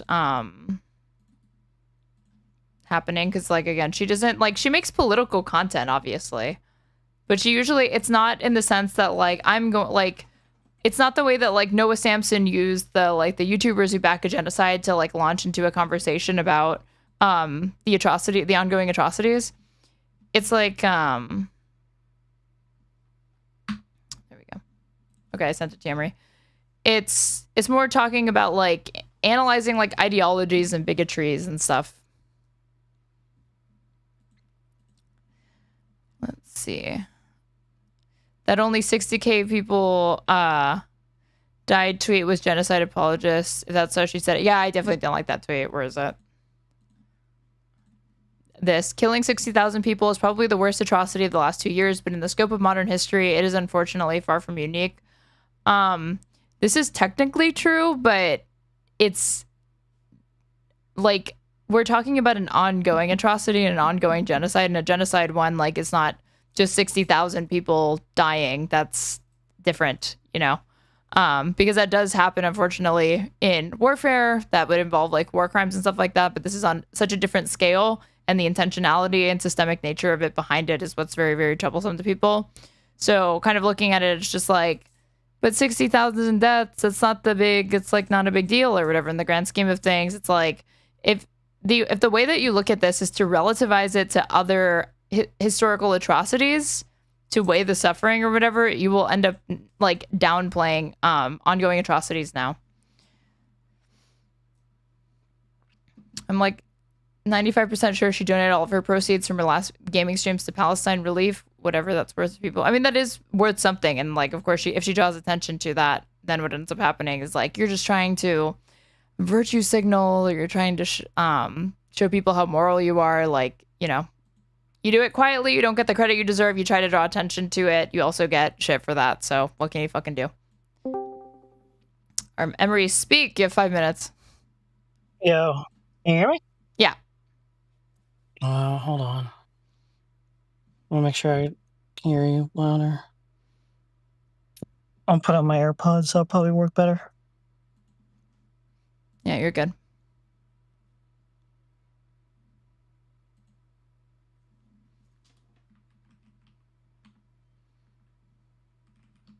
All right. How's this sound? You sound good. So you said you told me that you spoke to him last night. Vadim, that is. Yeah, I spoke to him last night. Can I get your TLDR thoughts of this really quick so I can make sure I'm not misled on your positions on any of this? Well, with respect to like what Vadim said, or like what started all of this, or Taylor Lorenz, or what? Contra's intentions and Vadim's intentions. Let's keep it as simple as that, I guess. I think Contra is she's doing a thing that I'm totally fine with, which is people calling out anti-Semitism where they see it. But in the context of her not using her platform to speak up more for the ongoing genocide, and to also use an example to say 50% of the discourse on this app is Jew hate, creates the false impression that the majority of it, or even a very, very significant amount of anti-Semitism that persists on Twitter is coming from the left, is false to me. And so I don't have an issue with her calling it out. It's like almost what she didn't say, right? I didn't think that there was enough. That's why I agreed with Taylor Lorenz that like there wasn't enough clarity in what she said, because it gave the impression that like, yeah, people on the left are what's really enabling like online the majority, or like a significant part of like anti-Semitism online. I think it's just wrong. But I do think the criticism for people that are trying to draw attention to this is the wrong thing to do is to deny it. The wrong thing to do is to downplay it instead of just contextualize it. And the wrong thing to do is to accuse her of being a crypto-Zionist, of supporting genocide, of supporting Bibi Netanyahu, of not giving a shit, because this is not just any ordinary content creator. I'm not saying you gotta like kiss her fucking feet or anything like that, but Contrapoints has a very impressive body of work. She is only, unfortunately, a progressive. She's not like a leftist like I'd like her to be. But I think that because of that, she should be given the benefit of the doubt, and people should attempt to engage with her in good faith and productively, knowing that she's somebody who can hear out reason and listen to reason if you're reasonable yourself. But there's room for improvement here. It's not the worst thing in the world, but I do think that you will end up looking, even with the best of intentions, you will look absolutely insane calling out somebody that you feel who is just to most normies, 99% of people, is just drawing attention to a serious type of bigotry. And you're accusing her of like supporting genocide. That is off-putting to people, and that's not the right way to go about it. You will look like you're crazy. Okay. So the way I've thought this through is that I've seen kind of a pattern of behavior from, people who kind of start a certain way, and then it goes a little bit more downhill. Now, some people will come off as insane immediately for calling out that behavior in such extreme ways. So I'm trying to think to myself, is it because they called out that extreme behavior that it gets worse ultimately, or was it always going to get worse? I guess with Contra, because I like a lot of her content myself, it is pretty disappointing to see, what's the best way to put it, where it's just progressivism except for Palestine kind of take, and it's being expressed through a way of the best way to put it is like apathy or lack of acknowledgement, and kind of downplaying in terms of, well, like this has happened in other places too. No, yeah, like in this tweet where she said the like 60,000 people in the grand scheme of things ain't that bad, right? That is explicitly like atrocity. You're downplaying an ongoing atrocity. It's very serious. And this is not just any type of like war crime. It's a genocide. It's a very specific type of atrocity. So to relativize it and to contextualize it in like the cosmic grand scheme of things, you could downplay anything doing this, Yeah, for sure, yes. Like Ukraine getting invaded is sad, but like, countries have been invaded all the time. Like that would land a very specific way with people, even though it might be objectively true that like, yeah, countries have been invaded all the time. Countries have been conquered in the past. to say that now is like somebody said in chat, like you're not reading the room, or you're trying to like obfuscate the point in a way that is obviously going to garner criticism that's warranted.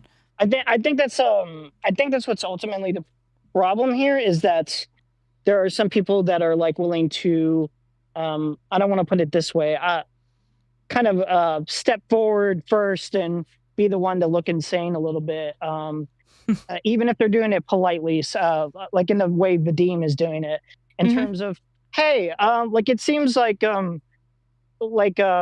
your content and everything that I've seen of you, you're a progressive person, but in this instance, you're not really living up to your morals and principles. And that's very disappointing. So it's very disappointing when I hear, not from you, but like from a lot of other people that are kind of talking about Vadim's perspective as if it's completely insane to be able to make at least a legitimate criticism to begin with, a polite one, but a legitimate one, and because he can't express it in the best way possible. No, yeah, people are like, he's dishonest, he's this or whatever, and I'm like, I don't, you know, there's a lot of things you could say about Vadim, and I don't think that, and there's valid criticisms to make of Vadim's engagement on the topic, but I don't think him being dishonest is one of them, because there's a lot more incentive to be dishonest in the other way. I think it leads into this point here where me and you, I don't know how much we're going to disagree on this, but I want to get your thoughts on this a little bit. So I've you know how when you scroll on Twitter, you're like, well, I agree with this. I agree with this statement here or this video here. And then you look at you retweet it, you like it, maybe you scroll on, and then you go back to it and you look at the profile and you're like, oh, this guy is like actually kind of unhinged. What the fuck? Yeah. Well, I've told Vadim this before, and I think I started on this, is that like he is like, you shouldn't have to take responsibility for anything else anyone says online ever. And so with that in mind, before you go sticking your neck out for someone, you have to validate and make sure it's somebody that's actually worth defending, or they've said something that's worth defending, and they're genuinely being unfairly smeared.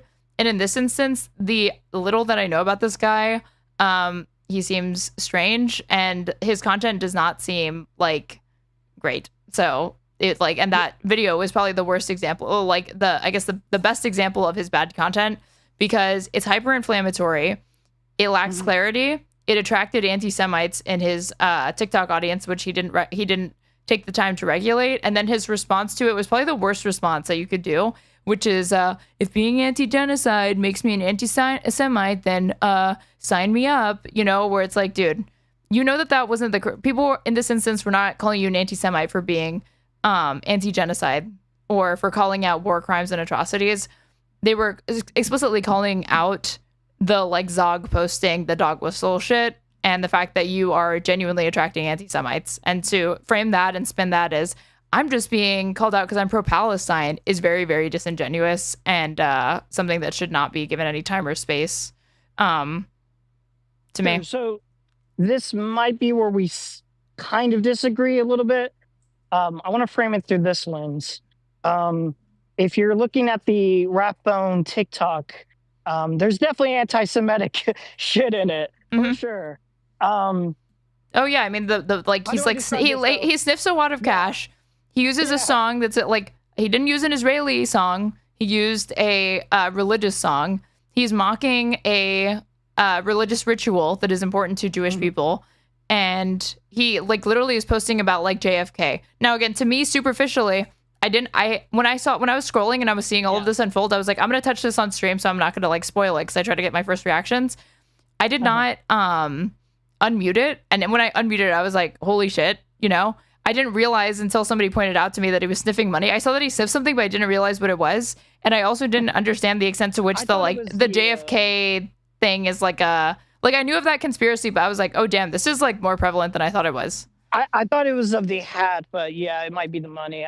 I can't remember for sure. But yeah, so I guess like when I looked at that video initially, without even playing the volume or whatever, I was like getting the commentary of that video being like, well, like, have you noticed how like there's a specific trend of most presidents or U.S. politicians like being in favor of a lot of Israeli policies, like for this foreign state. I wonder why that's the case, and why is JFK the only one that is, not the only person who have done that. Who, for what I've looked into, I'm pretty sure JFK was mostly pro-Israel, but there was a couple of stances that he took where like, hey, we're going to set some boundaries. I don't think I feel safe with you doing these specific things, like nuclear involvement for one. So I think I want to get your thoughts on this a little bit. For a conspiracy theory like Israel did 9/11 or Israel shot JFK, do these necessarily have to be considered anti-Semitic in general? Like, I will definitely agree with you on the factor that if most people buy into these theories, they are more than likely going to come to an anti-Semitic conclusion. I will agree with you there fully. But if someone were to sincerely believe that and be like, well, it actually makes sense with like our current state of affairs, I don't think that inherently will make somebody like be like, well, then therefore all Jewish people must die, or all Jewish people are intrinsically of low value. I think it would be more of a critique on how a certain foreign state has too much involvement in our state. Do you think that's a fair assessment? Well, I will actually quote to you a YouTube philosopher by the name of Contrapoints, who I think grapples with this subject. And she says it in the J.K. Rowling video essay, where I believe it's a J.K. Rowling video essay. She says, a fact on its own is not bigoted. It can't be bigoted, but it's very rare that we're ever presented with facts entirely decontextualized. So then people have to ask, what story are you trying to tell with this particular fact? And the instances, I think the example she uses are black crime statistics. Yes, it is true that black people do commit a disproportionate amount of crimes, that they are disproportionately arrested, but there are sociological reasons for that, and economic, there are social and economic reasons behind that reality. And are you interested in, are you bringing up crime statistics surrounding Black Americans to explore those nuances and to explain and explain why that is the case? Or are you using it to be bigoted and you're trying to hide behind the veneer of having some sort of intellectual discussion when really you're just dog whistling?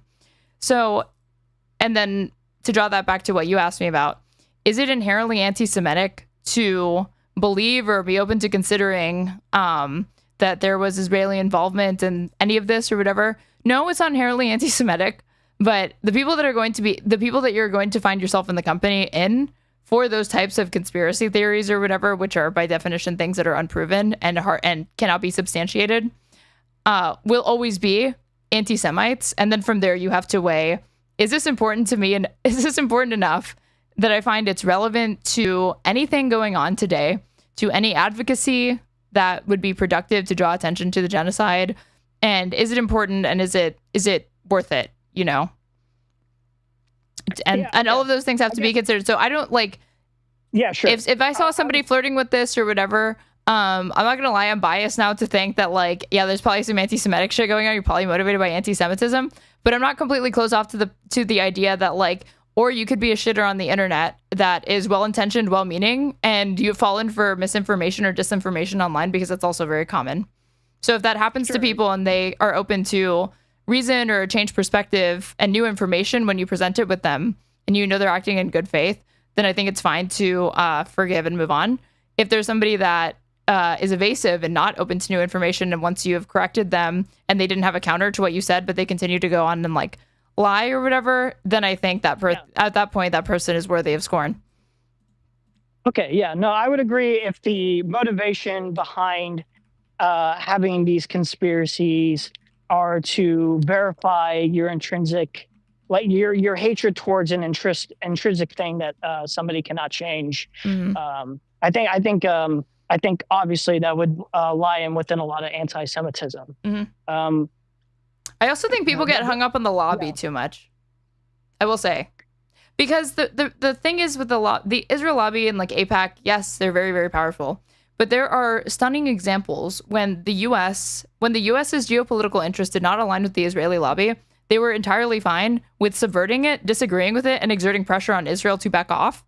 And because that's true, even with all of the moneyed interests at play, I think it's important for people to ground their criticisms in AIPAC in reality, and keep in mind that like the Zog memes and shit, it's like, no, Israel is still a client state of the U.S. We still have far more leverage and control over them. They do not control this country. This like smaller country does not control us.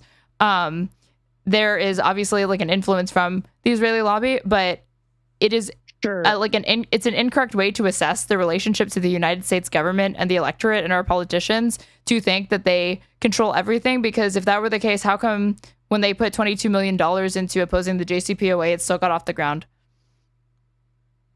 Yeah, sure. I don't think I feel comfortable, regardless of the fact that most of our lobbying seems to be like 65% of Congress apparently is lobbying for AIPAC in general. I don't feel comfortable with having such a close partnership with Israel that we can't really seem to break for whatever reason due to our own specific cruel interest, whether for oil or whatever reasons, whether through religious reasons as well. Some people have like religious thoughts of this needing to happen to cause the state of affairs that would bring the end of the world. Some Christians believe that would help.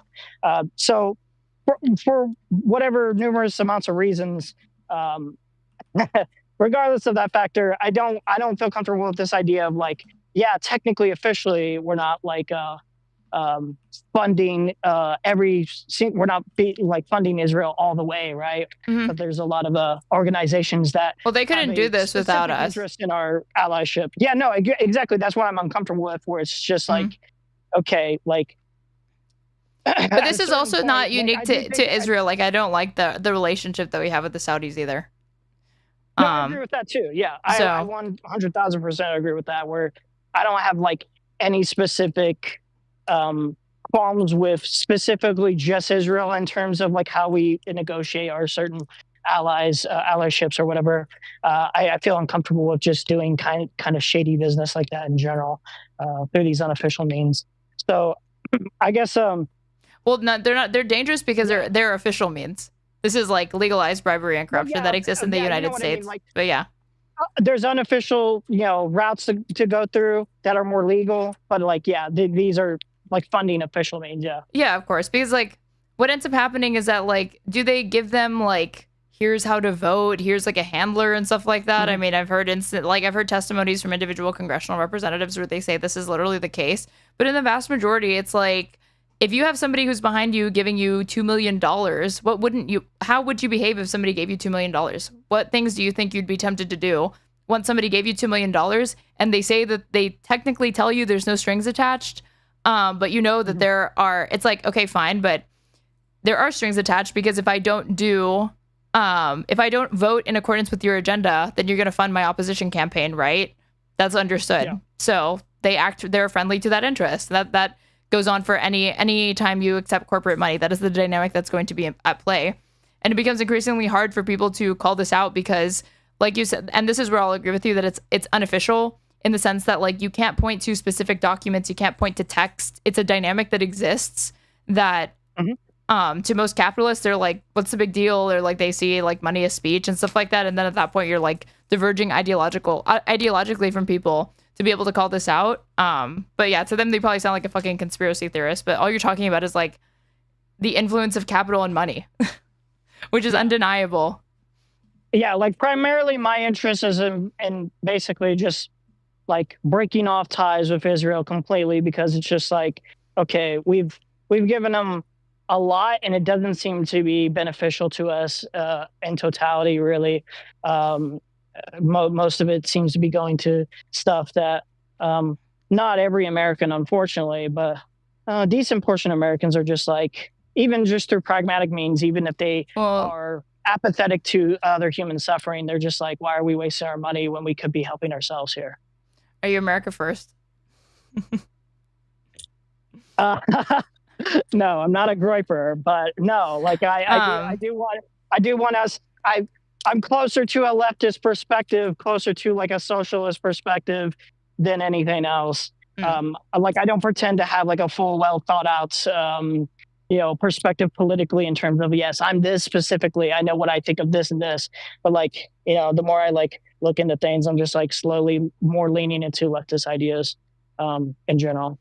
The other thing is that the Israel lobby is unique in the sense that it is deeply entrenched in American society and American politics in a way that somebody who thinks I'm downplaying it in chat thinks I am, but I am not, because I recognize that it's unique in significant ways. And a lot of our politicians are old. They've been on the Hill for decades and decades. And most Democrats don't want to break from habits, period. But especially when it comes to foreign policy, like there's bipartisan consensus between Democrats and Republicans on far too many issues when it comes to international foreign policy. Yeah. And they, I think, are still that's why you see this big shift between younger Democrats that are open to reevaluating our relationship with respect to Israel and asking, like, is it really even as beneficial? And then you have these old guard Democrats that are very, very stuck in their ways. Well, and they're status quo. They're basically just like, I don't want to say full on, like closer to Republican ideals, but because they're definitely not Republican overall, but they share a lot more similar qualities than they would with any socialist usually. No, I would go further than that. I would say that it's like there are some people that are ideologically committed Zionists, and they don't need to be given money to vote this way. There could be no money involved. There could be no Israel lobby, and I still think that this would be the way that they approach this issue. And I do think that like it's an ethno-nationalist ideology. It's a fascist ideology. So if they're going to be, like you said, except for Palestine, they're going to be great on every issue, and then when it comes to this, they're going to effectively be fascist. So. Well, that's why I was thinking, like, to myself, like, as time was passing on, I was just thinking to myself, okay, like, Donald Trump has gotten away with so many different things, and it's just like no Democrat, they'll do like the strongly worded letter kind of approach or something like that, or like the most like pedantic, slow process of like holding something accountable, and I'm just like.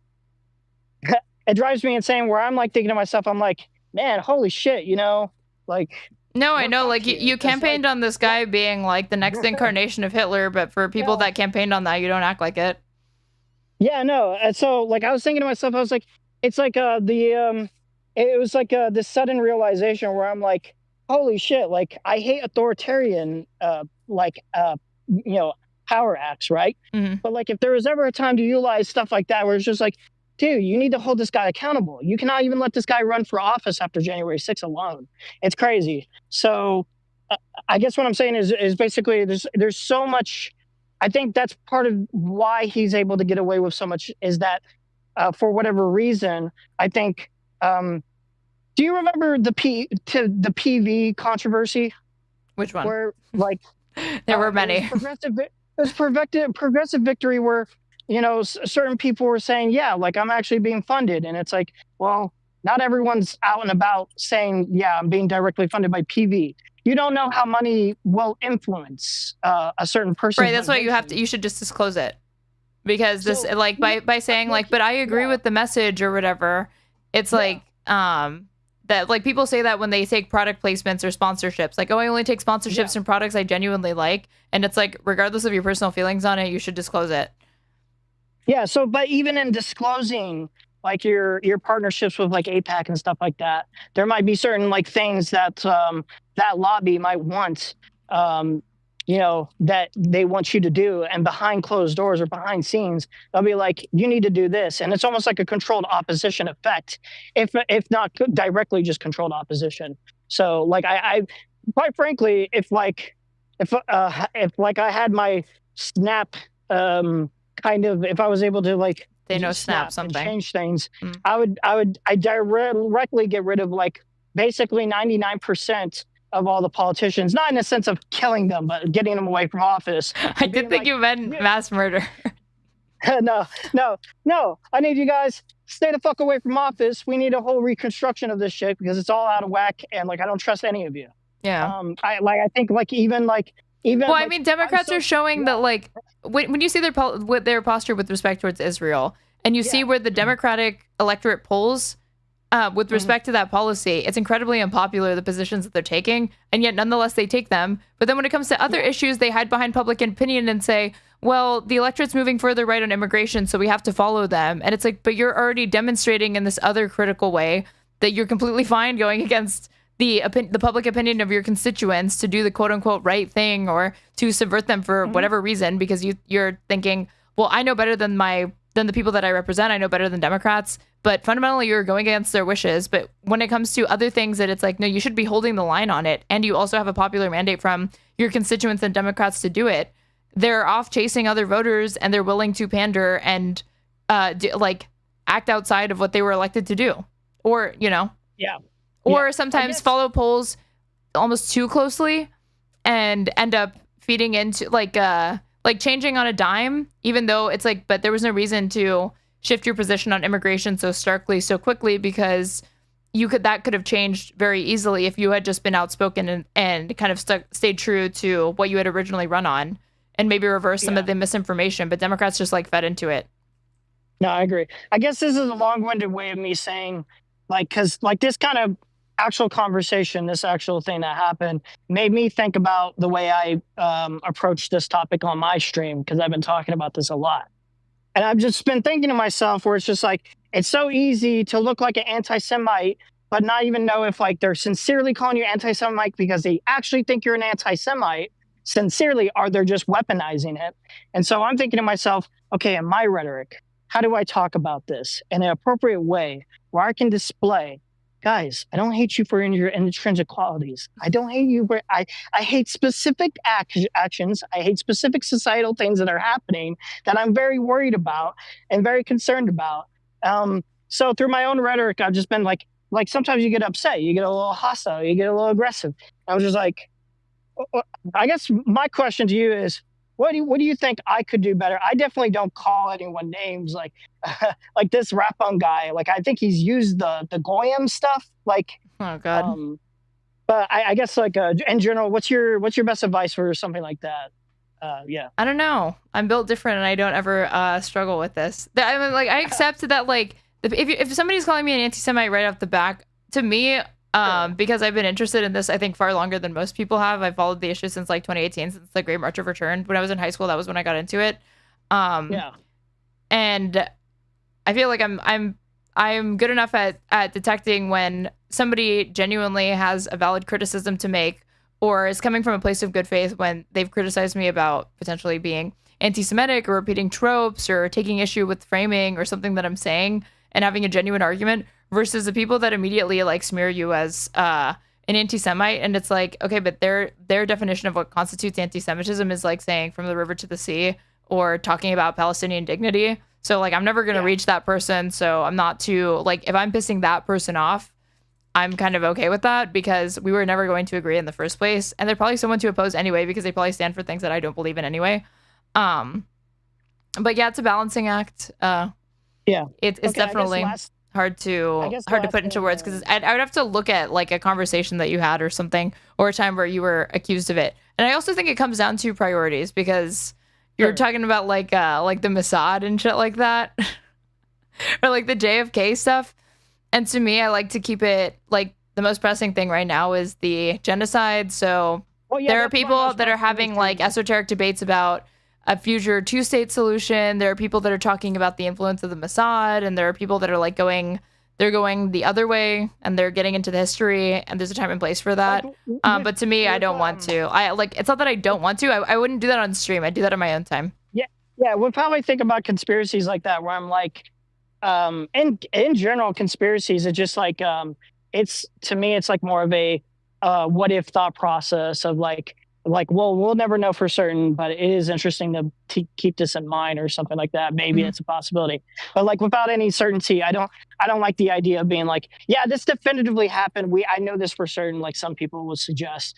I don't like that thought process, because it opens the door for a lot of insane loopy ideas that you can make about for other different issues. I guess I'll end on this note. I think you said earlier that you have to consider why somebody's spreading the narrative of a specific thing.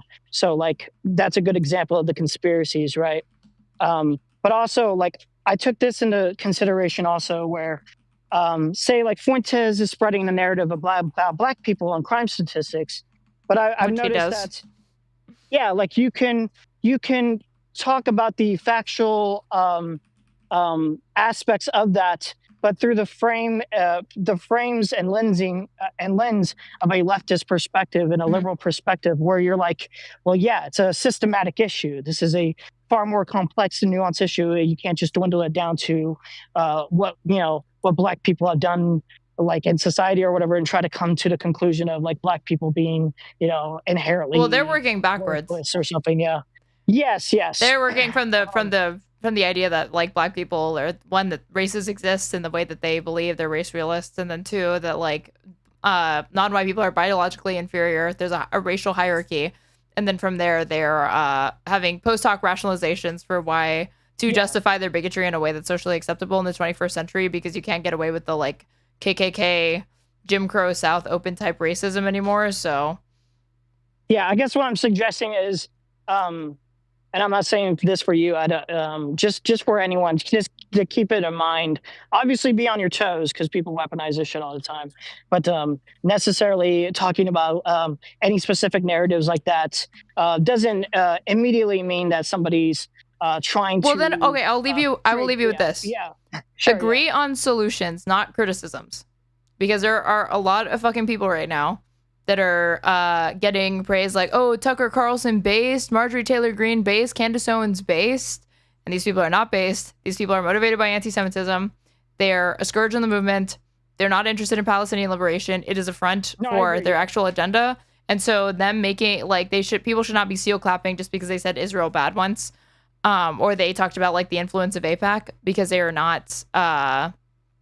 They're not honest actors. If Marjorie Taylor Greene was actually cared about this, she would not be calling the Progressive Caucus the Hamas Caucus, even though she could be allying with them to sign on to an arms embargo. She would not be trying to censure Rashida Tlaib. She would not be opposing the War Powers Resolution. Actually, would be joining Thomas Massie and opposing the Iranian strikes to the extent that she could have, instead of just tweeting about it. Tucker Carlson has been around in media for decades. He knew about everything related to like the influence of AIPAC. He's just weaponizing it now because it gets him clicks.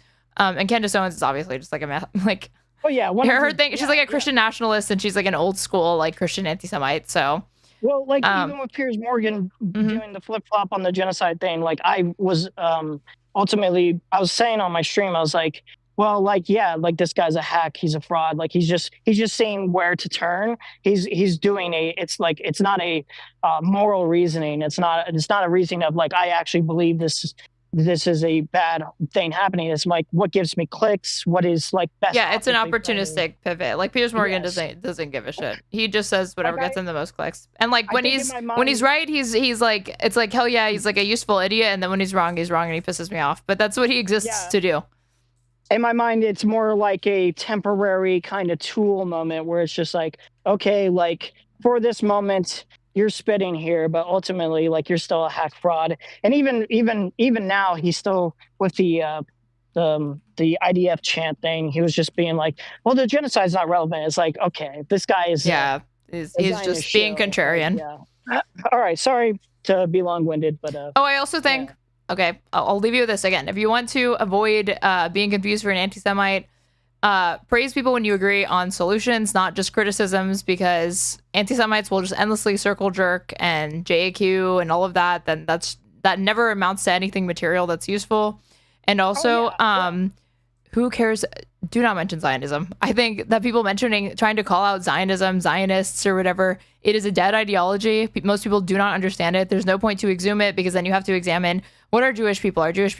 Are they a race? Are they a religion? Are they ethnicity? Oh my God, they're so mysterious. And then there's all this history. And before you know it, it's like we're talking about this like esoteric academic ideology, and we're not talking about the occupation. You're not talking about the genocide. You're not talking about anything that's happening now. And whether somebody identifies as a Zionist or not, I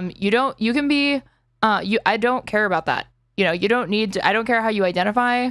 If you're against war crimes, if you're against genocide, if you believe that Palestinians should have a right to self-determination and like these, if you can agree with me on those things, then you are my ally, regardless of whether or not you call yourself like a Zionist. So.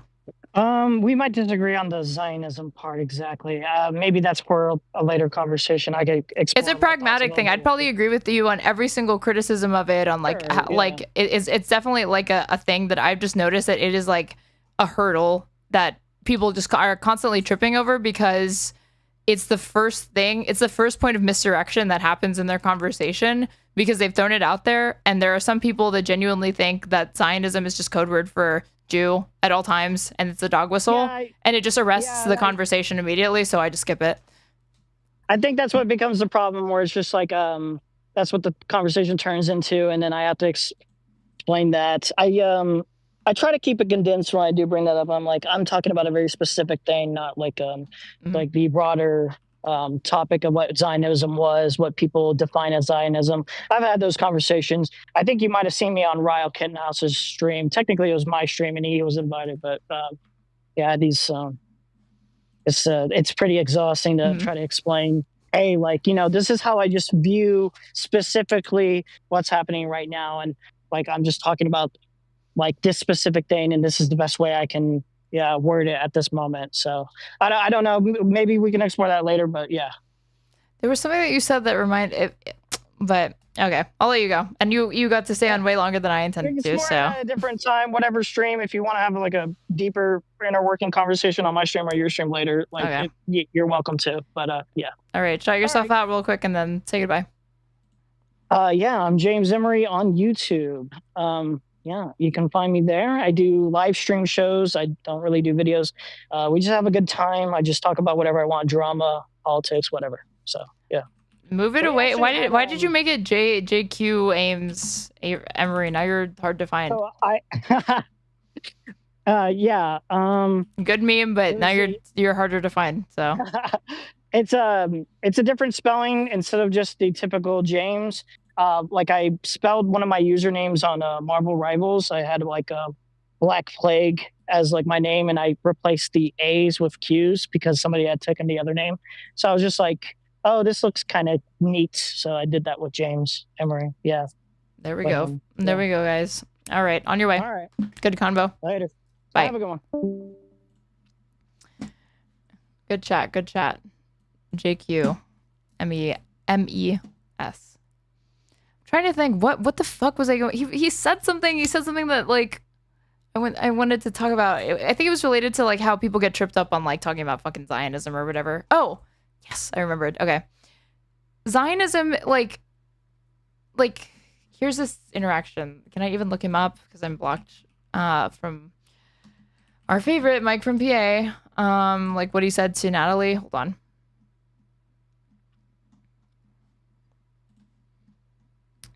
Yes.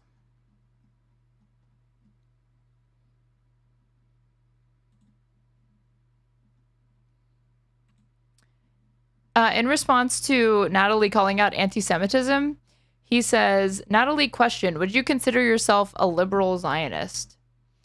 And then she blocks him. And he says, I'll take that as a yes. I was weirded out that Contrapoints started to push the idea that anti-Semitism is a big problem on the left, just as a major Islamophobic attack was happening to Zohran Mamdani. Yikes. And I think that you look crazy to most people when you do this shit, because it comes off like McCarthyism but for Zionism. Are you now or have you ever been a Zionist is basically how it reads. Every single thing that you've ever done is starting to be thrown under the microscope to see if you're a crypto Zionist, and it is not the best way to go about conversation whatsoever. You will arrest conversation instead of actually having a more productive conversation by being this way. Because again, it's this is from the outside. What do people see? Contrapoint saying, here's this anti-Semitism. This is not good. I don't like it. She's framing it in a way that I didn't think was the most productive or a way I wouldn't go about it. But I don't have anything wrong with people calling out anti-Semitism. And then in response to that, you have somebody going, are you a liberal Zionist? It's you don't have to be a Zionist to be concerned with anti-Semitism. And that's how it's going to look to most people. So you're based in Epic to your in-group or whatever, but they already agree with you. So if you're trying to reach people, that probably should not be the way that you go about it, no?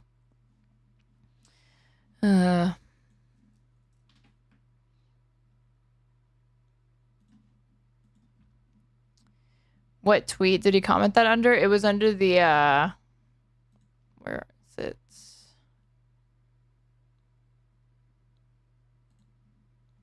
It was under this one.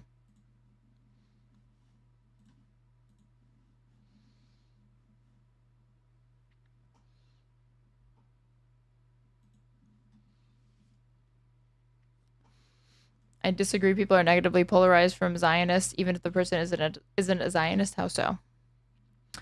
I think part of my problem is that Contrapoints' only commentary has been on anti-Semitism from people like Rathbone. He's a piece of shit, but I think there's a legitimate criticism of Contra. No, I definitely have a criticism of her. This is more of like a optical thing of like, you have to view yourself in the third person and ask yourself what is the best way to go about making this criticism that doesn't make you look hyper paranoid, crazy, or like you are closed off to the idea that there is anti-Semitism that persists on the left or in this world, obviously, and that's something to genuinely be taken seriously, not just because of optical considerations, but because it's the right thing to do.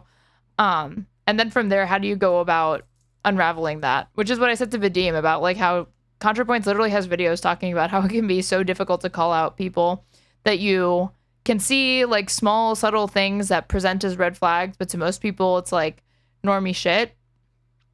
And how do you intervene without coming off like you're crazy?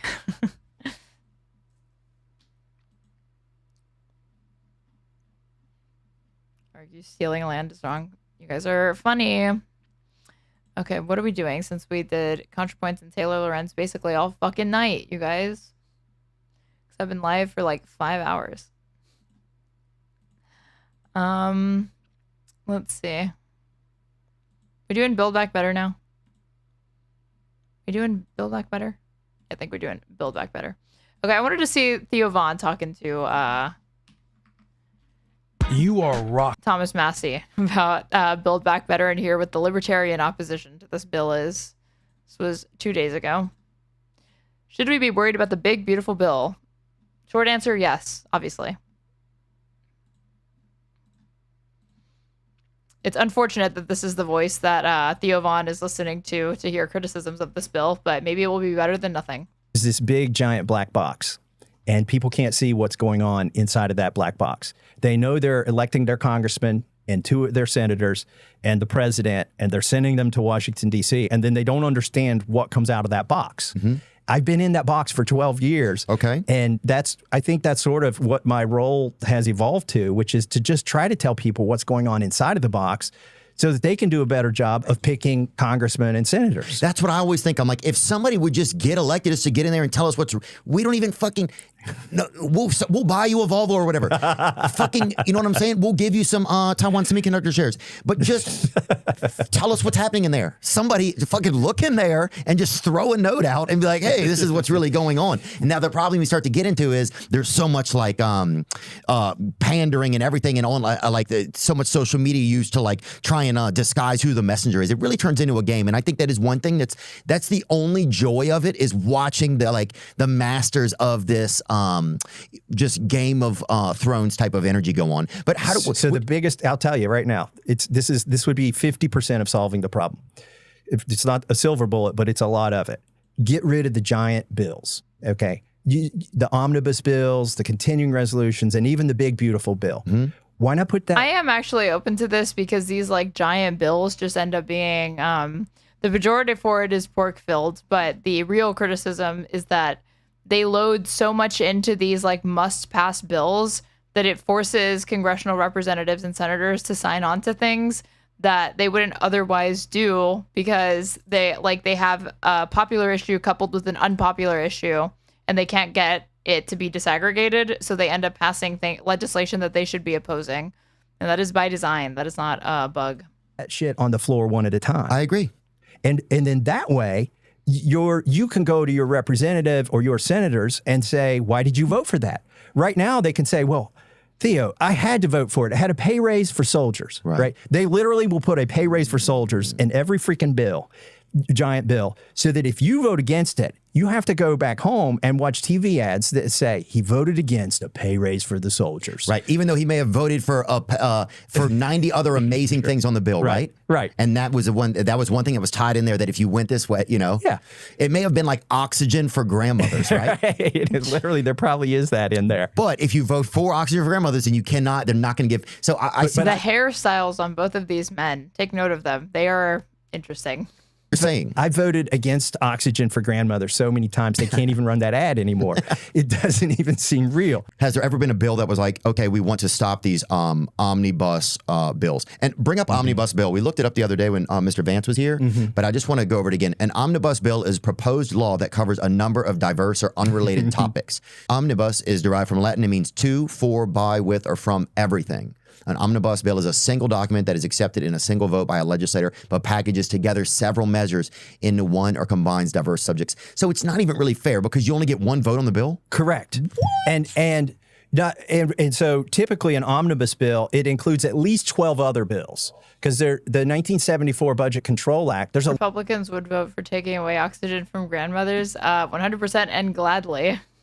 Law that says we're supposed to do these bills separately. So we've already tried the law. We already tried that, Theo. I mean, this was the same party that basically said sacrifice granny for the economy.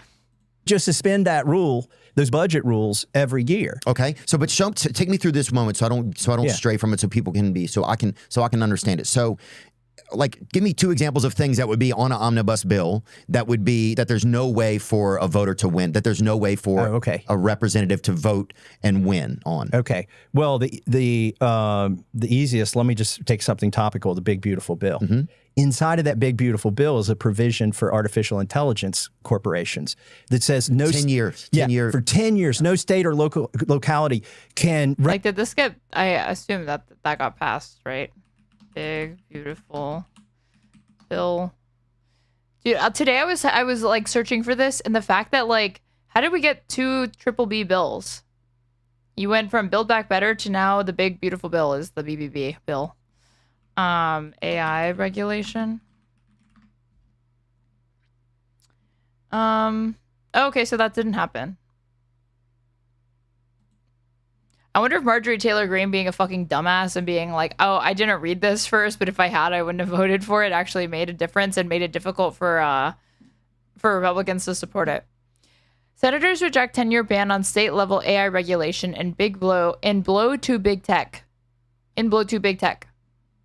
Pretty sure it lost in the House. No, because it had passed. I thought it survived the House. No. Senators voted early Tuesday to remove a controversial 10-year moratorium on state regulation of AI from President Trump's One Big Beautiful Bill, marking a significant defeat for a tech industry that had lobbied hard to keep the provision in the sweeping tax and spending bill. How many GOP do you think actually read it? Less than half, and I think even from that, the less than half that did, I would not be shocked if they ran it through AI to get a summary of the most important things and a report generated off of that and just read the cliff notes on it.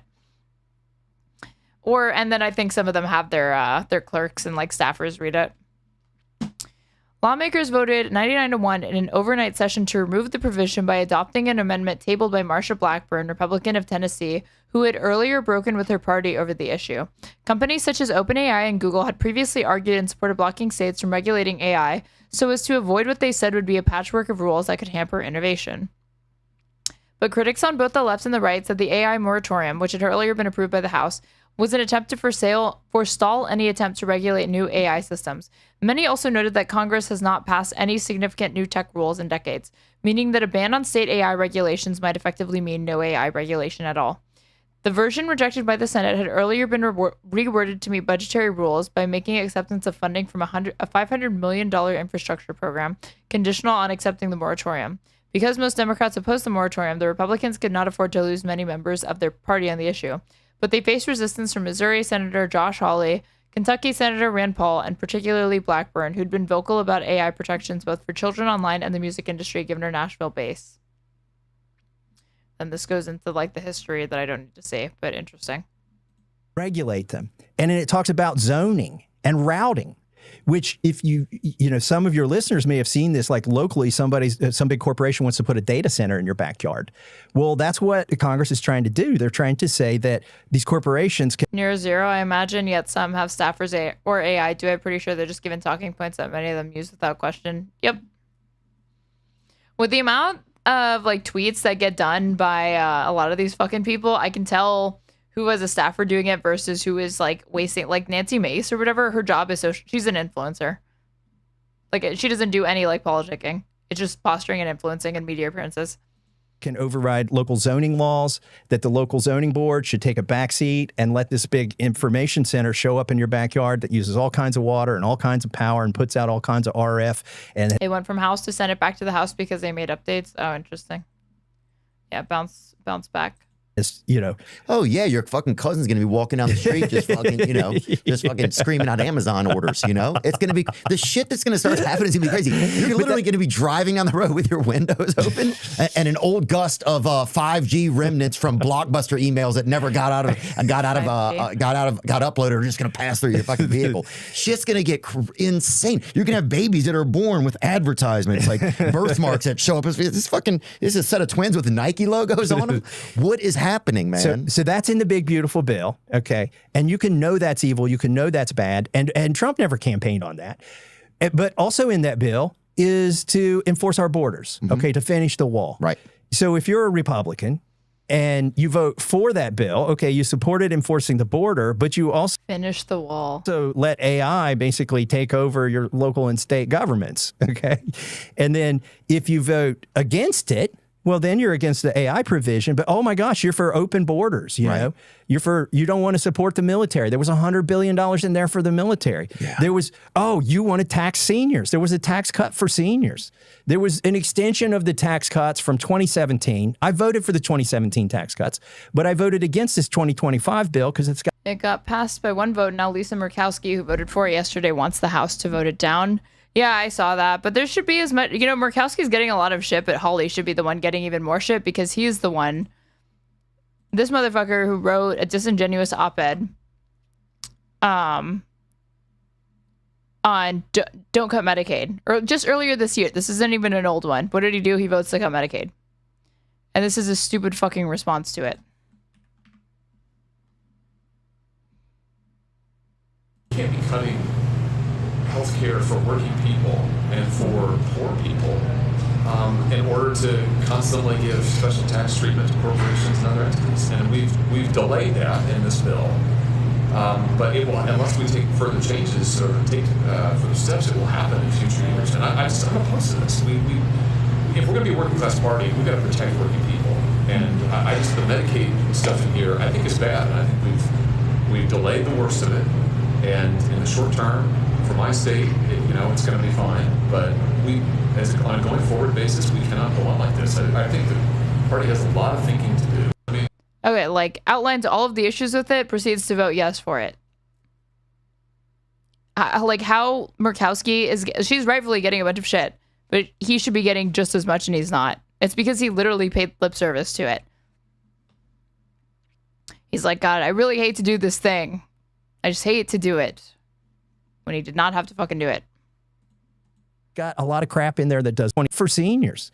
There was an extension of the tax cuts from 2017. I voted for the 2017 tax cuts, but I voted. Of course you did. You're a right-wing libertarian. Voted against this 2025 bill because it's got a lot of crap in there that doesn't belong and it's going to balloon our deficit. Right. So you can't win for losing. And so I don't blame a lot of my colleagues. Like they come to Congress, they have the best intentions. For a second, what he said, like, tied a knot in my brain. You can't win for losing. But what he means is that you cannot come to Congress and shoot down these, like, landmark pieces of legislation for your party without expecting a lot of opposition to come from your constituents or potentially your re-election cycle next year or whenever it's around, like, whenever it comes around. And you get there and you're like, oh, my gosh, this whole game is rigged. How am I going to play it? Kind of like, exactly. He's a fucking hypocrite. The 2017 tax cuts were the greatest upward transfer of wealth in this country until this fucking bill. Am I going to call it out? Will that be the best for my constituents who elected me? Or should I play along? And most of them choose to play along. Yeah. And you can't really blame them. They feel like, oh, my fiduciary duty to the people who elected me is to get as much as I can up here. And if I piss off the Trump and I piss off Mike Johnson, I can't get any table scraps. But the reality is they're not even getting table scraps. They're trading, I say every week, congressmen trade their votes for magic beans that never sprout, like Jack and the Beanstalk. He trades a cow for magic beans. The difference is Jack got beans that sprouted.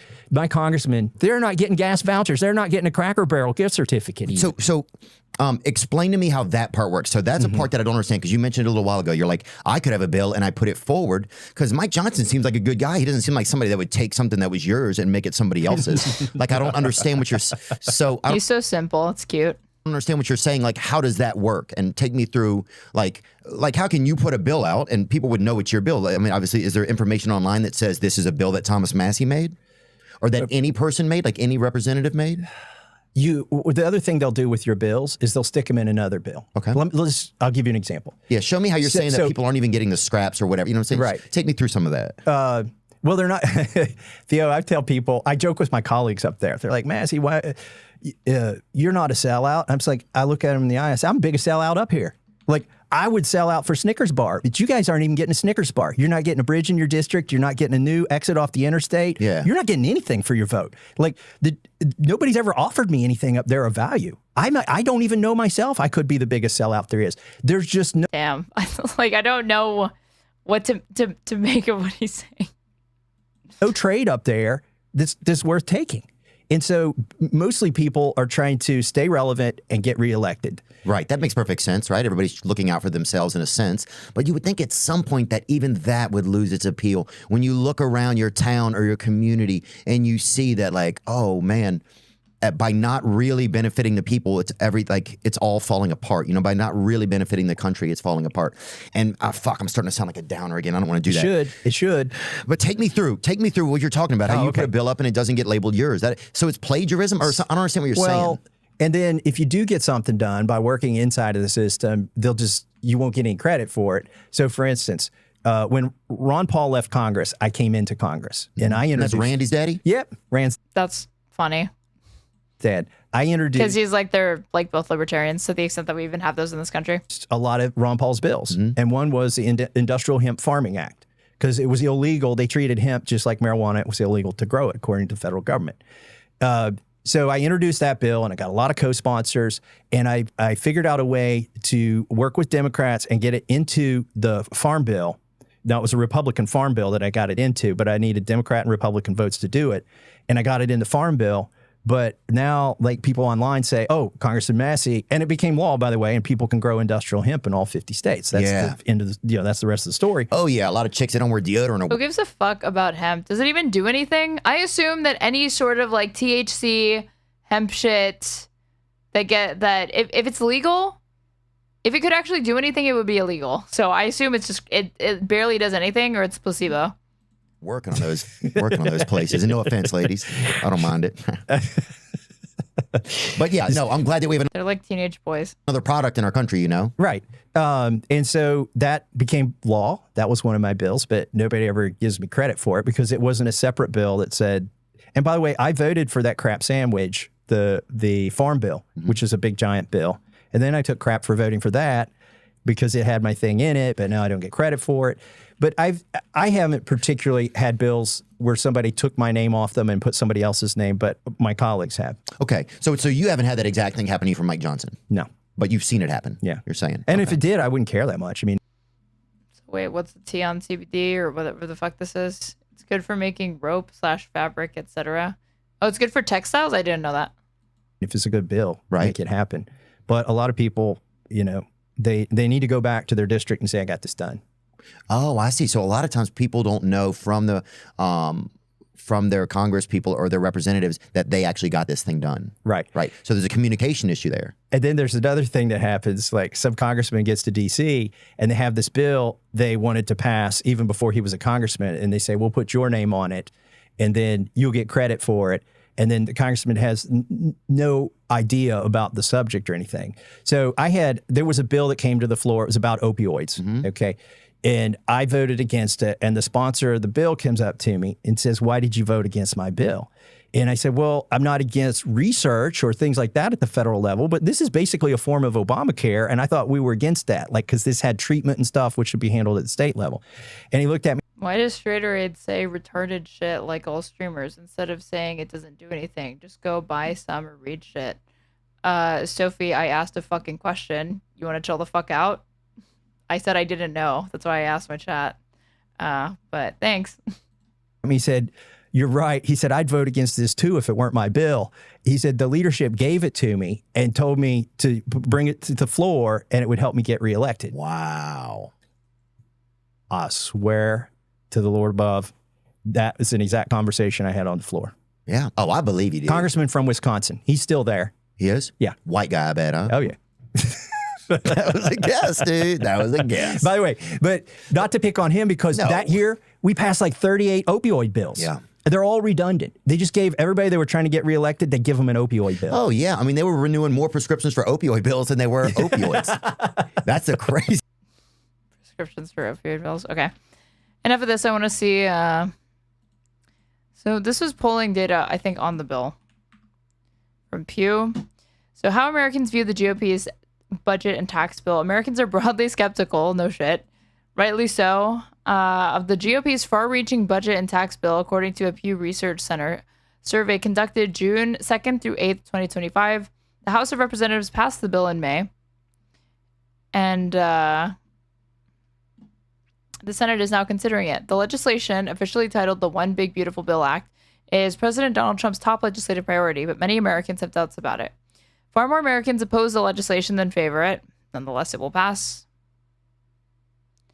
Nearly half, or 49%, oppose it, while 29% favor it. Another 21% are not sure. No, I don't want to chill out. I'm on my 5th hemp rope stringing myself along. Isn't this stuff supposed to be like a depressant or like a downer and make you chill? You're like aggro as fuck. Maybe you should be straight edge like me. A narrow majority says the legislation would have a negative impact on the country, while 54% say it would have a mostly negative effect on the country. In coming years, 30% say it would have a mostly positive effect. Another 12% think it would not have much of an impact, dude. How do you have, like, okay, you're insane to think it's going to have a positive effect. But, like, it's somehow more insane to be like, it's probably not going to do anything. What the fuck? How do you even come to that conclusion? There's like so much shit in this bill. I feel like you can only come to that conclusion if you don't know anything about it. But they're polling people, so they have to know something about it. About half, or 51%, expect the bill to increase the budget deficit. I mean, it's like not a question. It will absolutely do that. Just 18% of Americans say the bill would cut the deficit, and 27% say it would not have much of an effect. What the fuck? Most Americans are doubtful they would benefit from the bill. Justified skepticism. No one is benefiting except the ultra wealthy. While a majority says it would affect the country negatively, 47% say it would have a negative impact on them and their families. About a quarter, 24%, expect its impact to be positive, while 26% say it would not have much of an effect. Opinions about the legislation are deeply partisan, though there is substantially more opposition among Democrats than support among Republicans. Well, that's good to see that, like, voters are actually voicing and being, strong about it. Both parties bad. Nothing ever changes in politics. That's the kind of mindset. I mean, yeah, they're grillers. They're interviewing. I know the real answer is that you're interviewing grillers. You're interviewing grill-pilled Americans. They just want to grill. They don't know anything. Head empty, no thoughts. They think both parties bad, like High Progressive is saying. The public has a range of views towards specific proposals in the legislation, including changes to tax policy. There is more support than opposition for extending the 2017. Why? Biden ran on saying that he was going to get rid of these, and they never fucking did it. Extending the 2017 tax cuts that are due to expire at the end of 2025. Increasing the amount of state and local taxes, also known as SALT, that are deductible from federal taxes, and increasing taxes on colleges and universities with large endowments. These make more sense. This does not.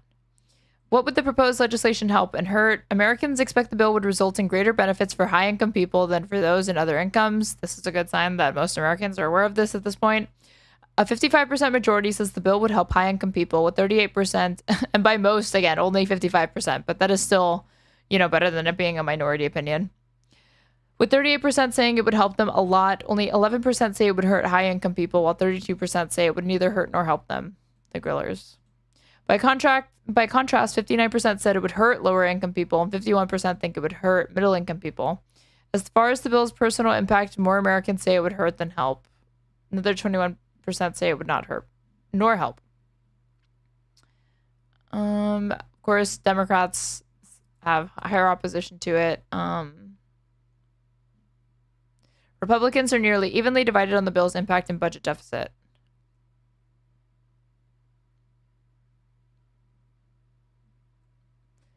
Americans are less favorable towards other tax policy changes in the bills, one of them being ending tax credits for electric vehicle purchases.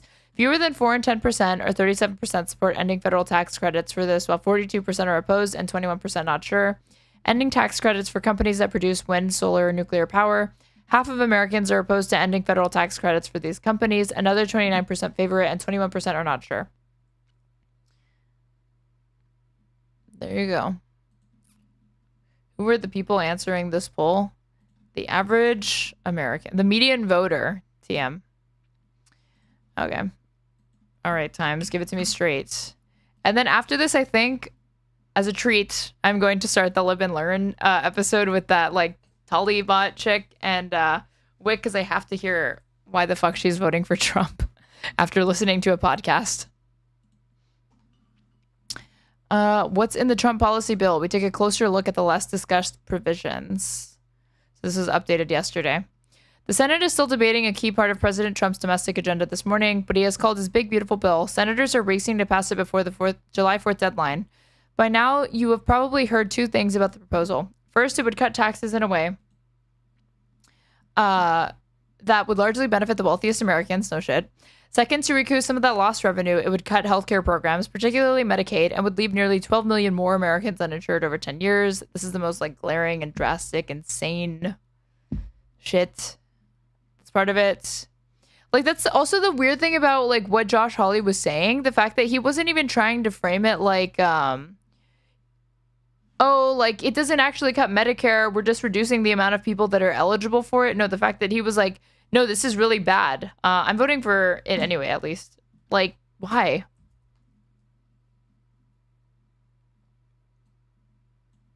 Those parts are important, but they are far from the only elements in the sprawling 940-page bill. The legislation also touches on food stamps, clean energy, mass deportation, student loans, military spending, and more. The other pieces, because this bill is foremost about the federal budget, it goes through a special procedure called reconciliation that lets the Senate pass it with a simple majority, no filibuster allowed. Republican lawmakers have therefore treated this as a rare opportunity to accomplish a bunch of different priorities, aka Republicans know that their agenda is really fucking unpopular, and they're going to ram it through as quickly as possible, while the American public has the highest favorability that they're going to have of Trump, because every single day it goes down. That's not unique to Trump, but that's just the case with every single president. Food stamp cuts. The bill would cut SNAP, the food aid program that 40 million people use, by about 20%. It would make work requirements stricter and ask states to pick up more of the cost. The work requirements alone would likely eliminate millions of people from SNAP rolls. Millions of others would likely have had their benefits reduced, and depending on how states react to the cuts, those reductions could end up being even steeper. Supporters argue that these measures are needed to save money and to reduce what they see as Americans' dependence on government programs. Critics of the cut say that they will translate more to more hunger and poverty, disproportionately hurting the working class. This is objectively what's going to happen. The real unhinged stuff was afterwards, where Wick got mad that they were too nice to her. Though Wick and Visco did go at it a bit. Okay, hell yeah. Clean energy investments, gets rid of the tax credits. Republicans, many of whom deny the science of climate change, have characterized these subsidies as a giveaway to an industry that doesn't deserve support if it can't survive on its own. Funding for deportations. Trump says he needs more money to carry out mass deportations. The legislation would make sure he has it. New funding would support building more of the wall along the southern border, adding more border surveillance, and constructing more prisons, among other measures. This is going to be like $168 million if it passes. Less student loan relief. And there's already this going on. Like Trump student loan mostly impacts like women, I think. Like these penalties that were already imposed. The move by the Trump administration is set to begin May 5th, and borrowers with delinquent payments could have their wages garnished as early as the summer.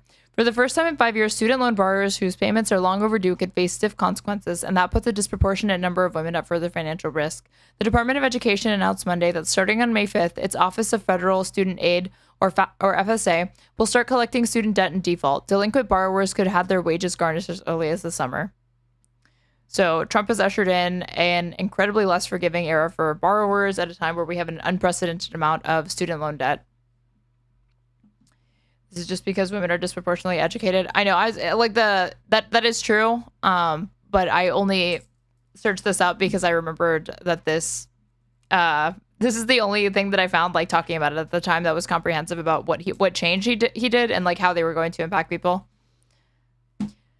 So less of that. The bill would eliminate some of the more generous student loan repayment programs and limit the federal government's ability to provide relief. The bill's backers say the changes shift the burden of student debt off the taxpayers, most of whom have not graduated from college, back onto the people who took out the loans. Opponents say the changes will keep people in debt longer and force them more of them to default. More military spending. Shocker. Legislation would add funds for shipbuilding, munitions, Trump's Golden Dome missile defense system that we don't fucking need, and other Pentagon initiatives.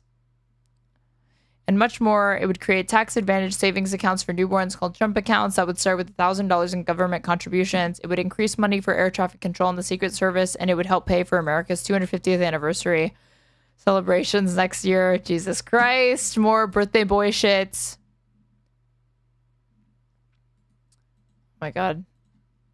Everything in the bill. I'm not looking at that on stream, but that's interesting. It's still not clear whether the bill, as it currently stands, will become law. Senators need to vote on their version, then it will go back to the House for final passage. Republicans control the House by a thinner margin than they do the Senate, and a few defectors could complicate things. Still, Trump has demanded they pass it, and Republicans have not bucked the president much since his return to office. Then the deficit. How much is $3.3 trillion? The nonpartisan Congressional Budget Office estimates that Trump's domestic policy bill will add at least $3.3 trillion to the national debt over the next decade. That number is so large that it's difficult for most people to comprehend. Say if you start playing the lottery the day you're born. If you somehow manage to win every game in every U.S. state every single day, we're talking everything from scratch-offs to Powerball jackpots, it would still take you around 75 years to rack up $3.3 trillion, assuming, of course, that you pay taxes on your winnings. Here are 5 other ways to think about $3.3 trillion. It's enough to buy every piece of real estate in Manhattan, all 1.1 million residential and commercial properties twice based on recent valuations. It's more than the combined wealth of Musk, Larry Ellison, Mark Zuckerberg, Jeff Bezos, and the next 18 richest people in the world. If distributed evenly, it would be enough to give every U.S. household more than $25,000. Broken into $100 bills, it would create a stack of 2,200 miles high. Far beyond the orbit of the International Space Station, laid end to end, those bills could wrap around the equator 128 times. If you spent $1 every second without stopping, it would last more than 104,000 years. If you spent $1 million every day, it would last more than 9,000 years. Has anyone ever fired a missile at the U.S.? This is like literally like prepping for like Cold War shit to like talk about getting like a fucking iron dome. A golden dome, sorry. Fucking golden toilet for the United States. Japan was the last one. What would that have been? Like the 40s? There we go. So yeah. Now where are we at with this? Pearl Harbor. I know history, you guys. I just search big, beautiful bill. Let's see what happens. GOP breaks record for longest House vote with big, beautiful bill. But did anything else important happen? House taking key vote on Trump's big, beautiful bill as GOP holdouts start final passage. Can I watch this, please? Is there a video? No.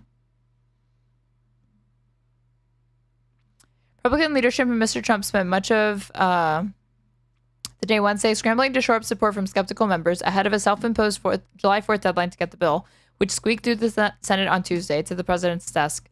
Before voting on final passage, the House needs to pass a resolution before setting the rules. Not before. passed a resolution setting the rules of debate for the bill. After hours of delay, the crucial procedural vote began Wednesday at around 9:30 p.m. It's so funny that they're rushing this for Trump. Dude, it's self-imposed. It's self-imposed 4th of July. Just so it can be on 4th of July for the big boy. As of 1 o'clock Thursday morning, 5 House Republicans had voted no, which is theoretically enough for the rule vote to fail, but the vote is still open, and if lawmakers can change no to yes. 8 Republicans have not yet voted. Republicans can only afford 3 defections if all members are present and voting. Minutes before the vote began, Mr. Trump said on his Truth Social platform that the GOP caucus is united. But hours later, as a handful of Republican holdouts didn't appear to be budging, the president's mood seemed to sour. What are Republicans waiting for? What are you trying to prove? Mr. Trump wrote shortly after midnight. MAGA is not happy and it's costing you votes. This is so funny. If it weren't so fucking dire, it would be funnier. He followed up with a post saying, for Republicans, this should be an easy yes vote. Ridiculous. While voting on the rule anyway, House Speaker Mike Johnson told Fox News' Sean Hannity he plans to keep the vote open as long as it takes. I watched a segment from a John Oliver's last week tonight on it, and he said somebody from New York overslept, a New York senator or something like that. The Louisiana Republican said he believes some lawmakers who voted no are open for conversation, and their no votes are placeholders while they await answers to some questions about the bill. He said, "We believe we can get everybody to yes. I'm absolutely confident we are going to land this plane and deliver for the American people," Johnson said. House GOP leaders had aimed to move ahead quickly on the signature legislation of Mr. Trump's second-term agenda, which includes ramped-up spending for border security, defense, and energy production, and extends trillions of dollars in tax cuts, partially offset by substantial cuts to healthcare and nutrition programs.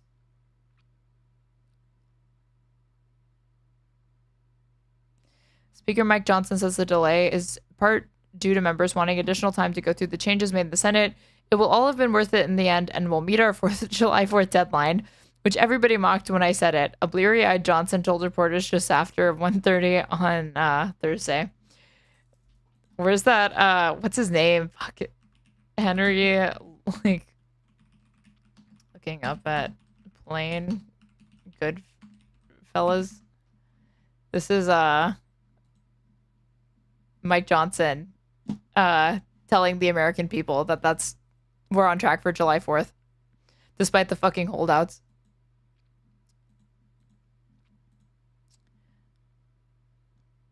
Moderates. And then this just gets into the procedural bullshit, but oh Lord. All right, fun time. Lobotomy time. Lib and learn.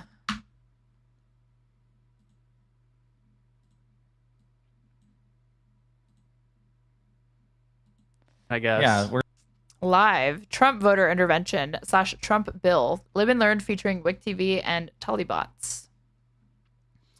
So this is a 3-hour episode. Let's see how long they actually debate. Oh, they're here the whole time. Okay, let's see how much of this I can knock out. No, I don't want to do that. There we go. Let's do 1.25 speed. some of our best work is done by winging it. That's true. Okay. Almost all of my work is done by winging it. So. Yeah. Guys, I have never had a tweet that angered people more than the one about the deficit. Bro, I saw that. Like first off, that went hella viral. Good for you. And yeah, people went apeshit. Let me pull it up while you explain. Yeah, I don't know about you guys, but like tweets going nuts don't give me any fucking dopamine anymore. I've been in the game for like 15 years and it just does like nothing for me. Yeah, your dopamine receptors are practically jelly. Non-existent. Oh, they're fried. They're totally fried. The 2 times I've had like a tweet pop off, I did immediately mute them though. But I put out. How about your cortisol? Yeah.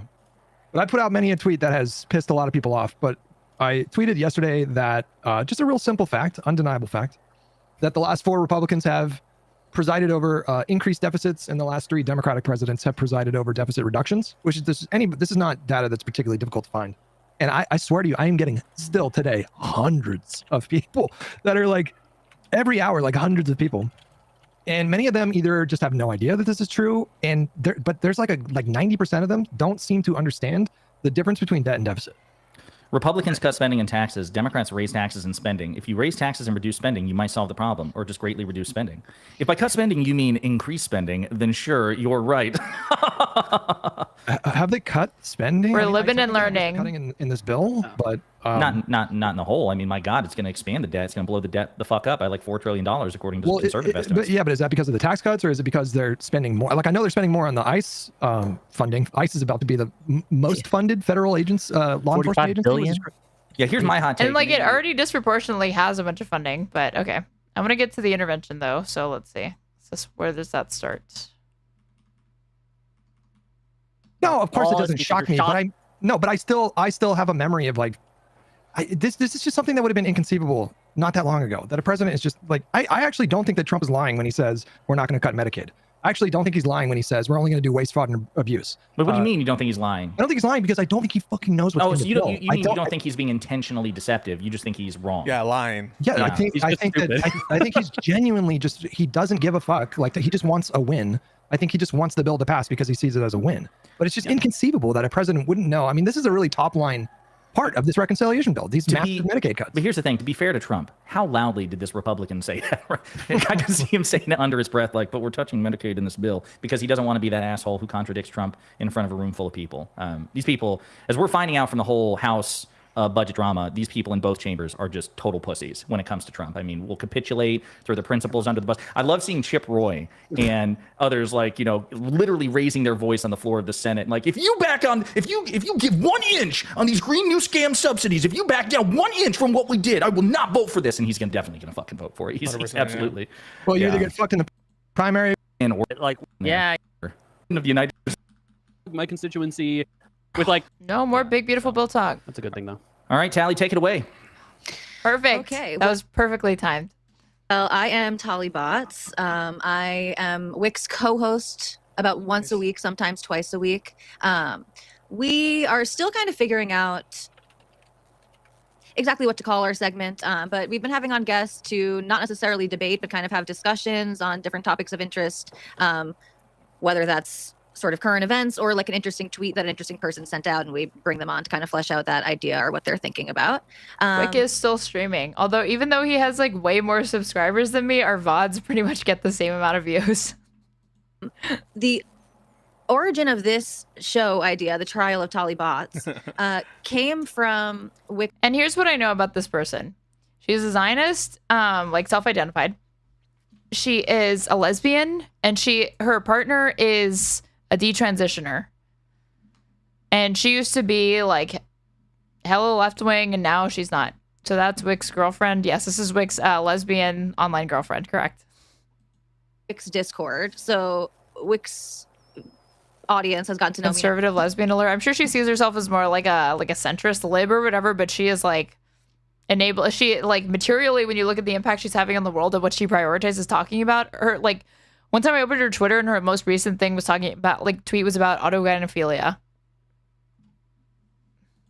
Now for I guess a couple of so months. She just seems like her brain is just melted by like culture war shit, and that is more of a priority than like the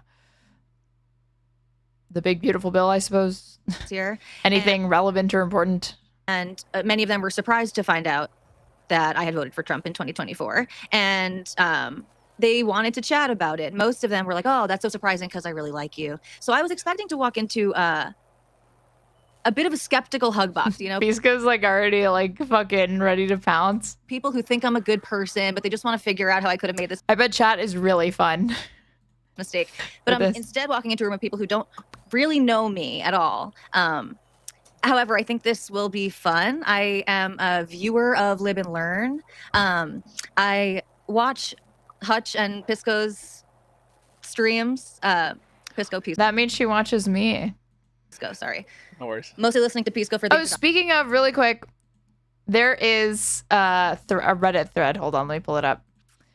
Pisco has a subreddit, apparently, and we're trying to figure out what our podcast name should be. And so somebody suggested Just Press Play. And I like it. But if people have any suggestions, I'm going to drop this thread in Twitch chat, and you can drop your suggestions there. production music. It's the best in town. Fuck yeah. Is Hutch a skinhead now? No, he explained that he wanted. Well, this looks freshly shaved. Actually, he accidentally. He said he was getting a haircut or something, and he didn't mean to. Did I get a raid? Are just a lot of people here? Anyway, and then he had to go bald because he fucked it up. Yeah, it's actually him off camera, by the way, playing people strings. don't know that. Live. Yeah. Very 100%. impressive. Mhm. Very impressive. He's a Renaissance man. Yeah, so basically I was a lifelong liberal turned progressive turned like radical progressive. And I ended up voting for Trump in 2024. I'm not a Republican. I registered, I guess, the beginning of 2020. I'm not a Republican. I just voted for Donald Trump. Oh, okay. So a Republican. So something worse, a fascist? For as an independent. That was my first like official step away from the Democratic Party. I got a raid from Riverboat Jack. Oh, fuck, I didn't notice. I was so lost in the sauce. Thanks, Riverboat Jack. Welcome, guys. I was calling myself a disaffected liberal for a while, and I think that's kind of a good way to encapsulate how I felt. But I see myself as basically having fallen in this. Disaffected liberals are, again, people that they'll say, oh, I'm heterodox. Here's what that means. You're mostly progressive on economic and social issues. Your holdout is like trans people or Israel. And to her, it seems to be both. I'm not just really basing that off of this. That just generally seems to be the things that they hold out on. And like crime and homelessness. They'll be like really, really into being very draconian on like being homeless. On the homeless and like on crime all of a sudden. Center. When I talk to people on the left, they tell me that I'm right wing, and when I talk to people on the right, they tell me that I'm a shit lib. So I don't know.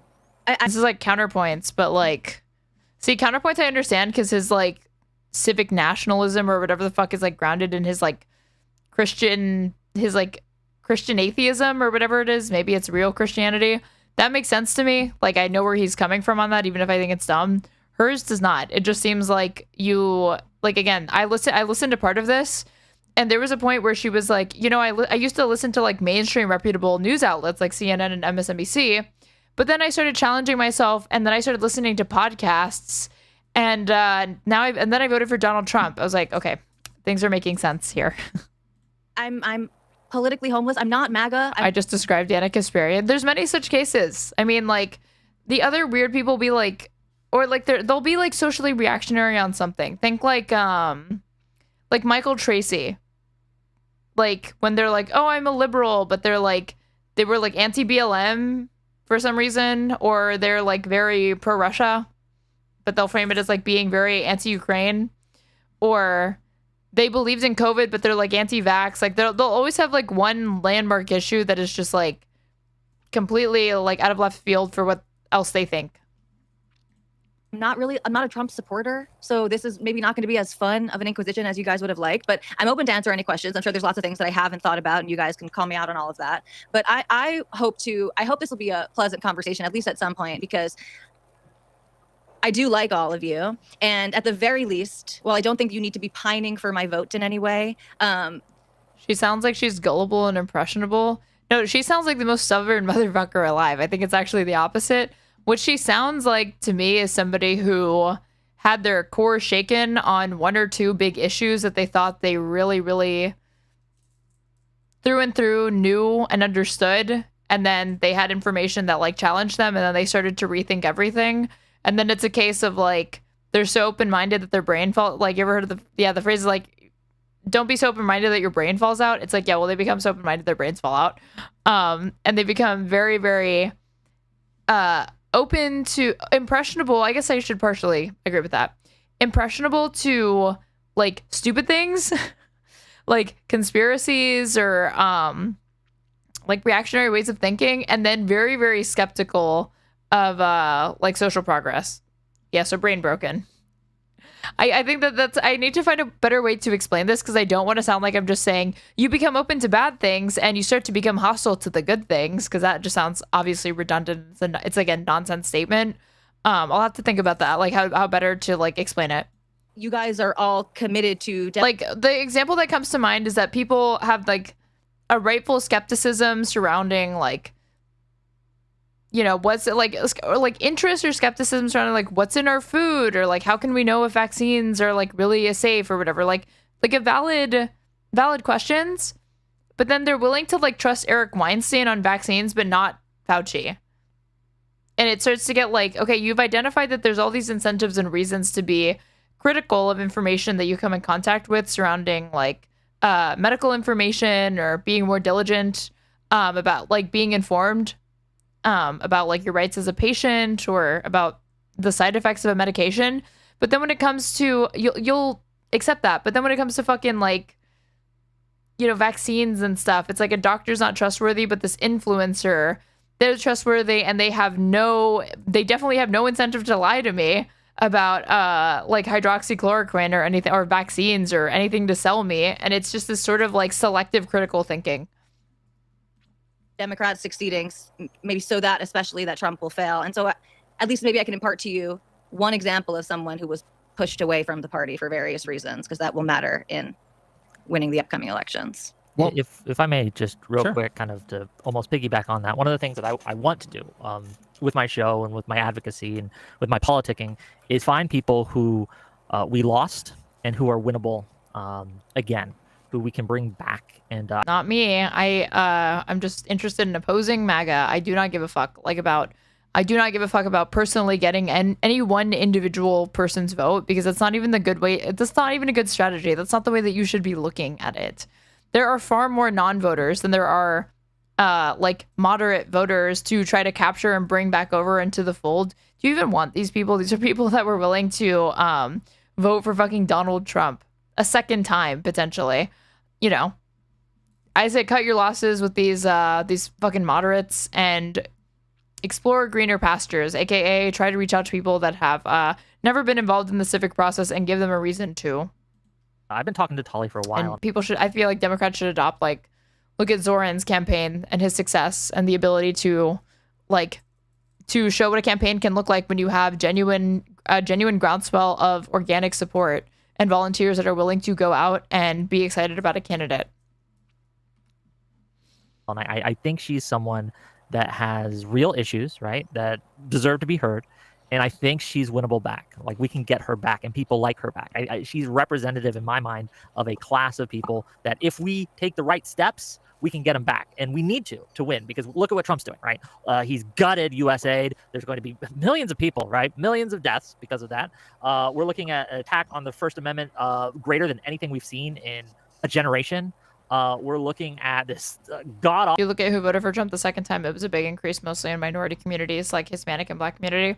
If you looked at the data from 2020 and 2016 with who he was making grounds with, this actually shouldn't have been as much of a surprise. It certainly wasn't for me when it came to Hispanics, because Democrats just treat the quote unquote Latino vote as this like monolith, and they don't understand that like Puerto Ricans are very differently from Tejanos, who are very differently from Dominicans, who are very different from Cubans, and they just all try to pander to them the exact same way. But you were already seeing like a realignment happening over the last 10 years. Democrats just were too busy trying to get fucking suburbanites. Awful, big, beautiful bill that's going to just gut Medicaid. And but like the things that they're talking, like the harms that he cares about, like USAID cuts and stuff like that, like that's not going to be a persuasive reason to get people to vote in 2028.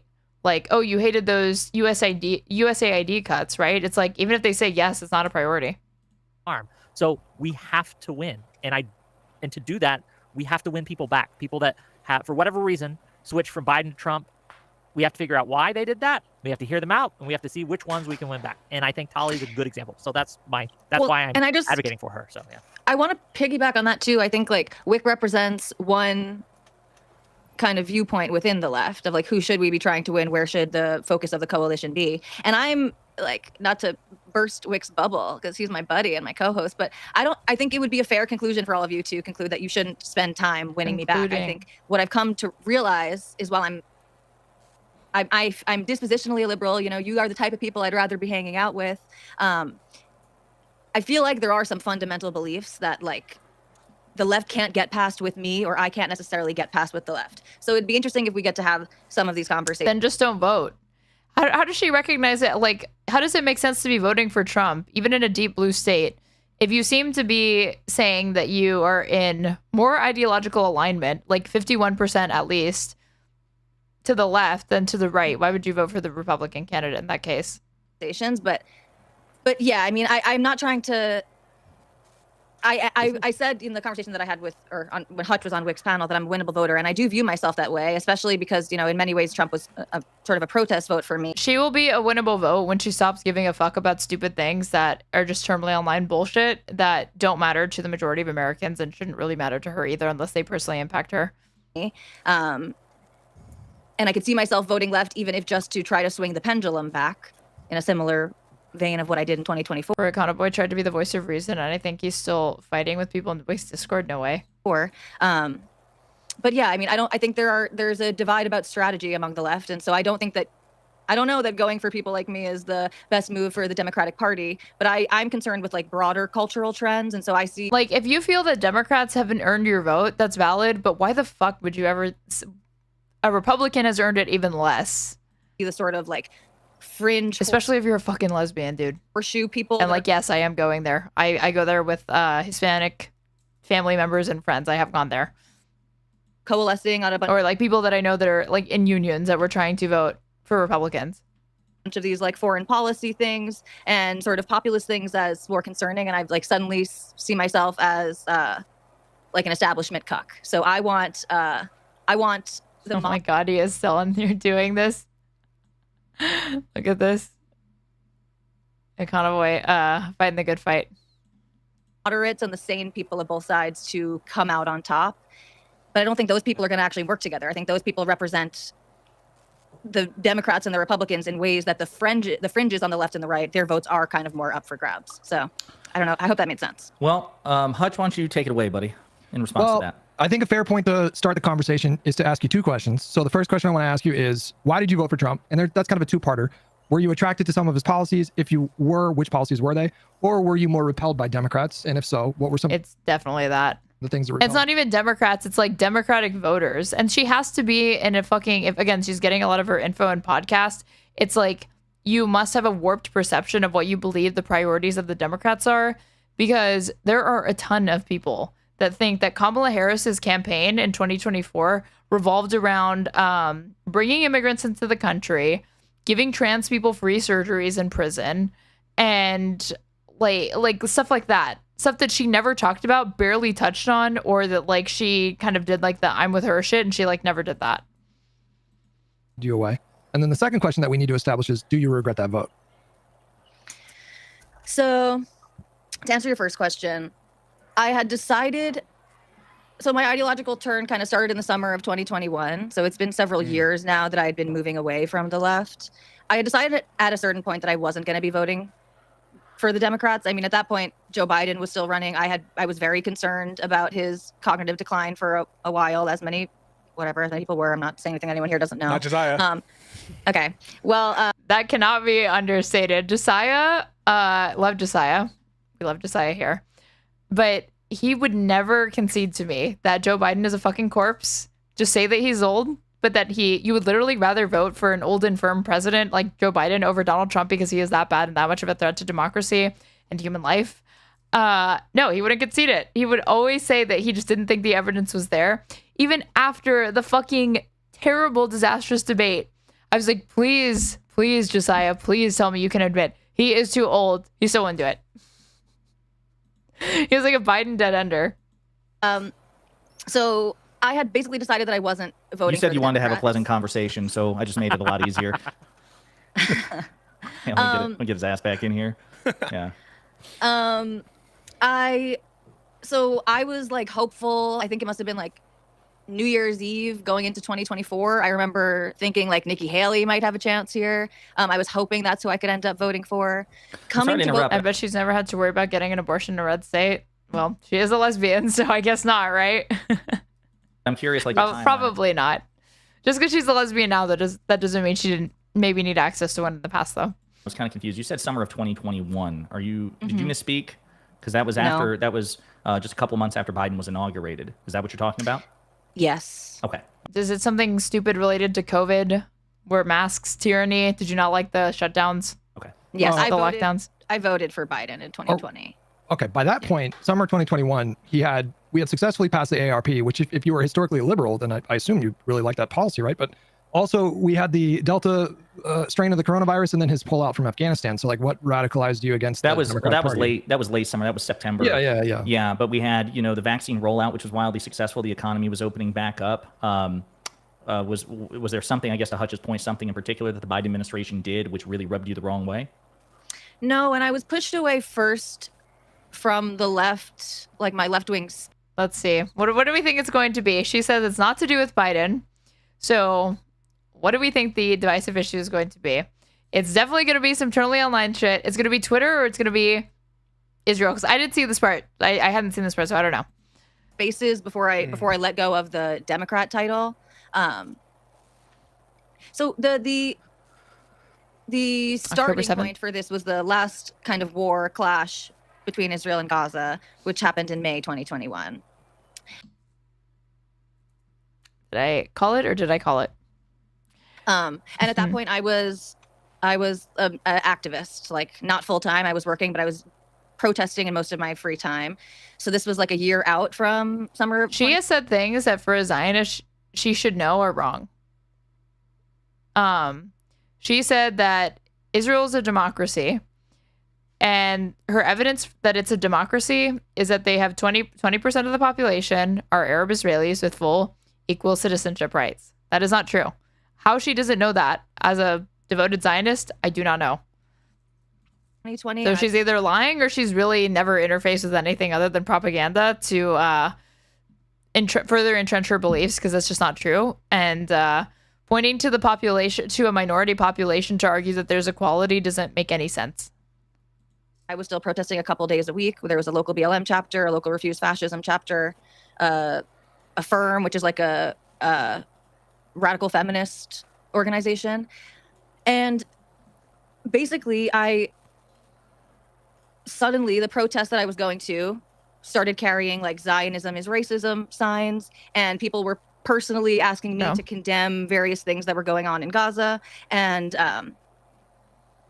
okay, I don't like that, but obviously I don't fucking like that. And that is genuinely anti-Semitic to make it the problem and responsibility of individual Jewish people, which she's Jewish, the responsibilities of the Israeli state or anything like that. But I will say you are experiencing like 1/10 of what anyone who has ever, any Muslim, Arab, or Palestinian advocate has to fucking deal with any time that they want to have any room to speak about Palestinian human rights and dignity. You are treated like a fucking Hamas spokesperson, and you have to do a bunch of virtue signaling and performative disavowals. And I say performative not because people don't genuinely want to condemn Hamas, but when you're asked to condemn Hamas, it's not really about Hamas. It's like a virtue signal thing. And so, yeah, I can see how that would be off-putting, but I think that she is in a uniquely bad position to be on the receiving end of that, because I don't feel like most Zionists or like most Jewish Americans or whatever have ever had to like answer for the state of Israel. I could be way off though. I could be ignorant. If somebody has a different experience than me, is Jewish or Israeli and has dealt with that or whatever, then I'm open to hearing that. It was the first time that I realized like these people that I shared a lot of values with and thought that I was aligned with, that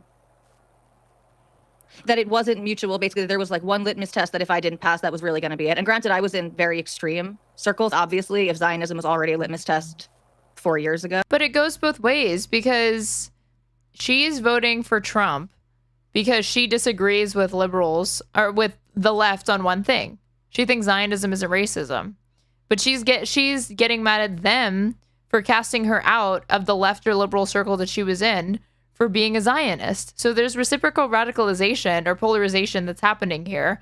But how she removes herself from contributing to that, I don't understand. Because she is. You are also purity testing. You're just doing it in a different direction. It's leading you to vote for Republicans. But it's every bit as, I don't want to say irrational, but I will say every bit as brash and totalistic, if that's even a word. It's every bit as all-consuming as somebody who purity tests when it comes to genocide or being anti-Zionist. But Do you have a personal tie to Israel in any way, or are you just like ideologically in support of them? Yeah, I mean, I have family there, friends there. I spent a little time living there in college. I see. Yeah. A clearer picture. Oh my God, that froze at the best time for you for a second. Econoboy was. Are you guys seeing what I'm saying? I am. He's glitching there. He's Sorry. so furious. Like he is Oh, glitching. no. He's phasing in and out of this dimension. Into It froze on him like this for a moment. Yeah, we can hear you, but you Okay. like temporarily glitched. Such is your rage. I'm so weird. curious though on that particular issue. Like, I'll just take everything you say at face value, but how would you tie that to the Democratic Party? Because I think most people would tell you that President Biden was the most openly and ideologically pro-Zionist president in American history by far, and that was what helped contribute to his low approval rating and what would have probably doomed him had he stayed in the race. At least one of the factors is that it seemed like he was committed to giving Netanyahu a hand no matter what. So if that was the deciding factor, why? Josiah told me like not long after Kamala lost, he was like, this will really be, he was like, wow, this will really be like a huge stain on Biden's record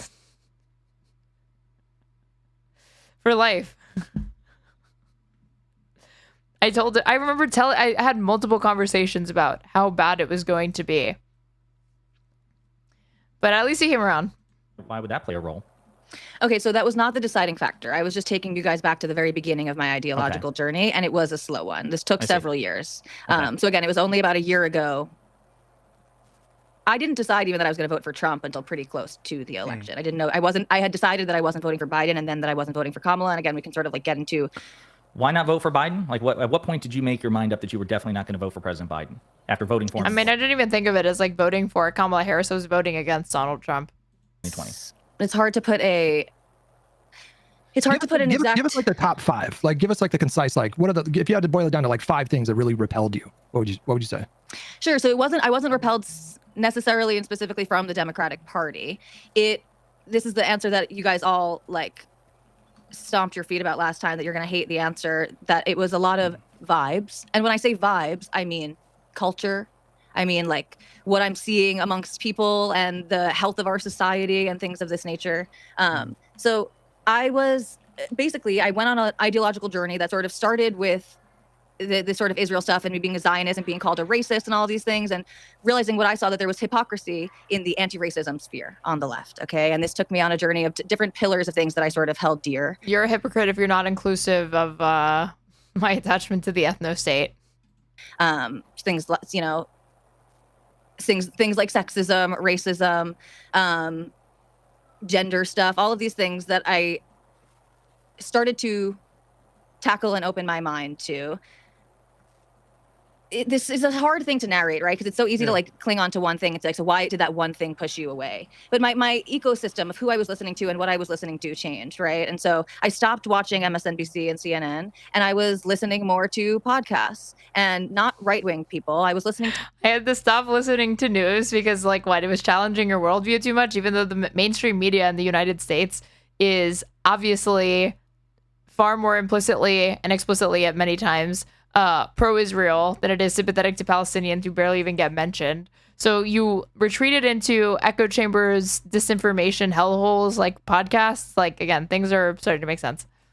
To like heterodox liberals, basically, like liberals who were saying things that were a little bit outside the norm on wokeism and stuff like that. So people like Bessie Single and Katie Herzog and wokeism.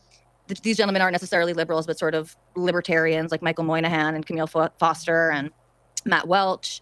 And before you go on any further, can we get the chat to just? Can we get you guys? I'm not to chill even looking. Okay, can we get you guys to just chill the fuck out though? Like, it's fine if you disagree with people, but Jesus fucking Christ! But all right, so go ahead. Well, I have a comment, but go ahead. No, yeah, wait, you were gonna say something there, Wick? Well, I'll let her finish, and then we'll get into it. The comment will keep. This is a good example of what I feel is a problem. But go ahead. Maybe I'll try to sum it up, and you guys can ask me lots of little questions, because otherwise this narrative could take a really long time. Sure. The one thing that I think Tim Pool gets right, is that in our modern sort of political ecosphere, what determines whether you are on the left or on the right is what you believe to be true about the world. So if you guys recall in his conversation with Kaya, she was saying like center liberal, maybe kind of edgy for a left-wing person to say things, and he was like, oh, you're right-wing, you're conservative. And she pushed back vociferously against that, which is I used to push back against that for a long time too, until I realized it's not fair for me to push back because I actually do think different from these people, right? But basically, there's like fundamental things that. And she's referring to not to Erda, aka Kyla, going on Tim Pool, and the whole time she was like shitting on the left, showing all the different ways that they disagree, how she's not like other lefties or whatever. But then when Tim Pool was like, "So you're conservative?" She was like, "No, I'm not conservative. What gave you that impression?" And it's like, well, you might be. It's because you are exclusively shitting on the left. You're exclusively blaming like Democrats and Republicans, or like Democrats more than Republicans, for the state of things, and you don't talk about any issues that you have with Republicans. You just have a million that you have with leftists. So naturally, people will assume you might be on the right. I believe to be true now that I didn't before, or vice versa. What is things the role like of, what are some of those fundamental things? So I feel like I could guess a few. Like, did you cringe when you heard people say that you can't be racist against white people? Is that like maybe one of the things? yes, but again, I can't emphasize enough. After years of saying that myself, after saying that you can't be racist against white people, and so these were things that I believed for a long time. But yes, I took a lot of issue with what I saw as racism in the anti-racism movement. I was listening to people like Don McWhorter and Coleman Hughes, people who were pushing for like a colorblind approach to racism in America. You should probably steer away from Coleman Hughes, just for the record. He gets really basic facts wrong. Like he tried to claim that Martin Luther King did not advocate for reparations, and he confidently said that when he was on The View, and he could not be more wrong. Like there are so many explicit quotes of him calling for that. So I just want to try to steer you away from him. He seems a bit silly. Coleman Hughes is also, he's like adjacent to the IDW, intellectual dark web sphere of online like discourse and politics, and he is like, he also works for the Free Press, and he argues that like Derek Chauvin is like innocent, and that it was actually within police protocol for him to hold his knee down on George Floyd's neck, and that's just a lie. It's not true. I think he's really thoughtful. I remember that interview. I don't remember him saying that specific thing. If he got that wrong, that is a big thing. But he did, and it was shockingly wrong. Like anybody in the chat, just look up. Did Martin Luther King advocate for reparations? There are dozens of quotes of him calling for it. Yeah. Okay, so an example is that you can't be racist against white people, and you find that cringe. I'm just trying to tie that to the inevitable voting decision. Obviously, we have to get. I mean, maybe she'll be self-aware and admit that she's irrational. Context. So let's get some more accountable. You had some questions for her as well. Not really any questions. I mean, obviously, I disagree with the line of thought. Really, that's he sounds like scum. Coleman Hughes is indeed human scum. When you're saying this, that she has, but I mean, of course, that's the case. We voted differently, but in general, like Josiah said, right? So tie that into actually voting for Trump in 2024. Like, what was the hope? Like, what was the hope that essentially, like, what did you hope to accomplish by doing that? And do you think that over the last 6 months that has in some way been accomplished, or kind of walk us through that? So, I mean, as I stated earlier, I part of this was a sort of protest vote to a certain extent. I live in a very blue state. My state has only gone red twice ever in the presidential election. That was for Nixon and the second Reagan term. So I knew there was a very good chance that my vote was not going to influence the outcome of the election. And if my state flipped, then, well, I wouldn't be the only person held responsible, obviously, in that case. Am I thrilled with what I've seen over the last 6 months? No. That's also concerning. This whole, like, I'm not thrilled with what I'm seeing. It's like, no, this is not just, I don't really like this policy or the way it's playing out. It's like you are witnessing before your eyes every single day the erosion of fundamental American civil liberties, the dismantling of the administrative state. And you just see that as like this, just another presidency. That's crazy. What you expected. I didn't. I mean, you don't like what you're seeing, I guess, because it doesn't affect you. I don't really know what I expected. No, it's not what I expected, but I didn't have very high expectations either. What I saw was essentially a coalition of people, some people who shared like some of my views, and what I saw as, like a sort of a larger movement that I could see myself in. It didn't seem to be like the same Republican Party that it had been. There were, autistic, transhumanist, socially liberal people, business people, all coalescing around with more traditional conservatives and, evangelicals and things of this nature. And yeah, I mean, For specific examples, I'm curious, did you like RFK Jr. or Tulsi Gabbard? Like, were those people that, they were not part of the conventional Republican coalition, they backed Trump, they have high-ranking positions in Trump's administration? Are those like kind of like North Stars you look to, that this was a heterodox movement, and so you had more confidence in it? No, and those are figures that people in that sort of heterodox space like, but no, I never really. Yeah, this is like the Tull Sells of the world, the Shoe-on Heads of the world, the Michael Tracys of the world, are willing to like flirt with Trumpism and MAGA because of that kind of weird shit. Liked Tulsi. There are a lot of people in the heterodox space who seem to have like formed personal relationships with her and say very nice things about her personally, but I never really grew an admiration for her. Same with RFK. I mean, no, I was never a supporter of RFK Jr. I was surprised though, because there were a lot of people who I thought were like reasonable people just in my life or in my online circles and stuff who were supporting him.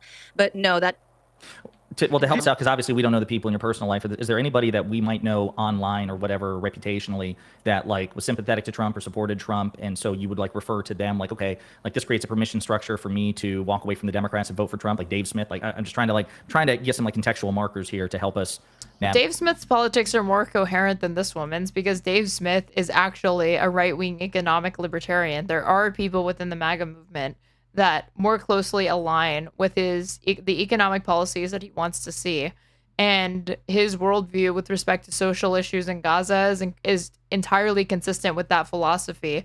Because most right-wing, I shouldn't say most, but many right-wing libertarians, even if they are personally socially conservative, can recognize that their outlook on the government should be a laissez-faire attitude, and it is kind of a live and let live, even if they have personal disagreements with it, especially for people over the age of 18. So that makes sense to me. But this like voting for Trump is like hardcore, and like I'm protest voting or whatever is just like stupid. It's just like all edge, no point. Navigate this. Yeah. Like, it's not even like counterculture. It's like buying into this idea that like Trump is like counterculture when he's offering like repackaged like some of the oldest most oppressive ideas in the book, just like with the really tacky glazing over them. Smith, I see as like my polar opposite politically, and polar opposite of, yeah. Dave Smith represents a movement that I'm concerned about. Not just his movement. There are several movements that I'm concerned about across the right. I mean, and Dave Smith is doing something wrong by voting for Trump, not because I don't think his ideology is in closer alignment to MAGA in some respects, but because no one should be voting for Trump. And to the extent that those are his principles, one, they're so unrealistic that you should keep in mind like what is reasonable and what could be accomplished now. And for two, if you're a libertarian, fundamental constitutional liberty should always be a priority to you. And on that, and Democrats are better on that alone. So I still think there's a case to be made that even if you're a right-wing libertarian, you should not be voting for MAGA. You should be voting for Democrats still.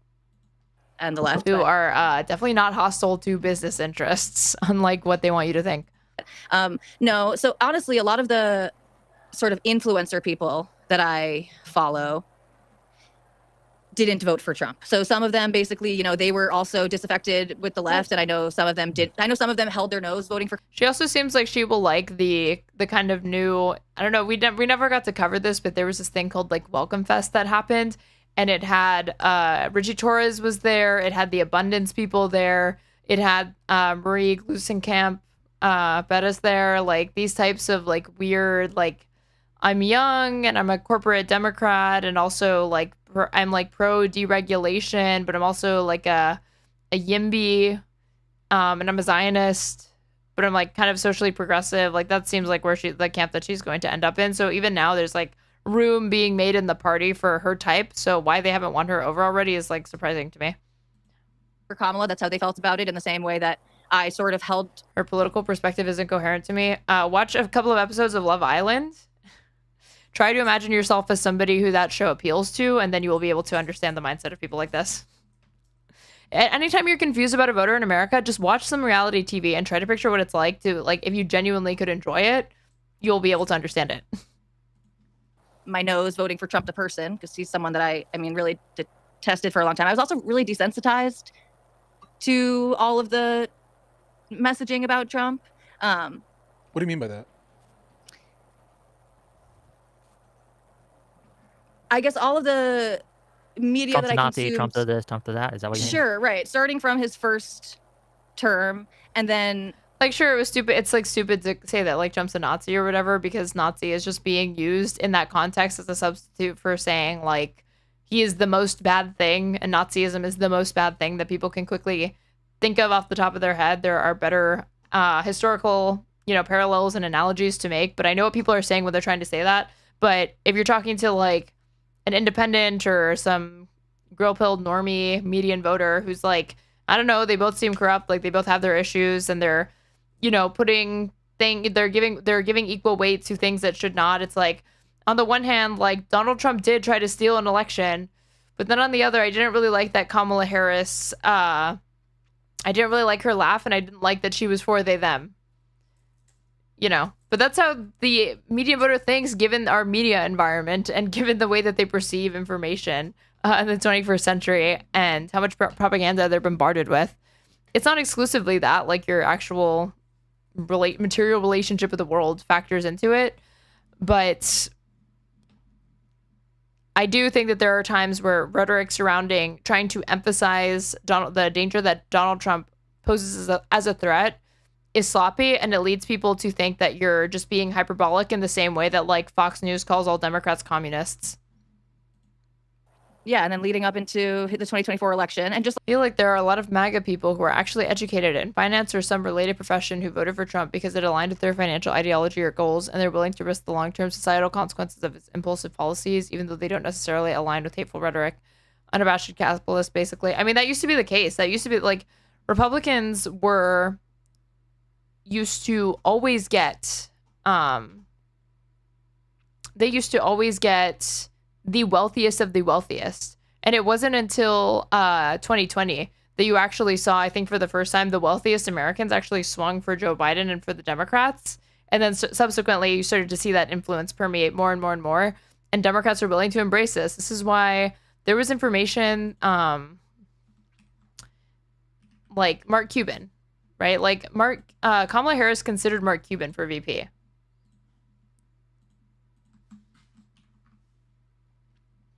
This was June 19th. Mark Cuban reveals Kamala Harris asked him to be considered for VP and he turned her down.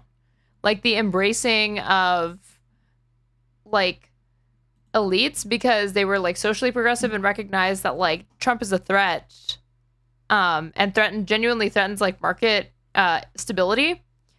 And that's why you actually saw this realignment of like the wealthiest Americans actually go away from the Republican Party for once, even though realistically, if you're like the 1%, you're going to be fine under either president. It's just a matter of like aesthetics at that point.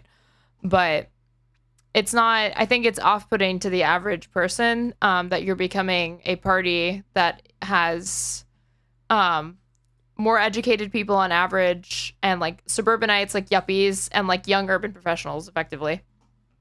You're like at that point, you're narrowcasting to just not enough people.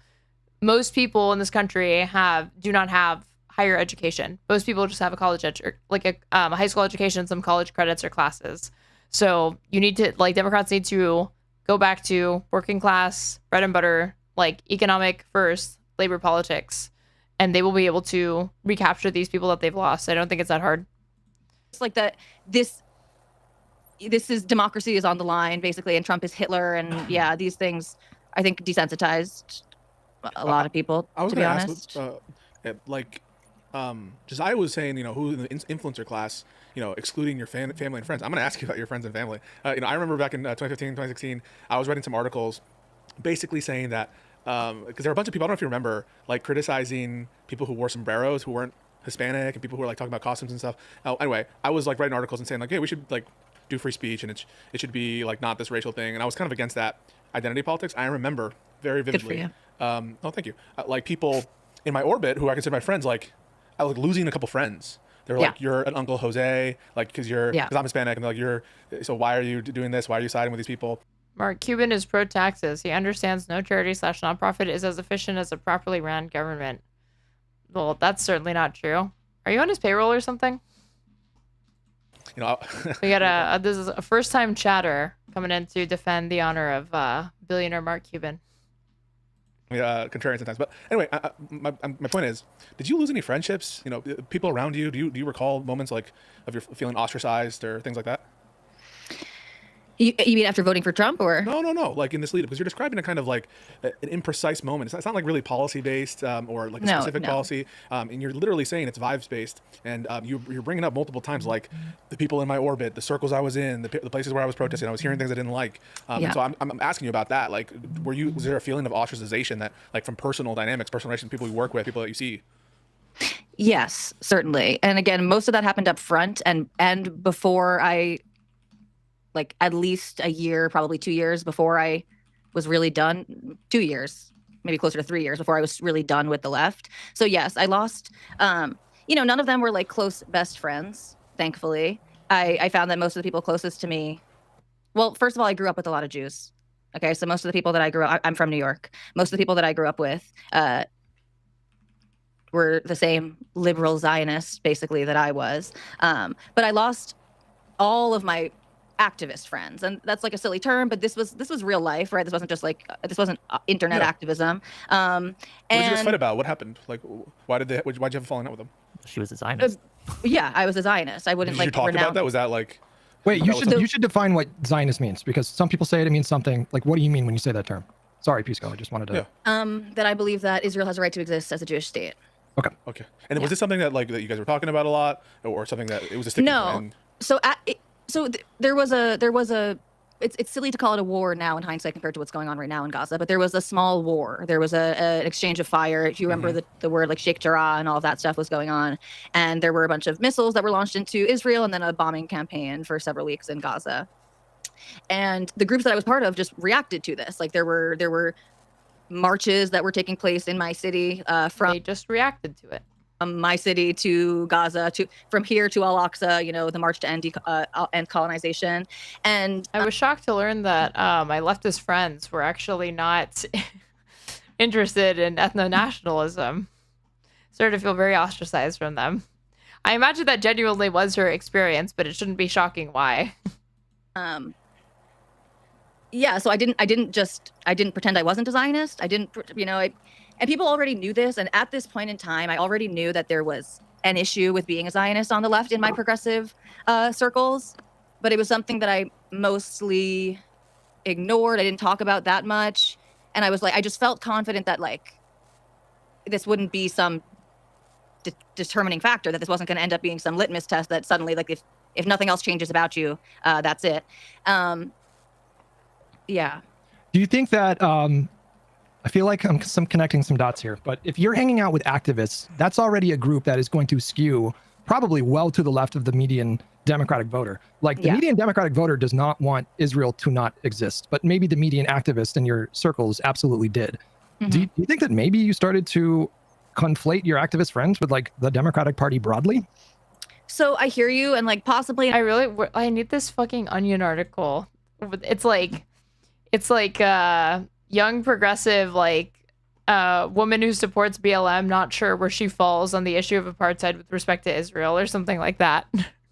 I know that's part of Wick's theory, and sure, probably to a certain extent. Wick's theory. But anybody else a big proponent or supporter of like Wick thought and theory? I am. I never believed that the Democratic Party, like, so for example, there are always Jews who have felt that the Democratic Party, right-wing conservative Jews, whatever, who have felt that the Democratic Party is bad for Israel for decades, right? I always thought that was complete nonsense. I still think that's mostly nonsense. Like moving forward, whatever the next iteration of a Democratic administration would look like. So I didn't vote because of Israel. Like that wasn't what I voted about. And again, This chat's going crazy. I didn't see like the Democrats as evil, and I agree with you. The people that I was interacting with were on the extreme. Yep, liberals proud of every protest except the current one, on board with every civil rights movement except the current one, and against every single war except the current one. The way that I view the world just kind of changed, and pulled Wick thought. Can you give us an example? So one thing you believed before this shift and that you no longer believe. So you mentioned anti-racism. There's racism and anti-racism. Give us another example. I feel like we're going everywhere and we're just hitting like XYZ, but It's like a constellation. We gotta Yeah. focus, right? We gotta focus in. So give us a specific example that we can kind of latch onto and maybe discuss, right? Of a thing that you believed about the world before that you no longer believe, or a thing that you didn't believe then and but now do. Now do. Yes, thank you. Sure. So let's give like the James Damore example, basically. I think most of the discrepancies that we see, that we see between the sexes in different domains of work and achievement and preferences, basically, that I think most of this comes down to differences, evolutionary, biological, and psychological differences between the sexes. I don't think that these things are bad things. And the type of liberalism that I want, the type of liberal that I see myself as, is that a YouTube chat feed doesn't look like it. It's like the default that like Restream gives you, I think, if you use their if you like go live from there. Every single person should actually have access to do whatever they want to do. I don't want anyone to be restricted from doing anything because of their sex or gender or race, religion, all of the obvious things. But I have come to resent the amount of time that I feel that the left spends on trying to reach some type of representative outcome. Like equilibrium, Demographically representative outcome. Yeah, I don't think it will ever happen. I don't think it's a worthwhile mission. So when Joe Biden said, for example, I'm going to select a woman to be my vice presidential nominee, I'm going to select a black woman to be on the Supreme Court. Did you resent that, prior to voting for him, or did you notice it, or are you saying that like it bothered you more after the fact, or did you notice it more after the fact? When I say after the fact, I mean post inauguration. Right. So again, my ideological turn started after Joe Biden was inaugurated. Right. So do you remember thinking about that in the moment and being like, why is Joe Biden saying like we're going to pick a woman? No, Pisco. I was like, hell fucking yeah, we're going to have a black woman in the Oval Office. What about with justice? And I still feel that way. Like I still yeah. I mean, how do you reconcile that? Because it doesn't need to be forced. I actually think it's very easy to reconcile. There are plenty of competent. Well, that's the point. That's actually what I was about to say. Is like he could have just done that and not said anything. He could have just done that. He could have just done it, right? You can just select a super competent, black woman, for example. Well, he was asked the question, and I mean, I don't even know how I feel about, or like, I didn't give it too much thought. Answer to his question was probably really important to a lot of voters. So right, it was in advance. I don't want to say a virtue signal, but a signal of some sort to try to rally, various groups and demographics to come out. Because I was so preoccupied with the fucking reaction to it that I didn't even have time to think about how I felt about him virtue signaling in the first place, which is obviously what it was, and not anything new. Like if Democrats they're fluent in virtue signaling, so didn't surprise me. And then the racist fucking backlash to it. As if there aren't no shortage of qualified black women to be put on the Supreme Court. And that actually is one of the stronger parts of Biden's domestic agenda, is getting Judge Jackson on the court. Out and vote for him. But to your point, right, there's not a strict hierarchy in terms of like anybody who's ever hired, especially for a mass position where you have dozens of applicants, or in the case of a Supreme Court justice or vice president, hundreds of potential candidates. It's not like a total linear thing. You almost have tiers of competence. It's hard to like say this person is emphatically more competent or more experienced, has a better resume than this person, than this person, than this person, like a rank ordered list. And so to your point, right, I agree, it's easy to reconcile. If you say that you're going to pick a black woman as your vice president or as a Supreme Court justice, there are probably dozens or hundreds, maybe thousands, depending on the field, right? Maybe more, who have the resume. I mean, Ketanji Brown Jackson has the best resume in terms of like her work experience than any of the Supreme Court justices, from Alito to Thomas to Amy Coney Barrett, certainly superior to any of the Trump nominees. Kind of wish he didn't say anything about it. Really put her on the spotlight for hate. Yeah, no. I mean, like I just always, I question the like PR people, or like the like comms folks that the Biden administration staffed and surrounded himself with. And she also happens to be a black. Because they just struggled with that continually. Like, yes, his age was a huge issue because he could never really communicate with the public the way that he needed to like sell his agenda or his legislative accomplishments. And to really have those, like Obama would address the nation all the time. Biden almost never did it because of his age. But the people that he surrounded himself with were like doing shit that I'm like, I just don't think, despite what you're like, your focus group is telling you, that you need to do this kind of stuff to appeal to even to your base. Black female. So I agree, it's easy to reconcile. But I guess Piso was curious, like, I think the crux of his question was, okay, well, if you were concerned about, this emphasis on equity, how did that manifest in the Democratic Party's policies such that you were driven away from voting for them and voting for the Republicans. Where previously you voted for them, right? So like the heyday of this kind of, it feels like the high watermark. But I was of this bought ideology into was, that. Right. Because my right. I've had a sincere ideological shift. That's what I'm trying to express. Really. As I'm understanding, like you might agree with my characterization, perhaps that the high watermark was pre-2020 election, but you feel like you were in that and you were a supporter of it, and hence the movement away from that afterwards. So in retrospect, it's not a contradiction for you because you've changed your mind and now you don't have this view of the equity or forced diversity or whatever. Do you feel like the Zionism aspect of it like led you to question it, like what you were seeing with your protester friends, that was causing you to re-examine stuff? When did this come, or was it like you mentioned, going and listening to a bunch of podcasts and hearing this message? Do you track it like that, or is it you're not sure of the causality? So again, I tracked it in the beginning as like starting to listen to podcasts, and even that was really slow because like the Blocked and Reported podcast is the one that I was mentioning before with Jesse Singal and Katie Herzog. Are any of you guys familiar with that podcast? Yes, I am. Loosely. Unfortunately. Okay. Not okay. No. Well, I know Jesse Singal pisses off a lot of people. I know Jesse Singal. They do a lot of I know a lot of Singal, stuff. Yeah. Okay, and I was listening to a ton, just like going through the archives of the Intelligence Squared debates. So I went through like a bunch of their British debates, and then I found out that they have, Intelligence Squared in the U.S., which is now called Open to Debate. They're still going, and I still subscribe to that. And so that was like transformative for me in many ways, because what I felt when I was exposing myself to some of these debates was that I had never really heard the best faith arguments from the other side on many of these things. And some of these things were ideas that I had held closely, and others were things that I hadn't thought much about, but were taboo in some way. And I like what? It just came away feeling like I don't need. Although I can't see how that experience can be like, oh, I only had this caricature in my head of what I thought somebody would say in response to this like argument that I thought would absolutely just be like nailed, and then you realize like, oh, the argument that I thought was well thought out, well reasoned is like assigned to the other side when they're familiar with this and they know what they're talking about as like a stupid talking point that they already have an answer for and they've heard a million times. Like I need to think more deeply about a lot of these things, basically. And so it's like I got rid of my presets to a certain extent. And so I don't automatically. You were used to criticisms that sounded like, oh, they just hate trans people because they're bigots or whatever. They are, like they Donald Trump. Yeah, hates they're black obsessed people, with whatever. people's And genitals. Then you heard these different takes that Absolutely. explained it in a different way, and it got you to question like, wait a second, I used to think that, and that kind of like, yeah, I can kind of see where the wheels are turning here. Makes sense.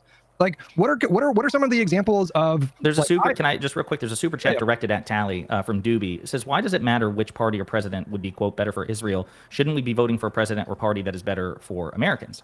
I mean, the stupid she already said that the Zionism thing. It was like the Zionism thing seems to be her entry point for why she started to explore the other side and become curious about like right-wing perspectives and just unorthodox. But this, if she was this far left, then obviously any change that you make is almost necessarily going to be moving you right. But she did say that wasn't ultimately what she voted on. It was just kind of like the thing that kind of like snapped her out of it of like, oh, maybe there's my politics are more complex than this. Yeah, so I hope this isn't a weird question, but is this your full-time gig? It is my full-time gig. It's my full-time job to listen to Lib and Learn and PBD and all of that shit. I'm curious about the feasibility of streaming full-time. Well, I would have to know like your financial situation and whatnot. I said the exact opposite. Yeah, that I don't think. Well, but you can't like quit your job and like do streaming and expect it to work out. You have to do it in between like your other jobs. So maybe I didn't make it explicit that I don't. And her take, I also watch her take for a living. think Americans should be voting based on Israel, but I did make it explicit that was never what my vote was about. Got it. So go ahead, Hutch. So give me an example, because I think we're still trying to get a handle on like the shift to like what it looks like. So like I know there are certain things that really trigger the fuck out of me. Like chat can stun lock me with a few different. But I have been doing it for like less than 2 months, and I have 83 viewers right now on Twitch and 73 viewers on YouTube, which is not bad for somebody who's only been streaming for less than 2 months. Most people don't even hit these numbers in like after years of streaming. So I'm very, very grateful to everyone who is watching with me right now. And you should subscribe because of it. Takes like any kind of like saying that Bernie was like robbed of the nomination in 2016. I'll fucking rant for like 2 hours on this. I'll argue with chat or whatever. So like, what are the current takes you hear from the left that trigger the fuck out of you?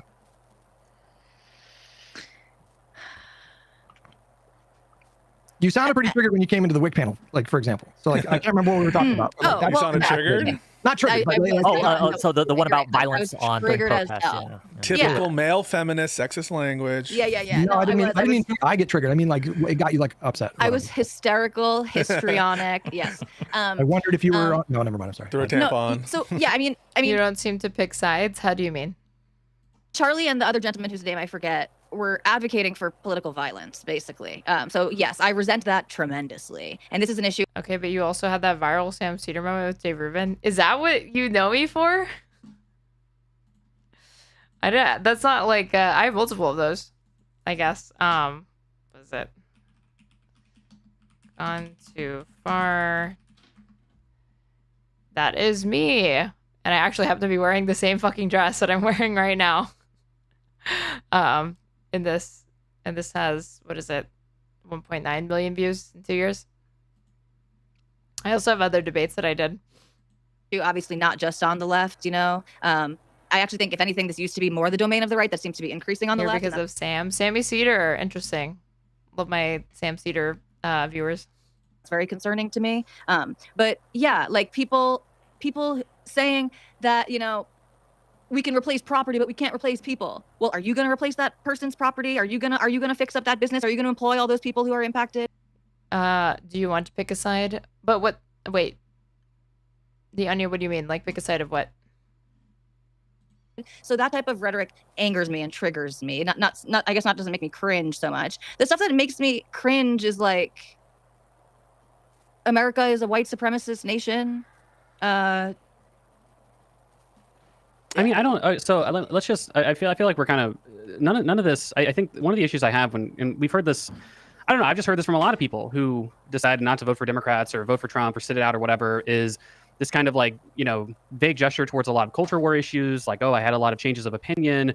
I think the equity stuff is cringe. I had bad experiences with activist spaces. Like, this is an entirely ordinary story for why people turn their back on the Democratic Party. The big problem that I see in that I from hearing that from so many people is that you did have a good amount of good amount of name recognition before you started streaming though.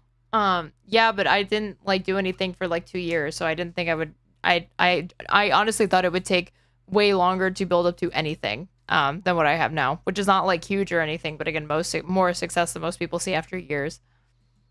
To even a close degree, I think representative of the actually existing Democratic Party. Do you see some people in the Democratic Party who will parrot some of these talking points? I mean, certainly I do think so. Well, I was just going to say that I think so, right? But when we look at take Joe Biden as a perfect example.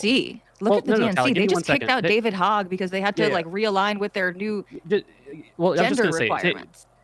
Take Joe Biden as, and I think that's there he goes. Misleading understanding of that. There I go. I was going to say, gender requirements. Hutch, am I okay? Yeah, You're good, bro. You're good, man. Yeah. You blamed me. It was him the whole time. Hold on. Holly just said something really important, right? Like something. No, she didn't. I didn't finish. Hold on. Okay. Go ahead. Now go for your it. show. Go ahead. Okay, well, I was just going to say that I think Joe Biden is a good example of this, right? That, during the summer of love, when we had all these riots going on, all these protests and stuff, this was at the same time that there were a lot of Democratic movement of defund the police and stuff like that. You got Joe Biden out there saying we're not going to defund the police. He was the nominee of the Democrats. He, to my understanding, he didn't defund the police. More importantly, they didn't. More importantly, they didn't. To Econoboy's point, legislation like the American Rescue Plan expanded resources and funding. Yeah, in the summer of 2021. I was one of the people saying that defund the police doesn't go far enough. We need to abolish the police. Yeah. Those were the signs that I was. In 2025, I'm still saying that. I get that, Tali. I get that. I'm just saying. So I just accept it's not going to happen in my lifetime, probably. It wasn't. Yeah, Joe Biden was the most recent democratically elected Democratic nominee. After that, we had Kamala Harris, who all of the Biden delegates voted for Kamala unanimously. And to me, look, I mean, again, there were some people on the far left that hated Kamala Harris, whatever, but she was getting huge rallies. There was a lot of enthusiasm behind her campaign. It turned out not to be enough. When you look at the polling, for instance, socialists, people who identify as socialists, 95% of those people voted for Kamala Harris. I just don't find a sufficient reason to say, well, I had some moderating opinions on social issues and activist spaces. What's the meme? It's the left went too far on X social issues, so I changed all of my opinions on economics and every other social issue. Really turned me off. And so that's it's the left became too politically correct, therefore I changed all of my political ideas and positions and policy preferences. reason why I voted for Trump, to the extent that we care about racism, bigotry, a colorblind approach, I don't think voting for the guy that made and I will say Nazi, his deputy chief of staff, Stephen Miller. I don't. No, stop. Please go. Shut the fuck up. Okay, shut the hell up. Okay, no. Oh, he's Jewish. He can't be a Nazi bigot. Sure, Pisco. You could use lots of other effective words. And Pisco, I don't even know if historically. I don't know, but you're presupposing that she's saying that her vote is rational. I mean, she's describing a story that I don't know. Do you think that your vote was rational, Tali? She's not saying that she had a rational reason. I'm sorry, Tali. I just want to apologize. There are Jewish Nazis. It sounds ridiculous, but there are Jewish Nazis. Hold on, Mark. What's his name? Fuck. Just looking one up the other day. There was this guy who was beefing with a friend of mine, and I learned he was a Jewish Holocaust revisionist. Every time a woman's in chat, Pisco accuse her of being irrational. So no. She's not saying that. Unbelievable, bro. No, but you're saying. No, I agree. I'm saying very explicitly, it wasn't a calculated. It was Yes. not a calculated policy decision at all.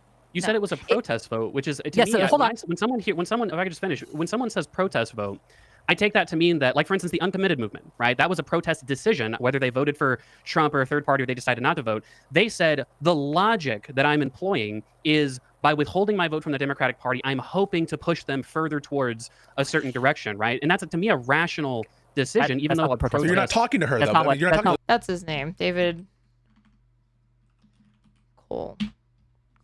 Colstein, maybe?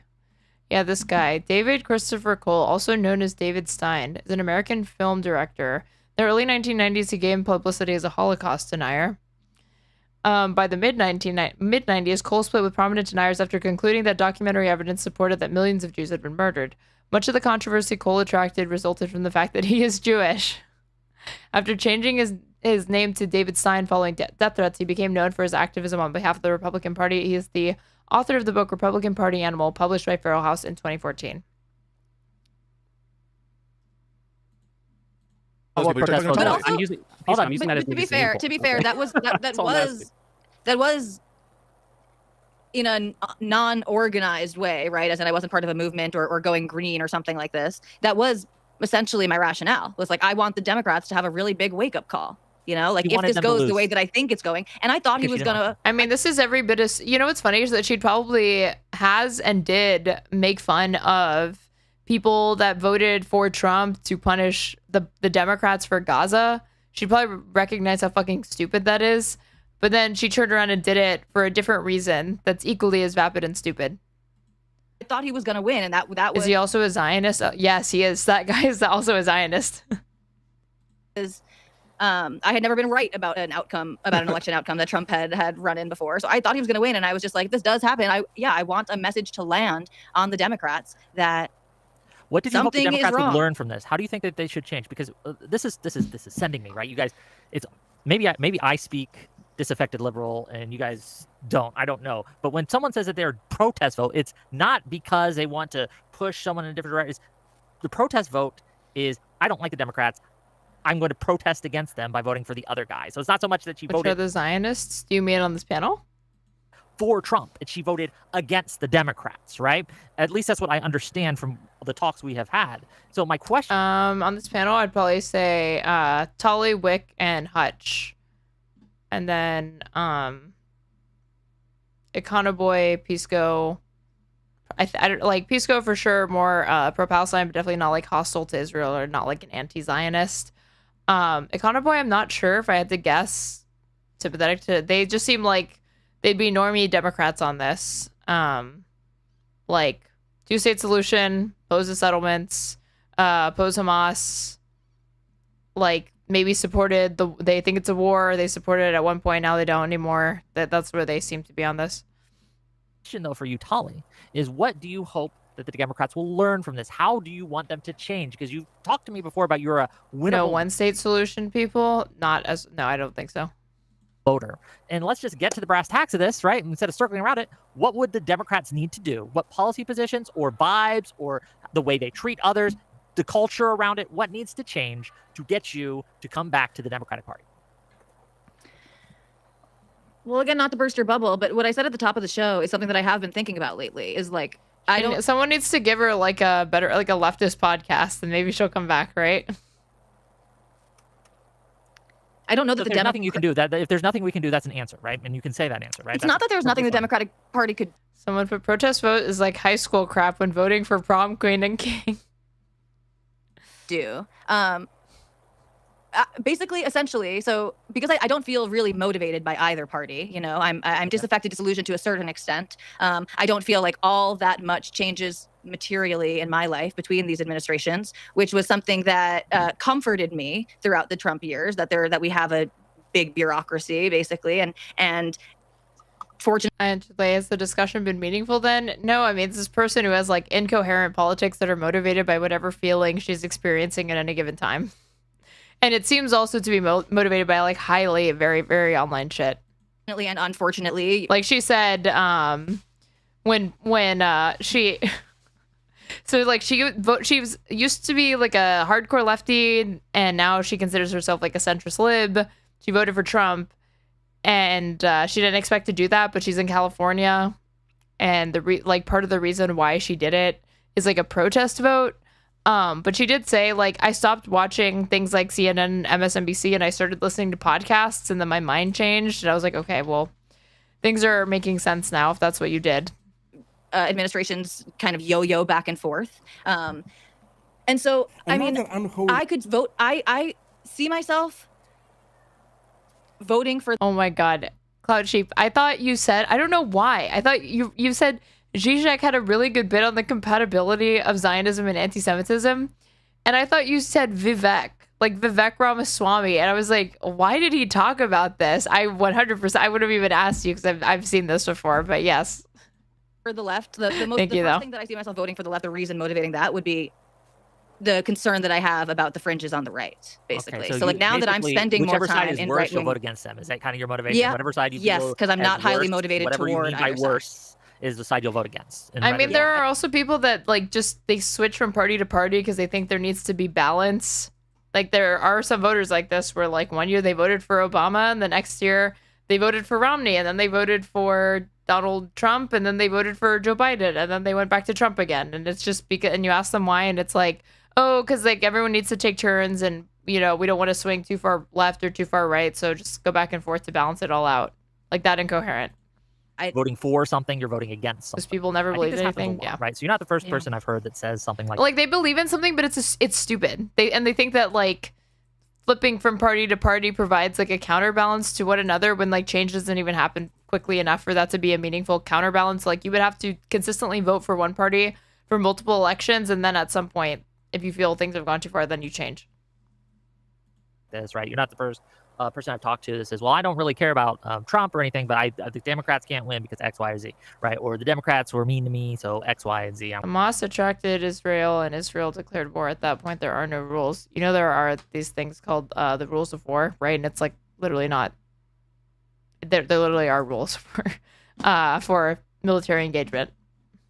I'm going to vote against them. Democrats can't win because X, Y, or Z, right? Or the Democrats were mean to me, so X, Y, and Z. I'm going to vote against them. So I'm going to stay home and things like that. So I guess like what are you voted? You're saying these fringe and extremes, right? What do you mean? On the right? Yeah. What do you mean? Be specific, please. Sure. So when I say like vibes, right, and I'm talking about cultural vibes. And you mentioned Dave Smith. Are you talking about the Dave Smith types, the woke right types? What are you talking about? Like we don't have to talk about vibes. We don't have to go in circles. You can just tell me. Sorry. Sure. Thank you. Yeah. I mean, I'm concerned about Tucker Carlson. I'm concerned about Candace Owens. I'm concerned about Dave Smith. I'm concerned about Daryl Cooper. I'm concerned about the apparatus of people who I think they're well-meaning people caught up in that group. The through line there is anti-Zionism, anti-Israel position. I know that's not why you didn't vote, and I believe you when you say that. But that is the through line. And I don't see the through line. No, I see anti-Americanism. I see historical revisionism as the through line there. I see tendency toward fascism in Holocaust denial. Which you don't see. Which you don't see in Trump. I mean, really, think about it. Which you don't see in Trump. So I, not to hitch hutch to this claim, but kind of what Trump was saying in the beginning, where that he like believes Trump when he says he doesn't intend to cut Medicaid. I don't think Trump is ideological. I think I sort of believe the notion that came out of the first administration, which is he kind of listens to the last person in the room, and that's not a stable. But the administration is ideological. I mean, you want to talk about fascism, you want to talk about authoritarianism. Like you must recognize. I mean, we just have a lawsuit from. And I disagree, but I mean, like Trump is primarily motivated by whatever is financially incentivized, like whatever he thinks will yield the most personal financial enrichment. That is true, which makes him very unstable. But this idea that like he's so unstable to the point that he's like can't be predictable, I would say that that's not, that you could have maybe argued that in the first term, but the second term it's like, but we have the blueprints of what he wanted to do, and we saw how you have 4 years of his governing record, and in a lot of ways he governed exactly like a fucking traditional Republican but worse. So there's no reason to think that he's that inconsistent. Kim Garcia, where he's detailing what happened on his way to Sikhat, where he's being tortured. You know, he's like it's clearly in like a far right direction. You can see that like based on who he surrounded himself with in the first admin, and then this one it was literally all loyalists, and you could see that before he had even won. That's what he was selecting for. He had so many people that were fired or resigned from his first administration. He did not want to have that sort of dissent this time around, and every single person that he put in was a grifter, like RFK Jr., Tulsi Gabbard, or just a shell husk of a husk of a person, will do anything for more power, like MAGA cultist devotee to him, like the fucking Kristi Noems of the world. Tortured, and for weeks the administration's official policy was basically to demean this person and to ignore the law. So, I mean, yeah, you concerns must me acknowledge greatly. I mean, Yes. it concerns you greatly, Yes. but it doesn't raise the same kind of fascism concerns that, like, I don't know, Dave Smith. I mean, Dave Smith strikes you as more of a fascist than what I just Tucker described. Carlson, Daryl Cooper. So Wick points out Dave Smith, and Dave Smith again is like is that center. He's like the middle of the horseshoe that kind of brings together the left wing people who kind of fall into that space and the right wing people who fall into that space. He's is somewhat of a separate case here. Among these various different things that you're thinking, who you say represent the fringes of the Republican Party. By the way, I agree with you, actually. I think that they are the fringe in the sense that they are not the and we've talked about this too, and I think we talked about with Contrapoints and Zaya, that the majority of the party probably isn't represented by the Tuckers of the world. But you mentioned them. The through lines of the speakers that you mentioned of the extremes are like fascism and like historical revisionism. This is the raison d'etre, I think, of the current administration, which is represented by like the actual government officials. Right, and I just want to piggyback off that and by saying I agree that Trump is not. Pisco so far has been so if a Pisco gloves off, he's been like the first person that's been the most direct with her. They're like, this has been kids gloves for the first hour. He's not particularly well read. He's not. And I'm probably only gonna do more like 20 more minutes of this, and then I'm gonna head off. Fascist ideologically, in the sense that he's not staying up all night reading Giovanni Gentile or anything like that, but he deeply believes and embodies some of the worst elements of fascism, like being at the center of a cult of personality, wanting to maximize power, wanting to crush dissent in ways we've simply never seen, certainly from the Democratic Party, but even from the pre-Trump Republican Party. So I don't think I would encourage you to look at it as you shouldn't give him any points by simply saying, oh, he's kind of a blank slate and kind of a doofus, right? Because it is precisely because of his personality defects and deficits that we are in this situation, and he is influenced by more philosophically ingrained, smarter fascists and authoritarians, like, again, the Stephen Millers, for example. I think that there is this reflex among Trump voters, and you seem to imply it there, maybe you don't believe it, to absolve Trump of this, but this would not work without him. He is the primary cause of it, and this is a very authoritarian second administration. So she's like nodding her head, but she will go on to explain why it's either not, she has to explain why it's either not that big of a deal, or it can change, or like still think about how Democrats were calling him Hitler and that's too much.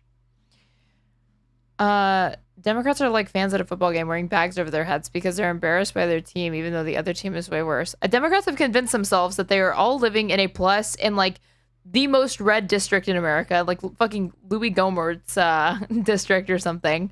That their policy proposals and agenda is incredibly unpopular, and it's not true. And they're constantly pandering, like trying to pivot to the right, even though they don't need to. So far, quite frankly, not just for the reasons Pisco provided, but that Wick did at the beginning during his intro, talking about the First Amendment violations that we've never seen from the Democratic Party or anything else. Yeah, hey, I mean, so if we want to talk about transformational texts and things that I read along my journey, The Coddling of the American Mind by Jonathan Haidt and Greg Lukianoff was extremely impactful. Why do people like this stupid fucking book? It's so bad. For me, and it really reflective of what I see as sort of real issues in our culture, and that's why it's like easy to say, oh, vibe. And like Jonathan Haidt has some other books that are like not terrible, but that book in particular is just like, just pops like slop. minimize it, but when we're talking about the coddling of the American mind and the way that this is influencing people's mental health and how that's influencing their physical health and all of these things I see as interconnected and things that I am really concerned about, basically. Tali, you say But so, vibes, yes, right? So we're not dismissing it as vibes. Yeah, you say vibes. No. Right. I say vibes, but that's where I was about to get into a tangent and Wick cut me off, which is fair enough. But I say Okay. vibes in the way that like there are some kind of like schizo people on YouTube who talk about vibes, and it's not just like they're talking about a different type of analysis, cultural analysis. It's not just like this is how I feel today and I didn't eat breakfast. And I feel like that's sometimes the way that you guys talk about it, and that's fine. And some people I guess probably do vote that way, but I am talking a little like yeah. And has the culture gotten better? I mean, like, so you say, you know, you're looking at a different mode of analysis. I feel like the culture's gotten worse. So to get a Hutch's question, do you regret your vote? Why is Hutch in chat talking about cheese? Just not put like mozzarella, like above mozzarella or something like that, above brie, goat cheese, feta. You're all nuts. Oh, I feel like the culture's gotten worse. So to get a Hutch's question, do you regret your vote? I'm not happy with the way things are going. The Righteous Mind was good. Yeah, but I've only ever read excerpts from it. But what I did read out, I didn't think I thought was good. It seems I have a few things to say about regret. Number one, my vote didn't elect Trump. Yeah, I know, but what I mean to say, like, you can still feel a sense of personal responsibility in that, even if you acknowledge. I mean, you didn't have the deciding vote, but you did vote. What you did was wrong. It's like I don't think that you'd let somebody off the hook who like voted for Hitler, right? Just because they weren't the deciding vote. Which is that there's no causal link between your vote and the outcomes. You know, you could have not gone. Yeah, it's not outcome determinative. But people still feel guilty about things because it's a signaling and internal. I mean, that's presumably the reason you went to vote in the first place, right? Your protest vote is just as unlikely to affect the outcome as any other vote. You know, a vote in and of itself is very unlikely to. But you voted anyway. You voted anyway because you find some value there as a signaling mechanism or whatever you wanted to find it for yourself. And on that basis, do you regret it? Maybe kind of like I think. Shoot, I had something that I was gonna. Oh, so someone. I'm assuming it's a audience member of one of yours that was like asking me questions about this last night on Twitter, and I don't know how this. I realize this might not be relevant to you, but it is sort of to me. Is like this was actually the first election that I was not proselytizing, or I was not telling people go out and vote for my guy. Make sure you vote. You know, I wasn't encouraging people to vote for Trump. It was something that I kept to myself, except for on Twitter, basically. You know, and like Twitter is really disconnected from my real life. Tali, I'm granted you probably didn't have the big impact on the election. I mean, I would keep it to myself as well. I'm granting you that. None of us did, right? But just be like. I saw the end of this earlier. There's a bit of a blow up with Wick at the end. Sorry for spoilers. So it's okay. We're not gonna be able to finish it tonight. It's already almost like 3:30. But I will finish it tomorrow for sure on stream. So I won't go ahead and like spoil it for myself even after. If you look in your heart, do you feel like that you regret that you voted for him? Can I maybe? I don't know, and I'm not. Hold on, let me just. I'm not trying to be difficult. I don't want to lie and just be like, yes, I regret it so much. So like, Richard Hanania has written about. How do you not regret voting for Trump? How do you not regret like? All of it is just like I'm not a fan of what's happening now. It's like I would have expected more regret. Just this like kind of like indifference to it. He really regrets his vote, and I relate to a lot of the stuff he's saying. And I'm like, Richard Hanania is one of the people that I really also like. A huge red flag that you think fucking Richard Hanania is like a smart person. He's a fucking moron. First time in here, what way do you lean politically? Either way is fine. Just curious. I'm a communist. Ideologically, him, Brad Palumbo. I relate to the things that he's saying. Like, I don't feel overcome with regret. Like, again, I could give an answer that would make me like more socially desirable in this setting. No, yeah, I know you're not. I know you're not, and yeah, I'm just trying to be honest. Yeah, I'm not happy with what's going on, but like, I don't know how meaningful regret is. Let's do Hutch, then Econoboy, then Wick. I want to put my big boy hat on for a minute here. I mean, no one's saying it's meaningful. They're just asking if you feel it at all. Big boy hat. There was an estimate that came out today that said that 14 million people across the world are going to die by 2030 because of these USAID cuts. The Republicans are on the precipice of signing a bill into law that could kick 17 million people off of Medicaid, over a quarter of Medicaid recipients. These are poor families. These are children. You think Putin doing it right? No, I'm not a fan of Vladimir Putin or his invasion of Ukraine. That are going to be kicked off of this. And I'm not trying to moralize right now, but you said something before that stuck with me. It's one of the things that triggers me. You said that you felt like not much meaningfully changes between a Democratic president switch to a Republican, back and forth, back and forth. I don't know how you could possibly reach that conclusion faced with those kind of staggering numbers. Because, I mean, she will have to have, like, you have to have either a soulless answer. Because I don't know if this is going to be cognitive dissonance. I don't know if this is going to have to be some way to protect yourself emotionally from contending with what your actions, the consequences of your actions, what they in a small way led to. What they pushed in like in a very small way, in the same way like you blow like voting. You're one person in a blue state, and you voted for Trump. It's the act is still the equivalent of blowing an eyelash off the tip of your finger, but you still did it. It still happened. But how can you reconcile your choice and what you're tacitly okay, what you were explicitly okay with and tacitly okay with for shits and giggles or like as a protest vote because you're exploring, you're on your journey or whatever the fuck? When you're faced with stats like this, like I just feel like you have to create like a psychological barrier to distance yourself from your choice. And you have to say it's okay, or you have to like not acknowledge it. Like there is going to have to be something, or you say it's bad, but then you can't bring yourself to say you regret your vote. Also, maybe one of those things that like climate change, where it's so abstract and it's such an existential threat that people can't even wrap their mind around how different everything is going to be in a few decades, because we're going to be dealing with the effects of climate catastrophe. So those are bad things. No, those are catastrophic things. 14 million dead. Those are catastrophic So, Hutch, I agree with you, but I'm very hesitant about predictive numbers like this because we just don't know, and I've seen things even just in this past. Econo boy, all of them are like tweaking. I'm very hesitant to predictive things. You mean data? You mean science? You mean numbers? You mean again the outcomes of your choices and the choices of this administration and other people that voted for this guy. Like in the Gaza war, of estimations of like a certain date and a certain time that we're going to reach a certain threshold of starvation or of famine, or predictions of deaths that don't necessarily come true. There could be other things. Maybe some people might not die. Maybe only 13 million will die instead of 14 million. Basically what I'm saying it's is bad. What do you want me to say? That is the outcome. Yes, that is horrific. Absolutely horrific. Bad. But can we also, just to clarify to Hutch's point, he's saying it's horrific, but it is a direct consequence. That is 100% the fault. Yeah, like 14 million people plus all of the people that are going to be kicked off Medicaid. Trump and the Republican Party. Not I can't even appeal to her about the genocide in Gaza because she thinks it's a fucking war. So the Democrats. His point is, so I take your skepticism notwithstanding, let's assume the figures he cited are true or likely to be true. That's not Joe Biden. That's not woke activists on Twitter. That is literally 100.00% Donald Trump and the Republican Party. All right. Usually I allow there to be debates in my chat, even if it's unrelated to it. But the Onion, you're being timed out because you're distracting everybody. Sorry. Come back tomorrow. You can fight more about Zionism when I cover something related to Israel-Palestine, which I do all the fucking time. So you'll have an ample opportunity to do that.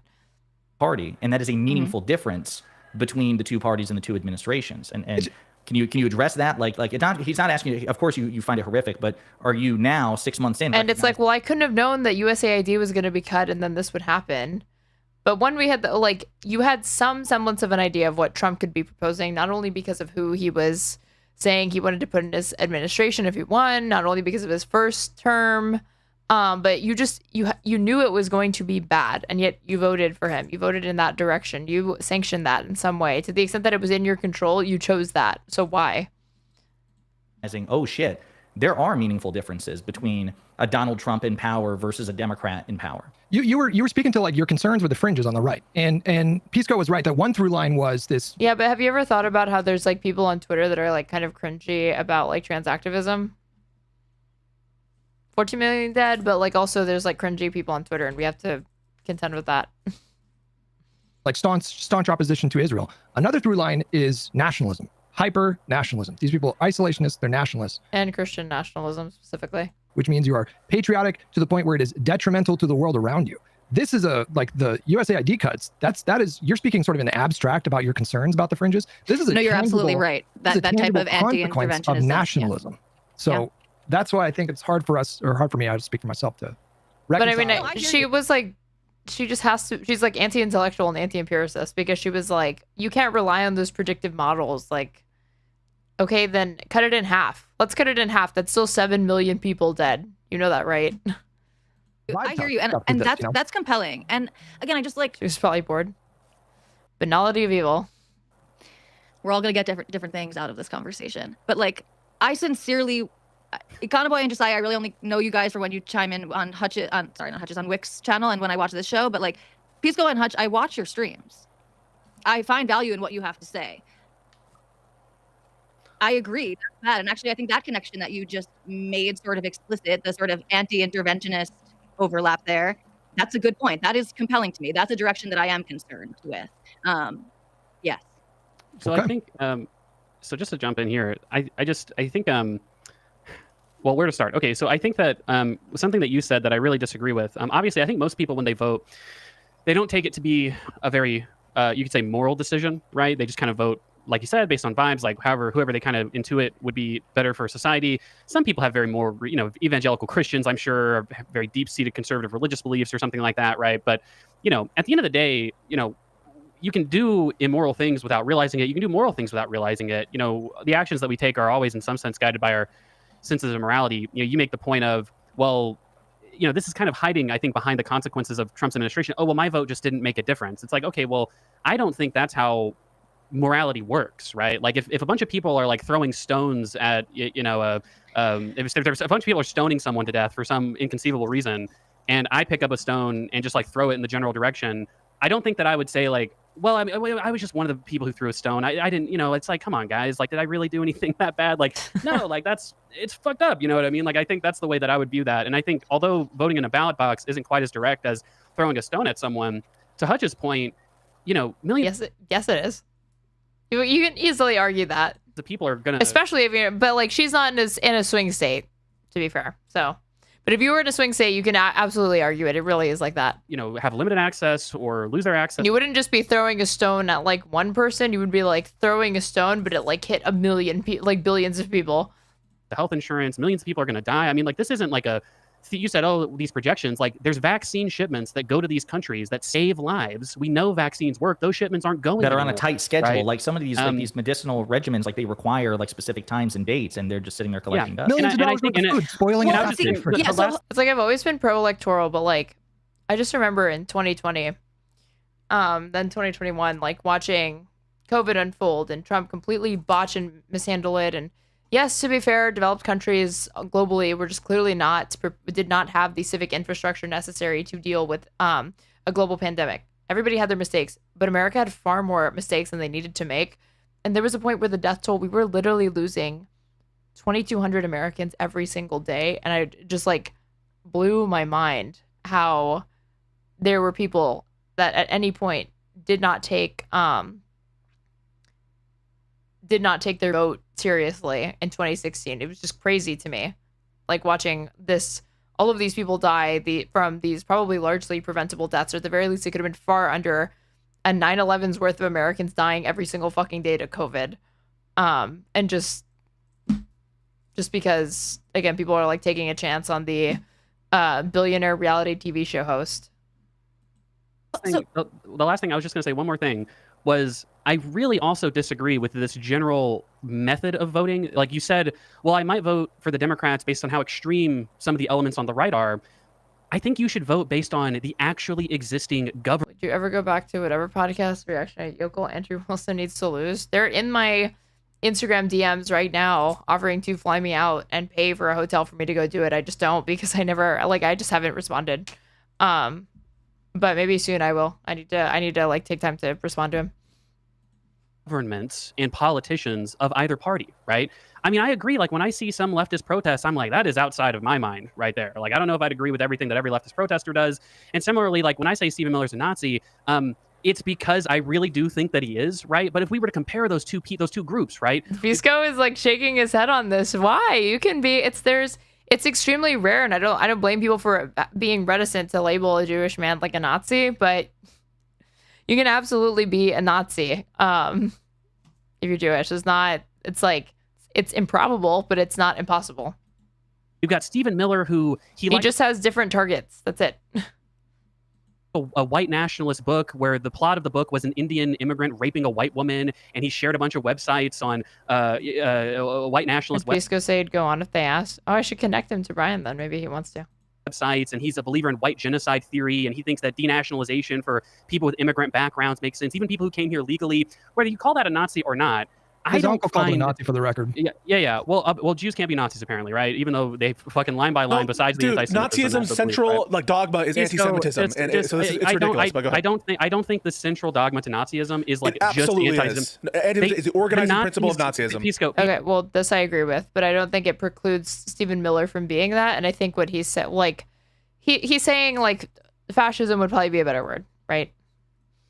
The Nazis didn't kill only Jews. They had I didn't say that. He just said it was the primary, the modus operandi. Organizing principle of Nazism is anti-Semitism. Whatever, It is central to their ideology. This is why I hate using the word Nazi, even if it applies, is because we start debating what Nazi actually happening. I want to jump in if you just. Some Jewish people support Hitler in the beginning. Remember watching Joe Rogan, and some guy said back when I was in high school. Wow, that's an awesome citation for that. For that claim. You watched Joe Rogan talk to a guy back in high school who said that there were some Jews that supported Hitler. I'm sure. I mean, there's LARPers like now that support organizations that would wipe out their existence. So there's nothing contradictory about it. Like every single Republican, every single minority that's in the Republican Party is voting for their demise. Just don't talk shit. Don't do your little signs. Yeah. There were Jewish collaborators, but I don't think that they mean those. I think they mean like actually ideologically committed Jewish Nazis.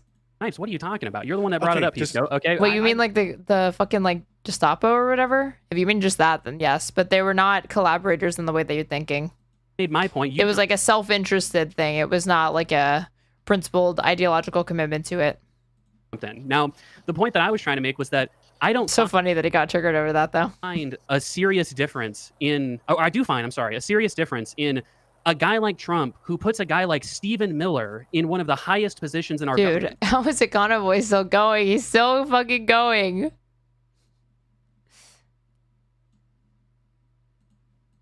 And like the actually existing administration of Democrats, where like, yeah, I guess some of them believe in equity a little too hard, and some of them have they're cheering on and fantasizing about feeding people to alligators. It's a bit bad. Wait, who? Palestinian, like, So it it's just not seems like the about way we should believing in vote is the equity. governments. I think that's fair, and that's good, and I like agree with you. That's like very logical. That's very sound. That's not how everyone votes, for better or for worse. I can said that, take yeah. on. Yeah, unfortunately, the Medicaid thing that people will vote on that. The USAID thing, not so much. No. I can take on board what you're saying. You said a lot of things, and I had like responses that came up in my mind. Of course. Boy must not be married. No, he is married. Now having trouble tracking all of them, but I talked about there were two main points. One was the morality of your vote and the throwing a stone at someone. The other one was I think that the way we should vote is like the actually governing coalition of these parties, not necessarily in reaction to the fringes of either movement. Sure. So with regard to the morality of the vote, like Nowadays, the Nazis would have likely scapegoated the Muslims instead of Jews. Likely. That's happening right now. There's a genocide right now being conducted in the name of preventing a second Holocaust. And like every single trope that was deployed to scapegoat and malign Jewish people is being deployed against Arab people, Muslims, and Palestinians. Understand what you're saying, and I hear you. And like, if there are, maybe it's a stronger point. Maybe you could call it negligence. Maybe it's a stronger case if you're talking about someone who's cheering on some of the things that are happening right now. The way that I do think the stoning analogy is good. It is like I voted in an election that I knew there was a very slim chance that my vote would matter. And when I was far on the left, I was for like abolishing the Electoral College. Okay, so this is a frustration that I've had for a long. Far on the left, and the first thing that you think of is like wanting to abolish the Electoral College. You can find liberals and progressives that support this. Or are they like a leftist policy? I thought maybe it would be like Medicare for all or something.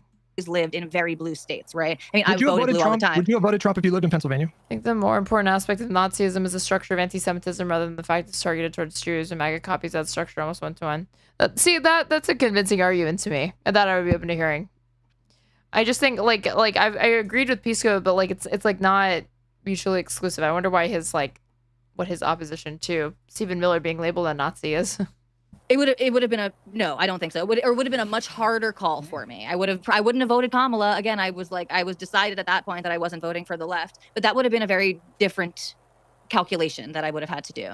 I think Why?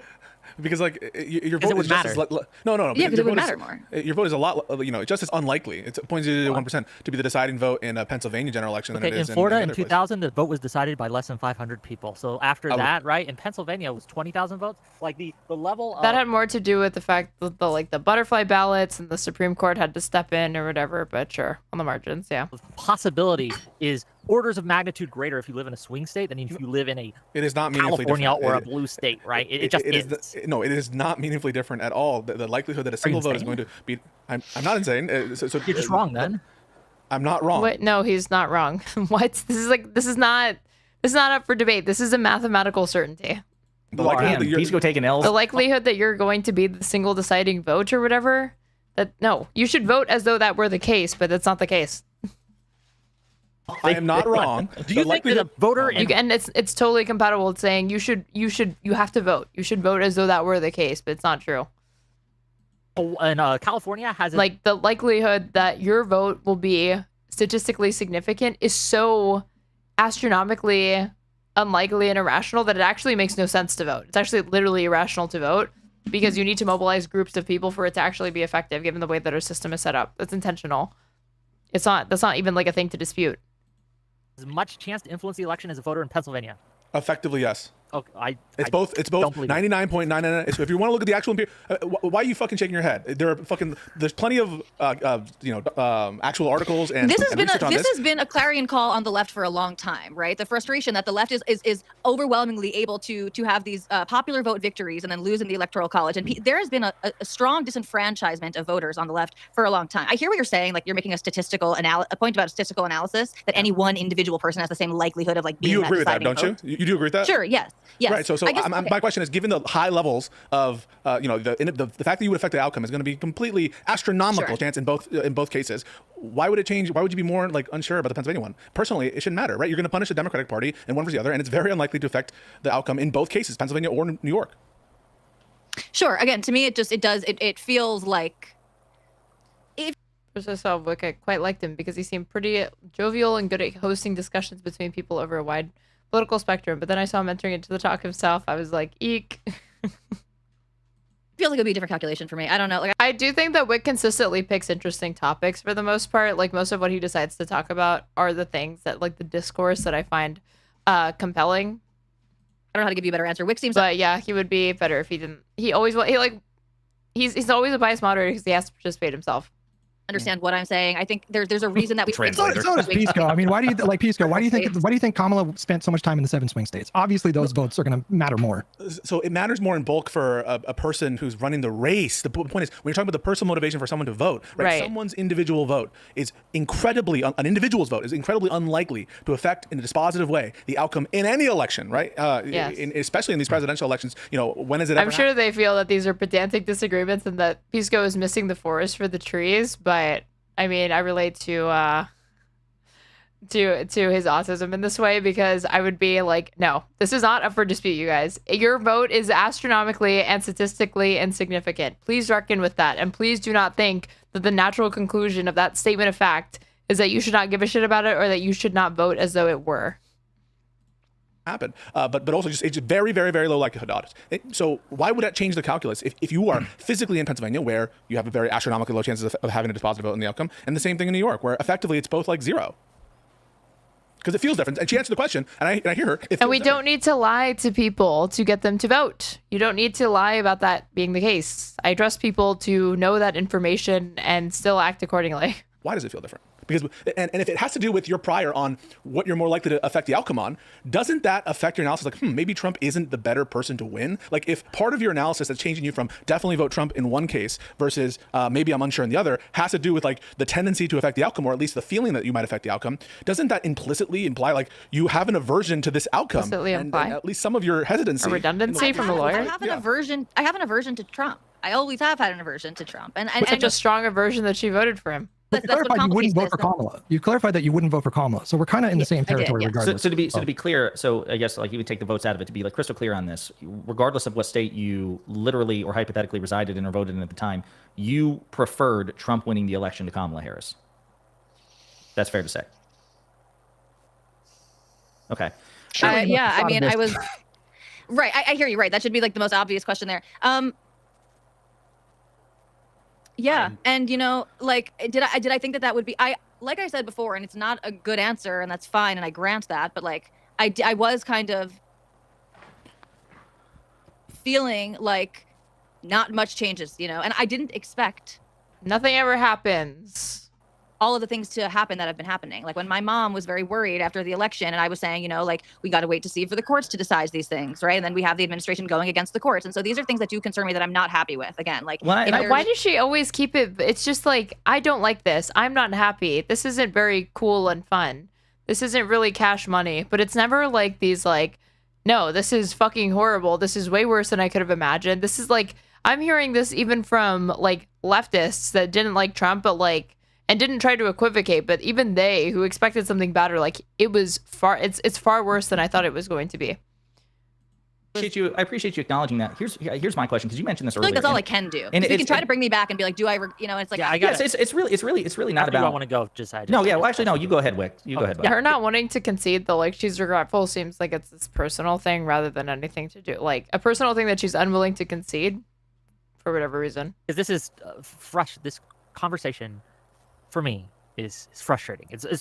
I would not be shocked if it was more frustrating for me than for poor Tali here.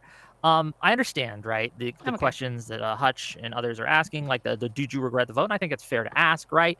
But this idea that we can guilt people into never voting for the other side again, I don't think it's effective, and I fear that it might be counter-effective when you try to cast this kind of like this 14 no one's doing that, Wick. This is insane. No one is doing that. You are absolutely all doing it. If you allow me to explain, I will demonstrate it. Like, oh, you voted for Biden. All the blood of the Gazans are on your hands. You were the one who said that specifically did that. Hutch with his question and the rest no, of you Hutch, no, Hutch, no. She's so annoyed. No. Because you that was not what happened. This is what bullshit. We're trying to say. What you're trying to do right now is cast. No, I'm trying to get out. I'm getting pulled in. I'm getting sucked in. It's getting spicy. Blame for the no, that's not what Hutch was trying to do. No, that is not at all what Hutch was trying to say.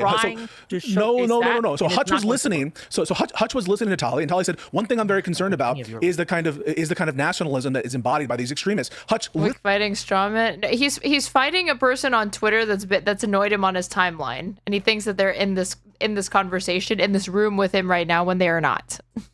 Listened to what she said and said, well, he could actually be in the same room as that crazy person on Twitter. And guess what? Most people, they wouldn't bring it up because most people act and behave completely differently online than they do in person. Way that this manifests, that the nationalism of the extremists, what you attribute to the extremists, is actually, you know, there's maybe more of it in the administration, and it's manifesting in a policy. And in that statement, more contrary to it being like a bad statement or trying to put the blame on Tali, she said that was the most compelling thing that she's heard so far. And she said, I have to think about it. So it's complete bullshit for you to now say, well, something that Tali took to heart out of Hutch listening to Tali is somehow an indication is somehow an indication that Hutch is like trying to berate her. You're so smart. Hold on, let me hold on. Pico, you're so smart. You're so kind. You think I actually mean what I'm saying here? Even though those words are what I'm using, you think I'm actually meaning it? How can you tell that I don't mean what I'm saying here? You're full of shit because you're an idiot. You're an idiot. You're accusing. Oh my god. When someone's being insincere. You're accusing Hutch. I'm not talking about. You're accusing Hutch of trying to guilt someone. That's not what he was doing. That's not what he was doing. I am simply saying this conversation is frustrating because instead of talking about like, okay, what can we, dude?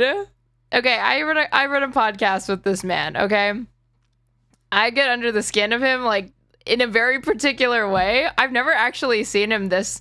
I can't remember the last time I saw him this fired up. He literally just said to Wick, "You're a fucking idiot," pretty much. We do, right? Like, how can we figure out what people like Tali, this is great. Things like that, what their actual you accuse Hutch of guilting people. That's not what he did. That's bullshit.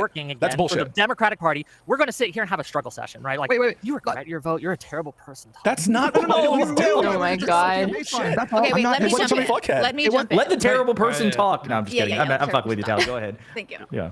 Okay, so you're both right, Wick and Pisco. Okay, so I do. Oh, pick a side, you centrist. Come on. Frankly, I know, right? Frankly, I felt moralized more by Econoboy, and I'll touch on that because that is something that I wanted to address. He said a lot of things that again had me thinking about a lot of things. The 14 million number. He said a lot of things that had me thinking about a lot of things. Is not what got me. Connecting it to this That was a low blow, but I just can't. I just don't understand. Like, I do understand this person, but they endlessly annoy me. Isolationism and this idea that this And they this should be idea that, ignored, like, in my opinion. Every dollar that we spend abroad would otherwise be if we just didn't fund this one program in this one country, or if we didn't support our allies who are, you know, at I mean, you're describing the logic of Doge, which only fucking happened because Donald Trump got elected, and in a small way, you tacitly and explicitly approved of that by voting for him in a blue state.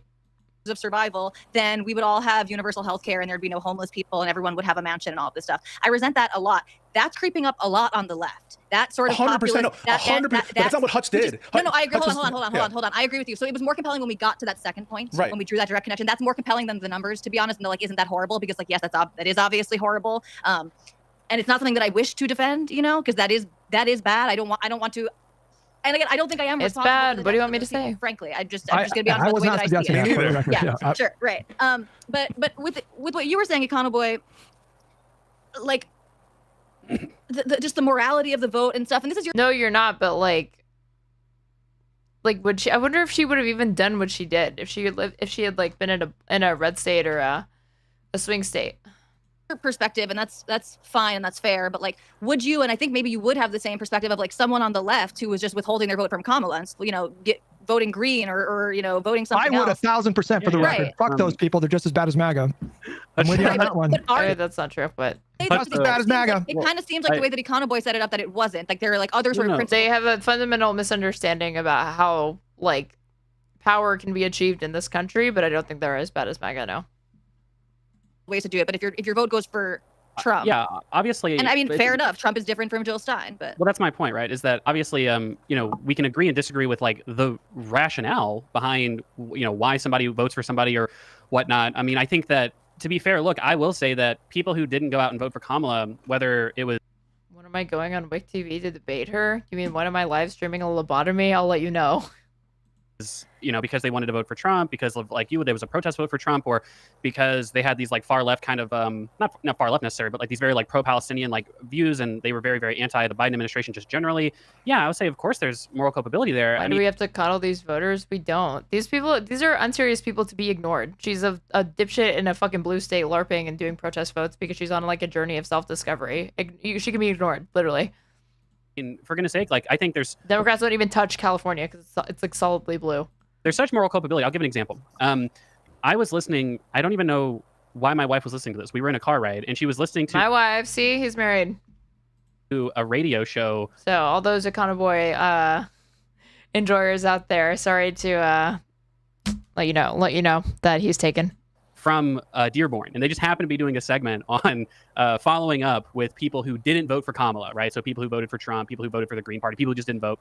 And obviously Dearborn's a super Muslim, most Muslim city in the country, at least it's the biggest, most Muslim city. And one thing that I thought was interesting was that the people who voted not for Kamala, right? The people who just didn't vote at all, they were willing to give interviews, and they were willing to say, you know, look, this is why I didn't vote. And most of them seemed decently regretful about it, that, you know, look, honestly, I didn't think that Trump would be so bad, especially even on the issue of Israel-Palestine, to the extent that they care about it. But the ones who voted for Trump were not even willing to give an interview, right? They were not even willing to show themselves in public, I am. right? Yeah. Well, but I'm saying like they voted for Trump for radically different reasons than I think that you did. And Yeah, but some of those people in like Dearborn, Michigan, they straight up fell for like Trump's lies and like retail politician propaganda. Like he was going to Michigan saying that he's going to bring peace to the region and end the war. That resonated with those voters because it's why wouldn't it? These are low information voters and he's telling them what they want to hear. that's fine, obviously. But yeah, I would say that there's always a moral angle to how you vote and how you should feel about voting, right? That I do think that and it should be as conscious as possible. Most people don't. But I think that if you're going to deconstruct why you vote, you should certainly have deeply held moral reasons as to why you vote, right? Oh, I think poverty is a big deal. Well, why is that? And then think about which side is actually better or worse on those issues. Of course, there's a moral axis to this. And I mean, yeah, like I do think that to the extent that Trump is terrible, and to the extent that you thought that voting for Trump was like a good thing to do as a means to protest the Democrats, I really don't think that that was the right decision, right? Both morally and practically, that I don't think to the extent that... that doesn't surprise me. Well, but I don't think that the Democrats... She more closely resembles the median voter than we'd like to admit, though. No, I know. I said that at the beginning of this. I said that at the start of this review. Michigan is a large Muslim population. The largest. I think the largest Muslim population in America. I guess we haven't really gotten into what we talked about it, but I didn't really understand the answer of like what lesson the Democrats should learn from this. Like, I just don't really know that this is a long-term beneficial thing to do, to like protest vote for Trump. And I think the evidence is mounting that that's the case, right? It was terrible to Yeah, and Tali, if you can respond to that, then I've got something to say to hopefully like circle this particular square. Sure, that's fair, and I agree. It's obviously not like a long-term strategy. And again, like I keep trying to, unfortunately, burst Wick's balloon, which is like, well, I guess the lessons that I hate her for that as well. Burst Wick's balloon. It's burst Wick's bubble. That is the saying. I want the left to take away from somebody like me is like, there are people who want the same sort of like social end goals that you do, who are really resentful of the grievance framing of everything, that the constant degradation of white people. And I say this as someone who like, I don't see myself like, I recognize that I'm white, but like, I don't even put myself in that group necessarily. And I used to make lots of white jokes and stuff like that. Like, I think this is toxic to our culture. I think it's like bad for the mental health of individuals who are really eating this. So she's Jewish? She doesn't see herself as white? This stuff up. And I think it's bad for our society at large. And I know that's like a big, like grand dramatic statement. But how do you, Tali, here's an example. How do you weigh that against? But I guess who am I to say that? Because apparently to the internet, I'm a white passing woman, even though I don't conceive myself that way, because I'm Mexican. But so who am I to talk? The degradation of so many different groups from people on the right. This is one of the issues that I seem to have foundationally with people who say that this is at least one of the predominant reasons why they are, rejecting the Democrats and not voting for the Democrats is. It's like, okay, I like this colorblind approach, right? And I don't necessarily agree with that approach, but I don't think it's the most offensive thing on the planet. But again, when we compare Kamala Harris versus Donald Trump, I'm sundowning obviously. But you can't be the nominee next year, right? Even if he was, then Josiah would not acknowledge it or admit it or concede it. When we compare those two, one of these people had a message of joy and being uplifting, and Donald Trump was on stage saying very contrived that, joy. Yeah. I would say. Well, whatever, Tali. The point is that Trump had a message. He literally said that Haitian immigrants were eating dogs and cats in Springfield, Ohio. And if I had, he was like, yeah, and I voted for that. And if that's I my had president. To compare those we don't two know people, that they weren't. And if I had to compare those two people and say who is more, dude, Econoboy still talking to somebody. How? more likely to break the principle of a colorblind approach, it's the guy who's saying Haitian immigrants are eating dogs and cats, and it's the guy who appoints a guy named Stephen Miller who thinks that immigrants raping white women is a problem. And that's but he's anti-status quo. He's gonna like shake up the establishment. He's gonna run the country like a fucking business. He knows how to get deals done. He's the pro-peace candidate. He's anti-war. I mean, it's just like, and to give an even more specific example to piggyback off Econoboy's point right there. So multiple times throughout their campaign, Trump repeatedly made identitarian insults towards Kamala Harris about her gender and her race. She never took the bait. At no point did she say, at no point did she say, how dare you talk to a woman like that? How dare you talk to a black woman like that? She would have been well within her rights to fire back, and she never did. Her iconic line was, something like, that's insane, next question. That was what she'd say, next question. Yeah. So to Econoboy's point, can you address that? Because Trump trafficked in more blatant identitarian rhetoric by far than Kamala Harris during the campaign. I agree. Is she going to bring up the they them commercial? Kamala Harris did not run an identitarian campaign. I think she explicitly toned that down. I mean, her 2024 campaign looked nothing like her previous campaigns, plural. Did she ran for president twice before? Is that right? Once. No, just once, and then Senate before. Once before. Once. 2020. Okay. Yeah. No, you're right. You're right. It's like I guess it's easier for me to conceptualize. I guess there's a few things at play, and this is something that again people don't like, but I see it as like true for me at least. Trigger them.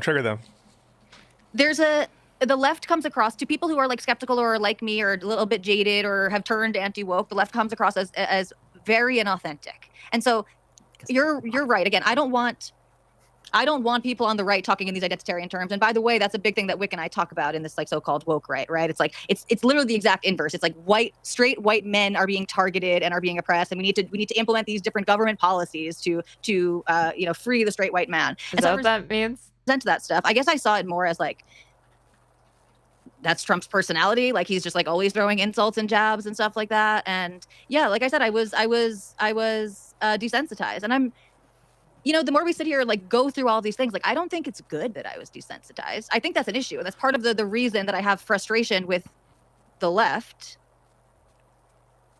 You raised a point there that I thought was very interesting. You said authenticity, and I actually agree with you that Democrats do feel inauthentic to a lot of people, and that's something that I think a common theme on Lib and Learn is like making fun of people like Chuck Schumer and other people when they are inauthentic. Oh God, like, kill me. So, Murder me. The people are around. I really appreciate you saying that. No. Because right now, what's undeniable, and why I think this conversation, even though people can judge it in the meta level, is helpful, is because there's like 70% within the Democratic Party. Put aside disaffected liberals who left the party. Within the party, there's disaffection with the leadership, and it does center around this notion of authenticity, but also in terms. She does. I hate that she reminds me of Numiki Khan. Yeah, she does look like Numiki. Of fight and ganas. You mentioned there that like you feel bad or you feel something that like you were desensitized to some of the bad, or I don't know, the negative traits of Trump. Are you saying that from like a policy perspective or from the accusations? And do you feel bad because you think that some of the accusations are true? The accusations about Trump?